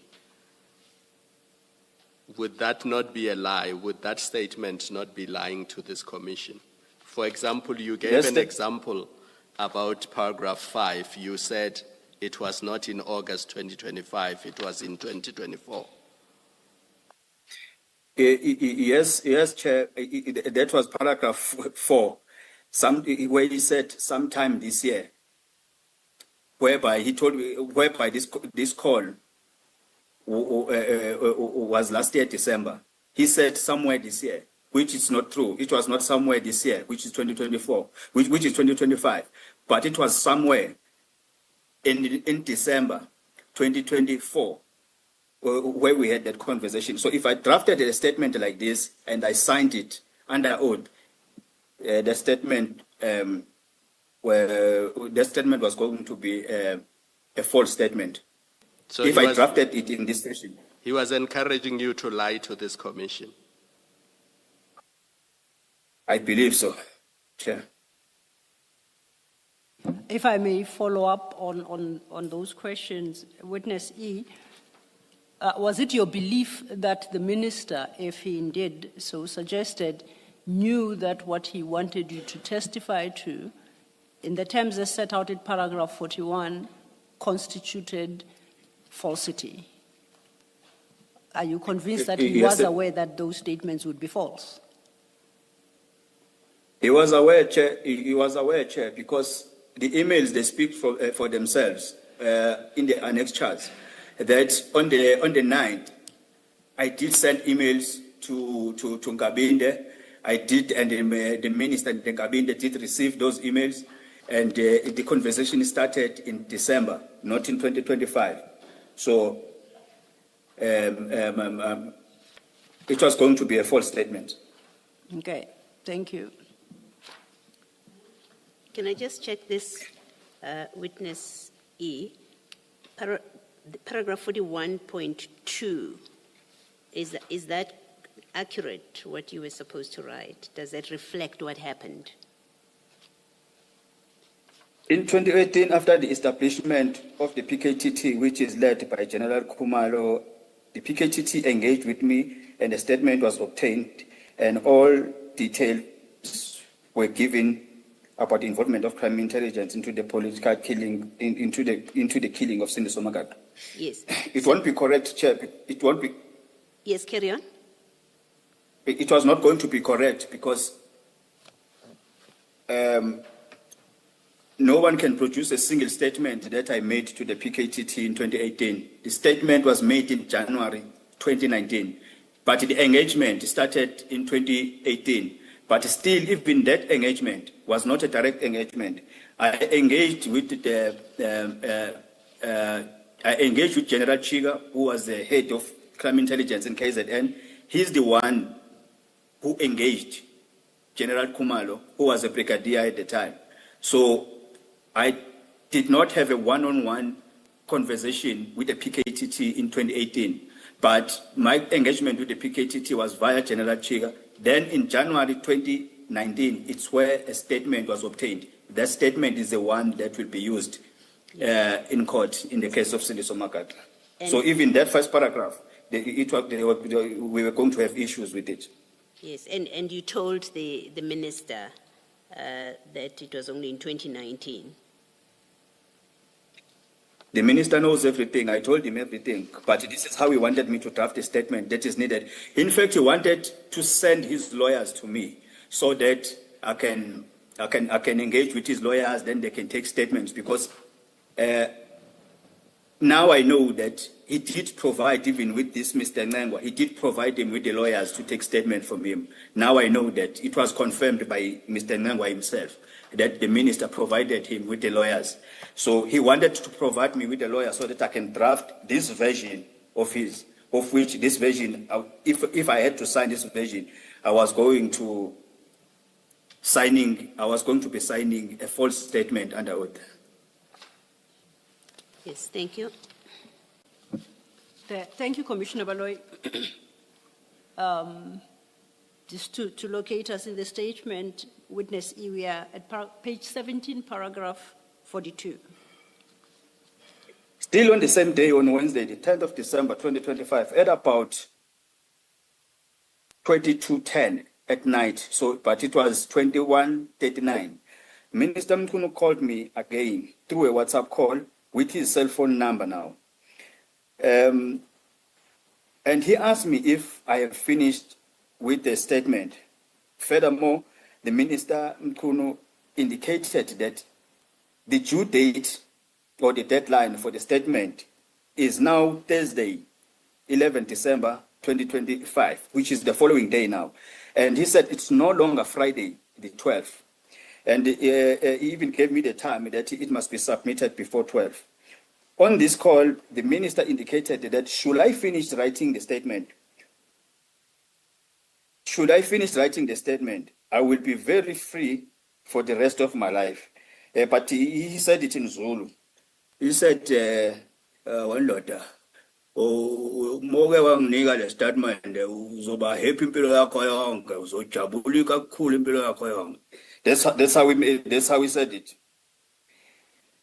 My response to the minister was that I have not yet finished this, with the statement. He then indicated that I should then draft the statement the following day, and that when I'm finished with the statement, I should discuss the statement with him so that he will tell me what to add or to remove before I can print, sign, and send. He further informed me that Lindo Mthembu, with the cell phone number that he was using before, resides with him. They live together in one house. Therefore, I can call at any time, even at 12 midnight, if I want some comments in that statement. I can reach him through Lindo Mthembu. Further to that, the minister indicated that the statement should be finalized before 12 midday on Thursday, 11 December 2025. Witness E, if you did understand him at all, what did you understand the minister to refer to or to mean when he said, if you finish writing the statement, you would be free for the rest of your life? What did you understand that to mean? What was he undertaking to you, if at all, if anything? Chair, at the time, I didn't understand what he was meaning. But now, based on the information that I have and that I know, I think I have an idea what he was trying to mean. But may I reserve my answer to that question? But I did not understand at the time, because he said you will be free and you will be happy for the rest of your life if you can just give me this statement. So that was it. So at the time I didn't understand, but whatever I know now is not important. Or maybe can I just reserve it to myself? Earlier on, you mentioned that he had offered the services of his lawyers to you. Yes. Did that happen? Did you accept, and did anything come of it, of that offer? I refused to take an offer because I'm in the program. I refused to take an offer. But if I was not in the program, I was going to accept the offer. And I was going to start engaging the process of entrapments because I'm very good in entrapments. I was going to ask the lawyers to come, and then when they come, I will hear what they are up to. And then if there's any criminality, they were not going to leave that office. Thank you. Thank you, Mr. Thank you, Commissioner Baloyi. I think we are now at your paragraph 43 at page 18, witness E.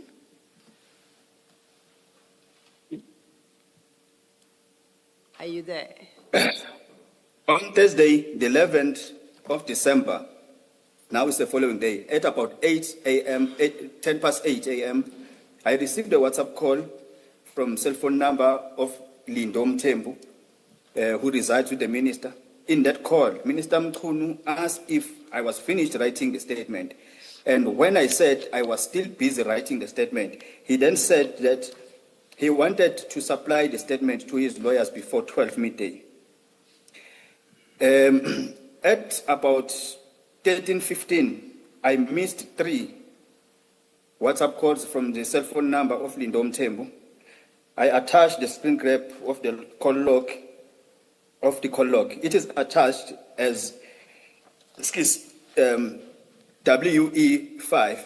I wish to state that I deliberately missed those calls because I had not drafted any statement for the minister, and I had no intention to draft of any statement because I had no intention to draft any statement. But now I didn't know what to say to the minister at the time when he was calling me, because now there was no statement, the statement that I drafted, and he was busy calling, asking for a statement. So because it was after the deadline, I did not know what to tell the minister. Yes, your annexure WE5 is in the annexure bundle at page 10. If you could turn to that annexure. And you say that's the call log. Yes, Chair, that's true. That's a call log. And if I read it correctly, the earliest call is at the bottom of the sheet and the latest call is at the top of the sheet. Am I reading it correctly? That's correct. That's correct, Chair. And I see that whereas when we set out a date here in South Africa, we start with the day and the month and the year. This appears to be different because the first figure in all those calls is 12, then it goes /10/25. And what changes is the middle number. So am I reading it correctly that 12 here refers to the month and not the date? Yes, because WhatsApp is not is not program or it's not a South African app. So they start with a year. They start with a month. They start with a month, followed by a day, followed by a year. So here it's December. It's the December month, the 10th, 2025. So it starts from there going up. So the American system. Now, yes, Chair. I see the first, then if we accept that the first call is the one at the bottom, right? 12, 10, 25, and 15, 57, and works all the way to 12, 11, 20, 25, and 13, 15, right? So this is over yes, a Chair. period of 2 days. Am I correct? Yes, Chair. So that first, that's correct, Chair. That first call at the bottom, is that the call you reference at paragraph 40 of your statement at page 15? Am I reading it correctly? That's correct, Chair. That's correct, Chair. And then from paragraph 40, all the other calls that you said you received from the various numbers will then be reflected in the rest of the document reading upwards. That's correct, Chair. With the last being the call you reference At paragraph 43, from that number you said is it's registered to Lindam Tembu, I think you said. Lindom Tembu. In paragraph 43, Yes, sir. you said at 13:15, you had those 3 missed WhatsApp calls from that number.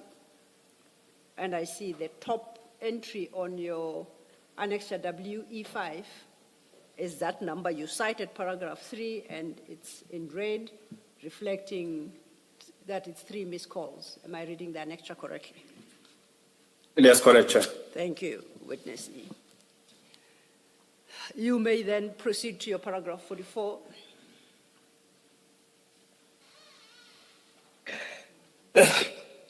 The minister called me with a direct, because I was not answering now that WhatsApp call because I didn't know what to say to the minister.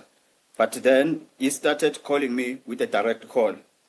The minister called me with a direct call, and I claimed that I have drafted the statement along the lines discussed. Because that was a direct call, my phone utilizes Truecaller app, and the Truecaller app is set on my phone as a default.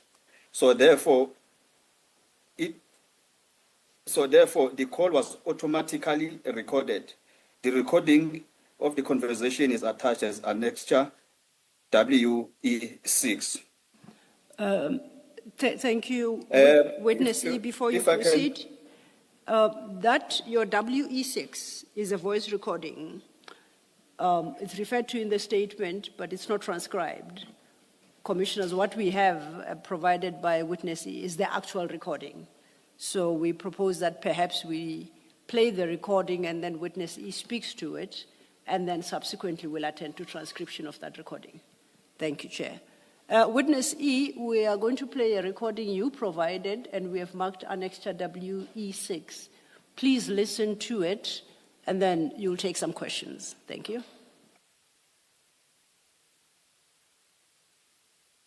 Uzala ngiyabhala ngisefethini la angikhe lokhu zene endlini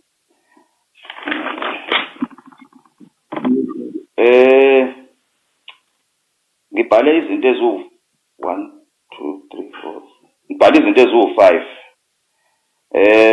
mengizokuthatha ekuqaleni ngibhale from igama isibongo address lezinto eziphezulu paragraph 1 ngabhala ukuthi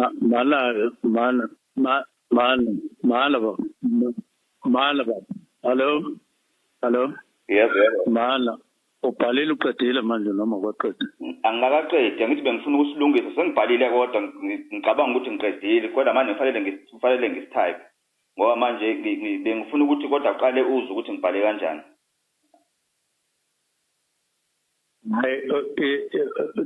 WhatsApp la kule ndoda la. Lo suqedile singalo sikhuluma. Oh okay. Okay.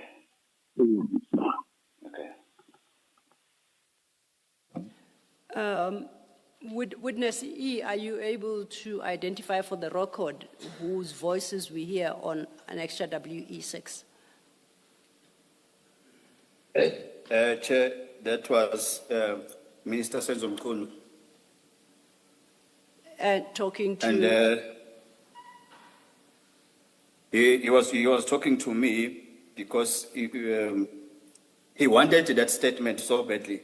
So since he wasn't getting hold of me on WhatsApp, he decided to use a normal call. And if I can explain to the commissioners, I did not deliberately record the minister. I was not in a process of entrapments. WhatsApp.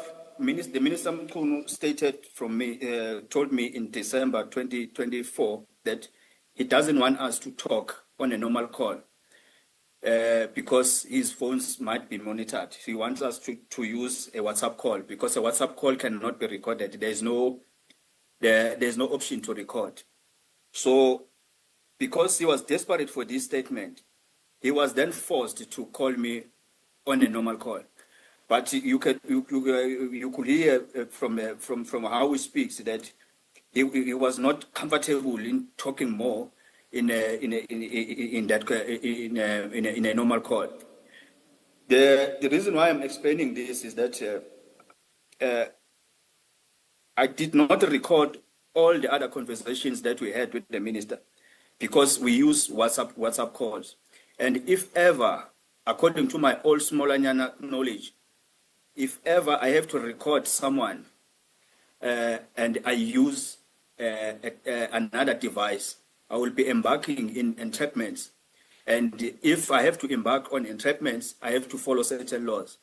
And then if I am an initiator of the call, I have to inform the other person that the call might be recorded because I am an initiator of the call. But if I'm a receiver of the call, I don't have to inform the other person what systems I have in my possession. So when the minister, this call was not initiated by myself, it was initiated by the minister. Unfortunately, the Truecaller app is set on default on my phone. So therefore, it automatically recorded the minister. Okay. Thank you, Chair. Thank you for that explanation, Witness E. Now, could you perhaps do us a favor? The conversation sounds like it's in Zulu, it's in the vernacular. We've conducted these hearings, at least your testimony in English. Are you able to briefly summarize what you said in English and what the minister said for the record? Thank you. Chair, with my Just, poor English. Witness E, just wait a second. Yes, perhaps before that, who is the first person speaking on the recording or in the recording? Is it?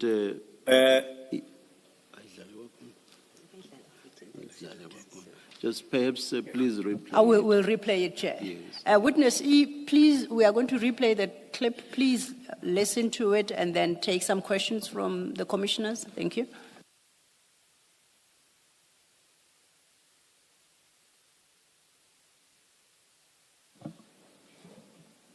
We'll try and slow it down a bit as well. No, ngiyalokhuza la ngiyabhala. Ngisefreshini la angikhe lokhuze nendlini. Please pause. Who is that witness E? That is Witness E, Chair. That's myself. And what are you saying there? Perhaps continue to. I am saying. No. Continue to the end of what Witness E is saying, and then Witness E should please tell us what he's saying. We shall do so. We're going to try, and we will run the part that Witness E says he's the speaker.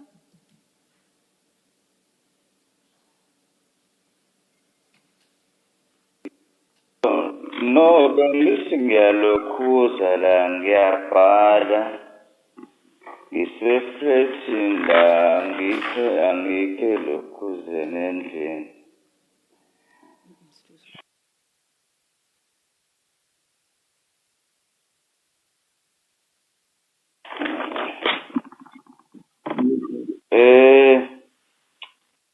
Ngibhale izinto eziwu 1, 2, 3, 4. Perhaps before the mention of Ngibale before that, please translate what you said up to this point, Witness E. After I saw the minister calling me on a normal call, I just took the call. I did not say hello because we've been engaging the whole day discussing the statement. So I just took the call and I pretended to be writing a statement. In fact, I was lying to the minister saying I'm No, just tell us, sorry, Witness E, please tell us what you are saying. Don't give us any background, just tell us what you are saying. I said I was trying to write. I was trying to write a statement.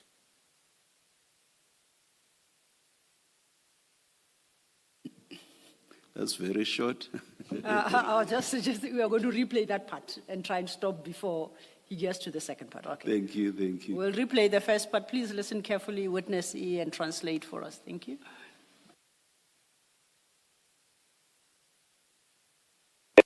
No, bengithi ngiyalokhuza la ngiyabhala.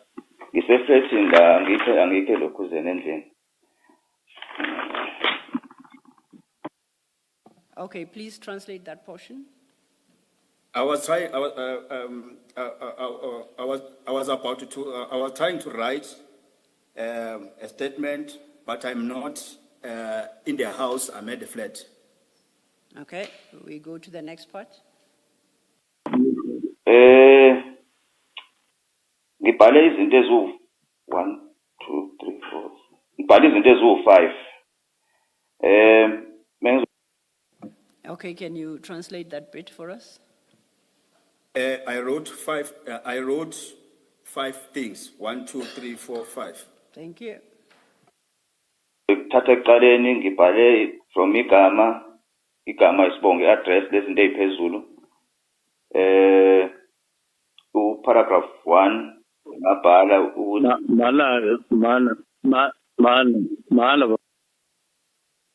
Okay, before the other voice comes in, can you translate the last bit?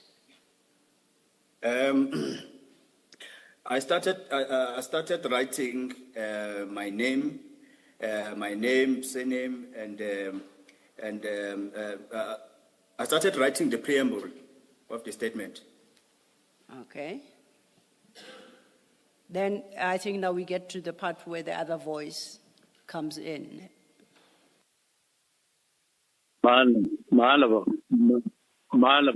Hello? Yes. Mala. Upalile uqedile manje noma waqeda? Angakaqedi angithi bengifuna Now, can you translate what is said by the other voice? The other person is the minister. Please, Witness E, wait. please identify the other voice and then translate. Thank you, Chair.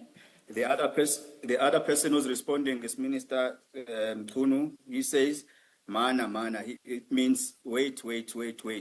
Have you finished writing? He says, mana. Usupalile uqedile. Wait. Have you finished writing? Okay, we're going to play the next portion.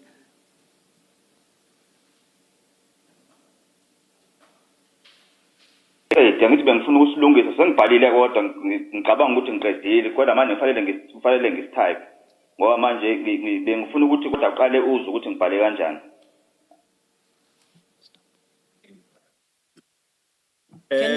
Witness E, can you identify firstly who's talking and then you translate for us? Thank you.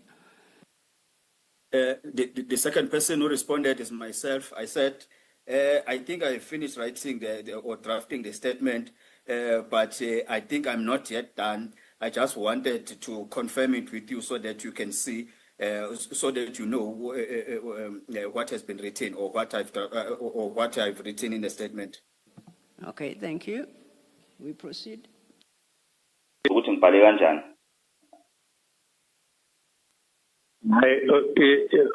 WhatsApp la kule ndoda lo suqede singalo sikhuluma. Oh, okay.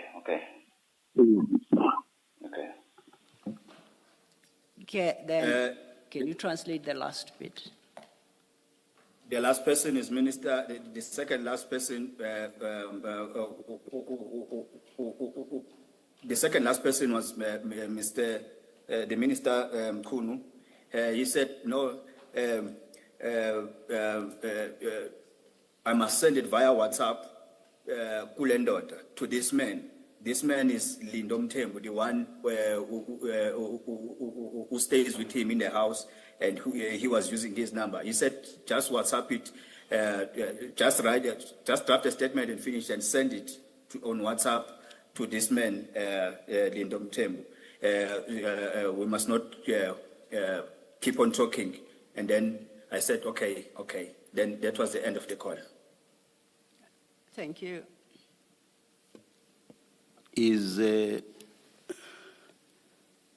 Does this recording contain the content of the entire call, Witness E? It contains the entire call. In fact, it didn't want to even participate in the call, but it contains the entire call. I'm asking because the way it starts is rather strange if that's the entire call. If I'm not mistaken, but we can replay it if you say I'm mistaken. It starts with you speaking and you say, no, angithi ngiyabhala. That to me sounds a rather strange way of a call, or rather, it's a very strange start of a call that has not been initiated by you. No, angithi ngiyabhala, which you translated as you are writing, and of course you start with a no. No, angithi ngiyabhala. I don't know. No to what? No responding to what? I don't know, Chair, but when we speak Just a minute. Can you just play that very first part, if indeed it does say no angithi ngiyabhala? Indeed, Chair.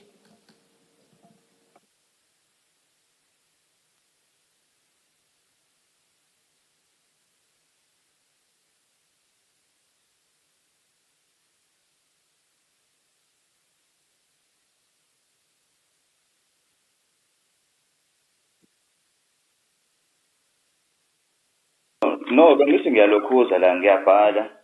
Ngisefreshini la angikho lokhuzeni endlini. It sounds to me, yeah, you say exactly that. The only thing I did not include is the bit that says ngiyalokhuza. No angithi ngiyabhala ngiyalokhuza. It sounds as if you are responding to something. No angithi ngiyalokhuza ngiyabhala. What were you responding? Sorry, Witness E. What were you responding to, Witness E? I think, Chair, I was answering the call. I think I said sure. I think I said sure, not no. Sure, or sure instead of no. I think I said sure because the call was coming from Lindom. We'll try again, It was Chair. not coming from a minister. If it was coming from a minister, I was not going to say sure. I was going to answer it in a decent manner. But since it was coming from this Lindom Temple, I said sure. Bengithi ngiyabhala la. Bengithi ngiyalokhuza. The reason why I was saying bengithi ngiyalokhuza is because I was lying. There's nothing I was drafting. So I said sure. I don't think I said no. I think I said sure. But that is the recording I found in my Truecaller. So there's nothing more I can say about it. Maybe it's a miss here on my part then, We'll but try again. let's just play it one last time. Yes, Chair. No, bengithi ngiyalokhuza la ngiyabhala. Ngisefreshini la angikho lokhuzeni endlini.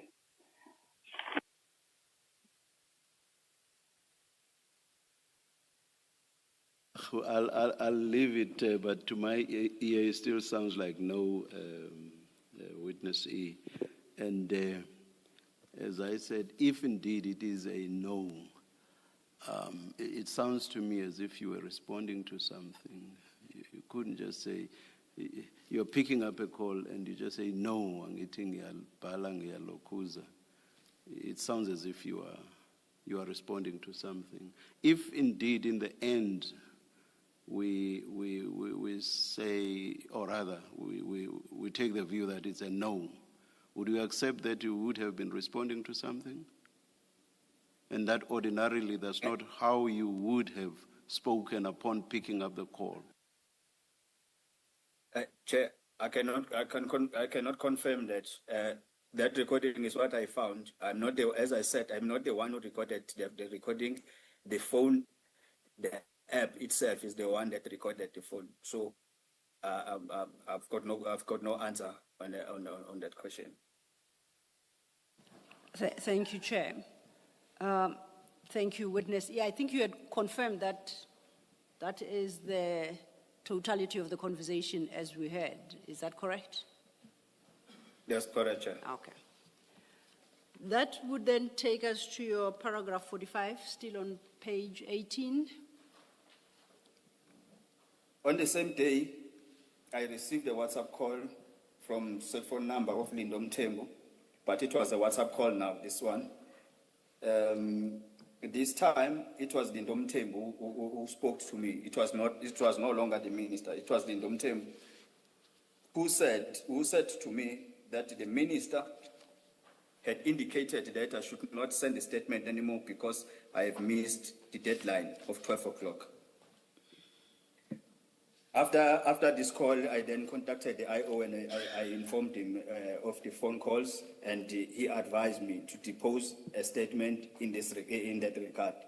This I duly did. I wish to state that I have never deposed any statement on behalf of Minister Mkhunu, and I have never given him any statements that I've made to the PKTT, either in respect of the matter of Siniso Magaga or any other, or any statement I depose in respect of the Madlanga Commission.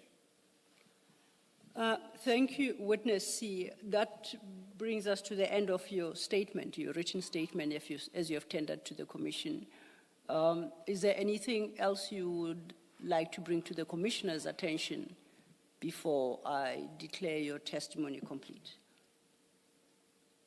No, there's nothing, Chair. Okay. Commissioner Baloyi has got some questions for you then. Yes. Witness E, your first encounter in your statement, the first encounter is with the minister is the 7th of December 2024, and you say that in paragraph 5 of your statement. Now, and then we know, and you mentioned this in paragraph 25, that General Mkhwanazi held that press briefing on the 6th of July, and then subsequently the minister was placed on leave. Now, between the December 2024 engagement with the minister up to the date of his suspension, you, as I understand you, you had given him the names of your superiors, the officers that you say you had informed about the plot to assassinate Mr. Magaga. Am I correct? That's correct, Chair. Yes. And and these officers, are they, I know in your statement somewhere you say the one superior resigned when an investigation was instituted. Am I correct? In that recollection of your evidence, yes. The other officers, do you know if they are still within the employ of the SEPs? All I know, Chair, is that two have resigned, but it's not that they have resigned. They took early pension. Yes. They were qualifying for early pension, 2 colonels. It's a lieutenant colonel and a colonel. All I don't know, I think the brigadier is still working at crime intelligence. The captain is still in crime intelligence. I don't know the rest. But yes, I think two have taken early pension, but 2 are still serving. And the 2 that took early pension and the 2 that are still serving, do you know if any steps were taken against them, be it an investigation, a complaint to the which is investigated by IPID? Do you know if there's any action that was taken? In 2021, I reported the matter to the Office of Inspector General in May 2021. Yes. And at the same time, I also reported the matter of Magaga to the JCI of the previous administration. I know that investigations were done and the reports were made, but I don't know. Okay, I know that the reports were made. The investigation was concluded. But when it comes to the steps taken, whether departmentally or criminally, I don't know, Chair. I cannot confirm that, but I think the senior management will confirm about those steps if there are any steps taken. But in my knowledge, I don't know any. Yes, and coming really to my question, do you know if the minister did anything about this information that you gave him? That he took any steps to get them investigated, to report to the Inspector General or to the JCI? Do you know if he took any steps at all after you gave him all this information? When I gave them that information, it's like the minister already had information. He already had information when I gave him that information after the call of the 7th. But what I know now, but at that time I didn't know, but what I know now is that in September 2024, the special advisor to the minister, Advocate Vusi Pikoli, he requested the Inspector General to give him the report for the investigation that started in 2021 by Inspector General of Intelligence. He requested that report. Then the investigators in the Inspector General, they went to Advocate Pikoli and they gave him the report and they briefed him. So I do believe that the minister knew about this starting from September 2024. I think that was 2 months or 3 months after his appointment. Yes. So what steps he took after that, I don't know. All right. Thank you, Witness E. And then, Mr. This next one, I think it's probably more for you. Yes, Commissioner. The call logs that you have given us, at WE5, that's all that we have. And the statement is replete with references to telephone calls. Yes. It's also replete with references to WhatsApp exchanges. And you know it's been matters of controversy in this commission with other witnesses with the existence of these kind of this information. Is there a reason that we have only WE5? There is a reason, but I think it's best coming from Witness E. Okay, do you want Witness E, Commissioner Baloyi notes that the only call logs you have provided are for the 2 days in December 2025, your annexure WE5. Do you confirm that? Yes, I confirm, Chair, and I can explain that. And that your statement references other calls going as far back, I guess, as December 2024, as well as WhatsApp communication you say you had with various people. You reference all this in your statement. Do you confirm that? I confirm that, Chair. The question then to you is, why is it that the commission is furnished only with the call log for the period 10 to 11th of December 2025 and not in respect of all the other communications you received and or the WhatsApp messages that you say were exchanged? Could you please explain to the commission? Firstly, is that the current condition that I'm working under, it requires me to keep on changing gadgets. That is the first one. But the second one is that since I've been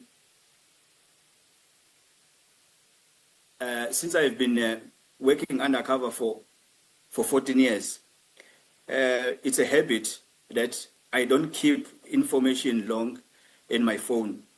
I make sure that I remove it. But on this one, even this one, I was going to remove it. I can assure you that even now I still have it.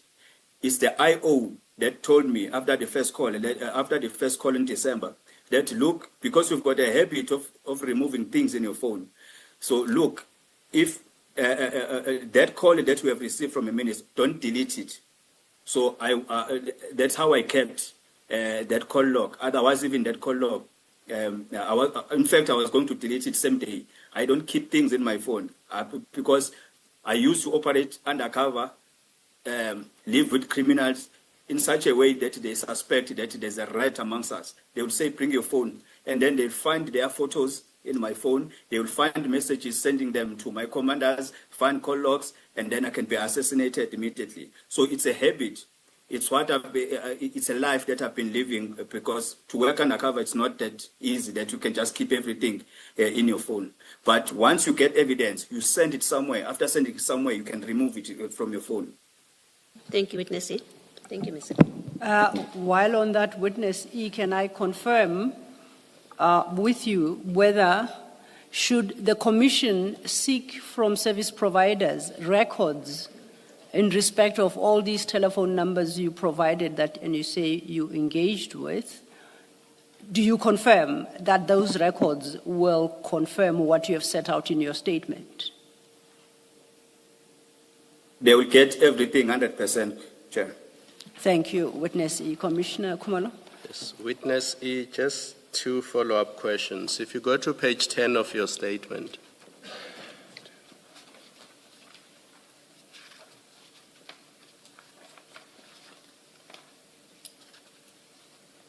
are you there? Yes, I'm there, Chair. If you Yes, look I'm there, at, Chair. if you look at paragraph 28, this statement that you are presenting to the Commission is dated January 2026. How were you able to recall that that phone call was received at 2200 hours?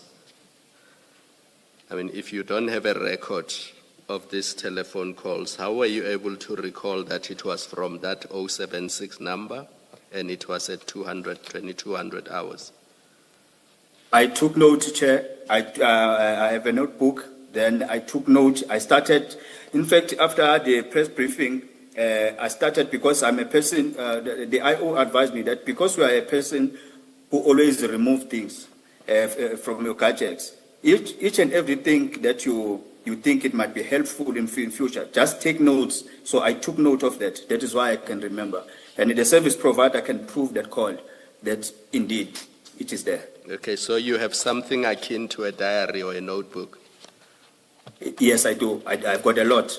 Okay, and then my last question is, after the 12 December or 11 December 2025, we are now, I think it's the 26th of January 2026. Have you received any further calls from Lindo or the minister? No, Chair. That call that I received from Lindo, Mthembu, at 3 o'clock on the 11th of December 2025. That was the last call from Lindo. That was the last call from the minister. I've never received any message, any call, any communication from the minister up to date. All right, thank you. Thank you, Chair. That will be the testimony of Witness E. Thank you very much, Witness E. Shall we be ready at 9:30 tomorrow? We're scheduled to proceed tomorrow at 9:30 with the next witness. Thank you, Chair. Let's adjourn and resume at that time then. Thank you, Chair.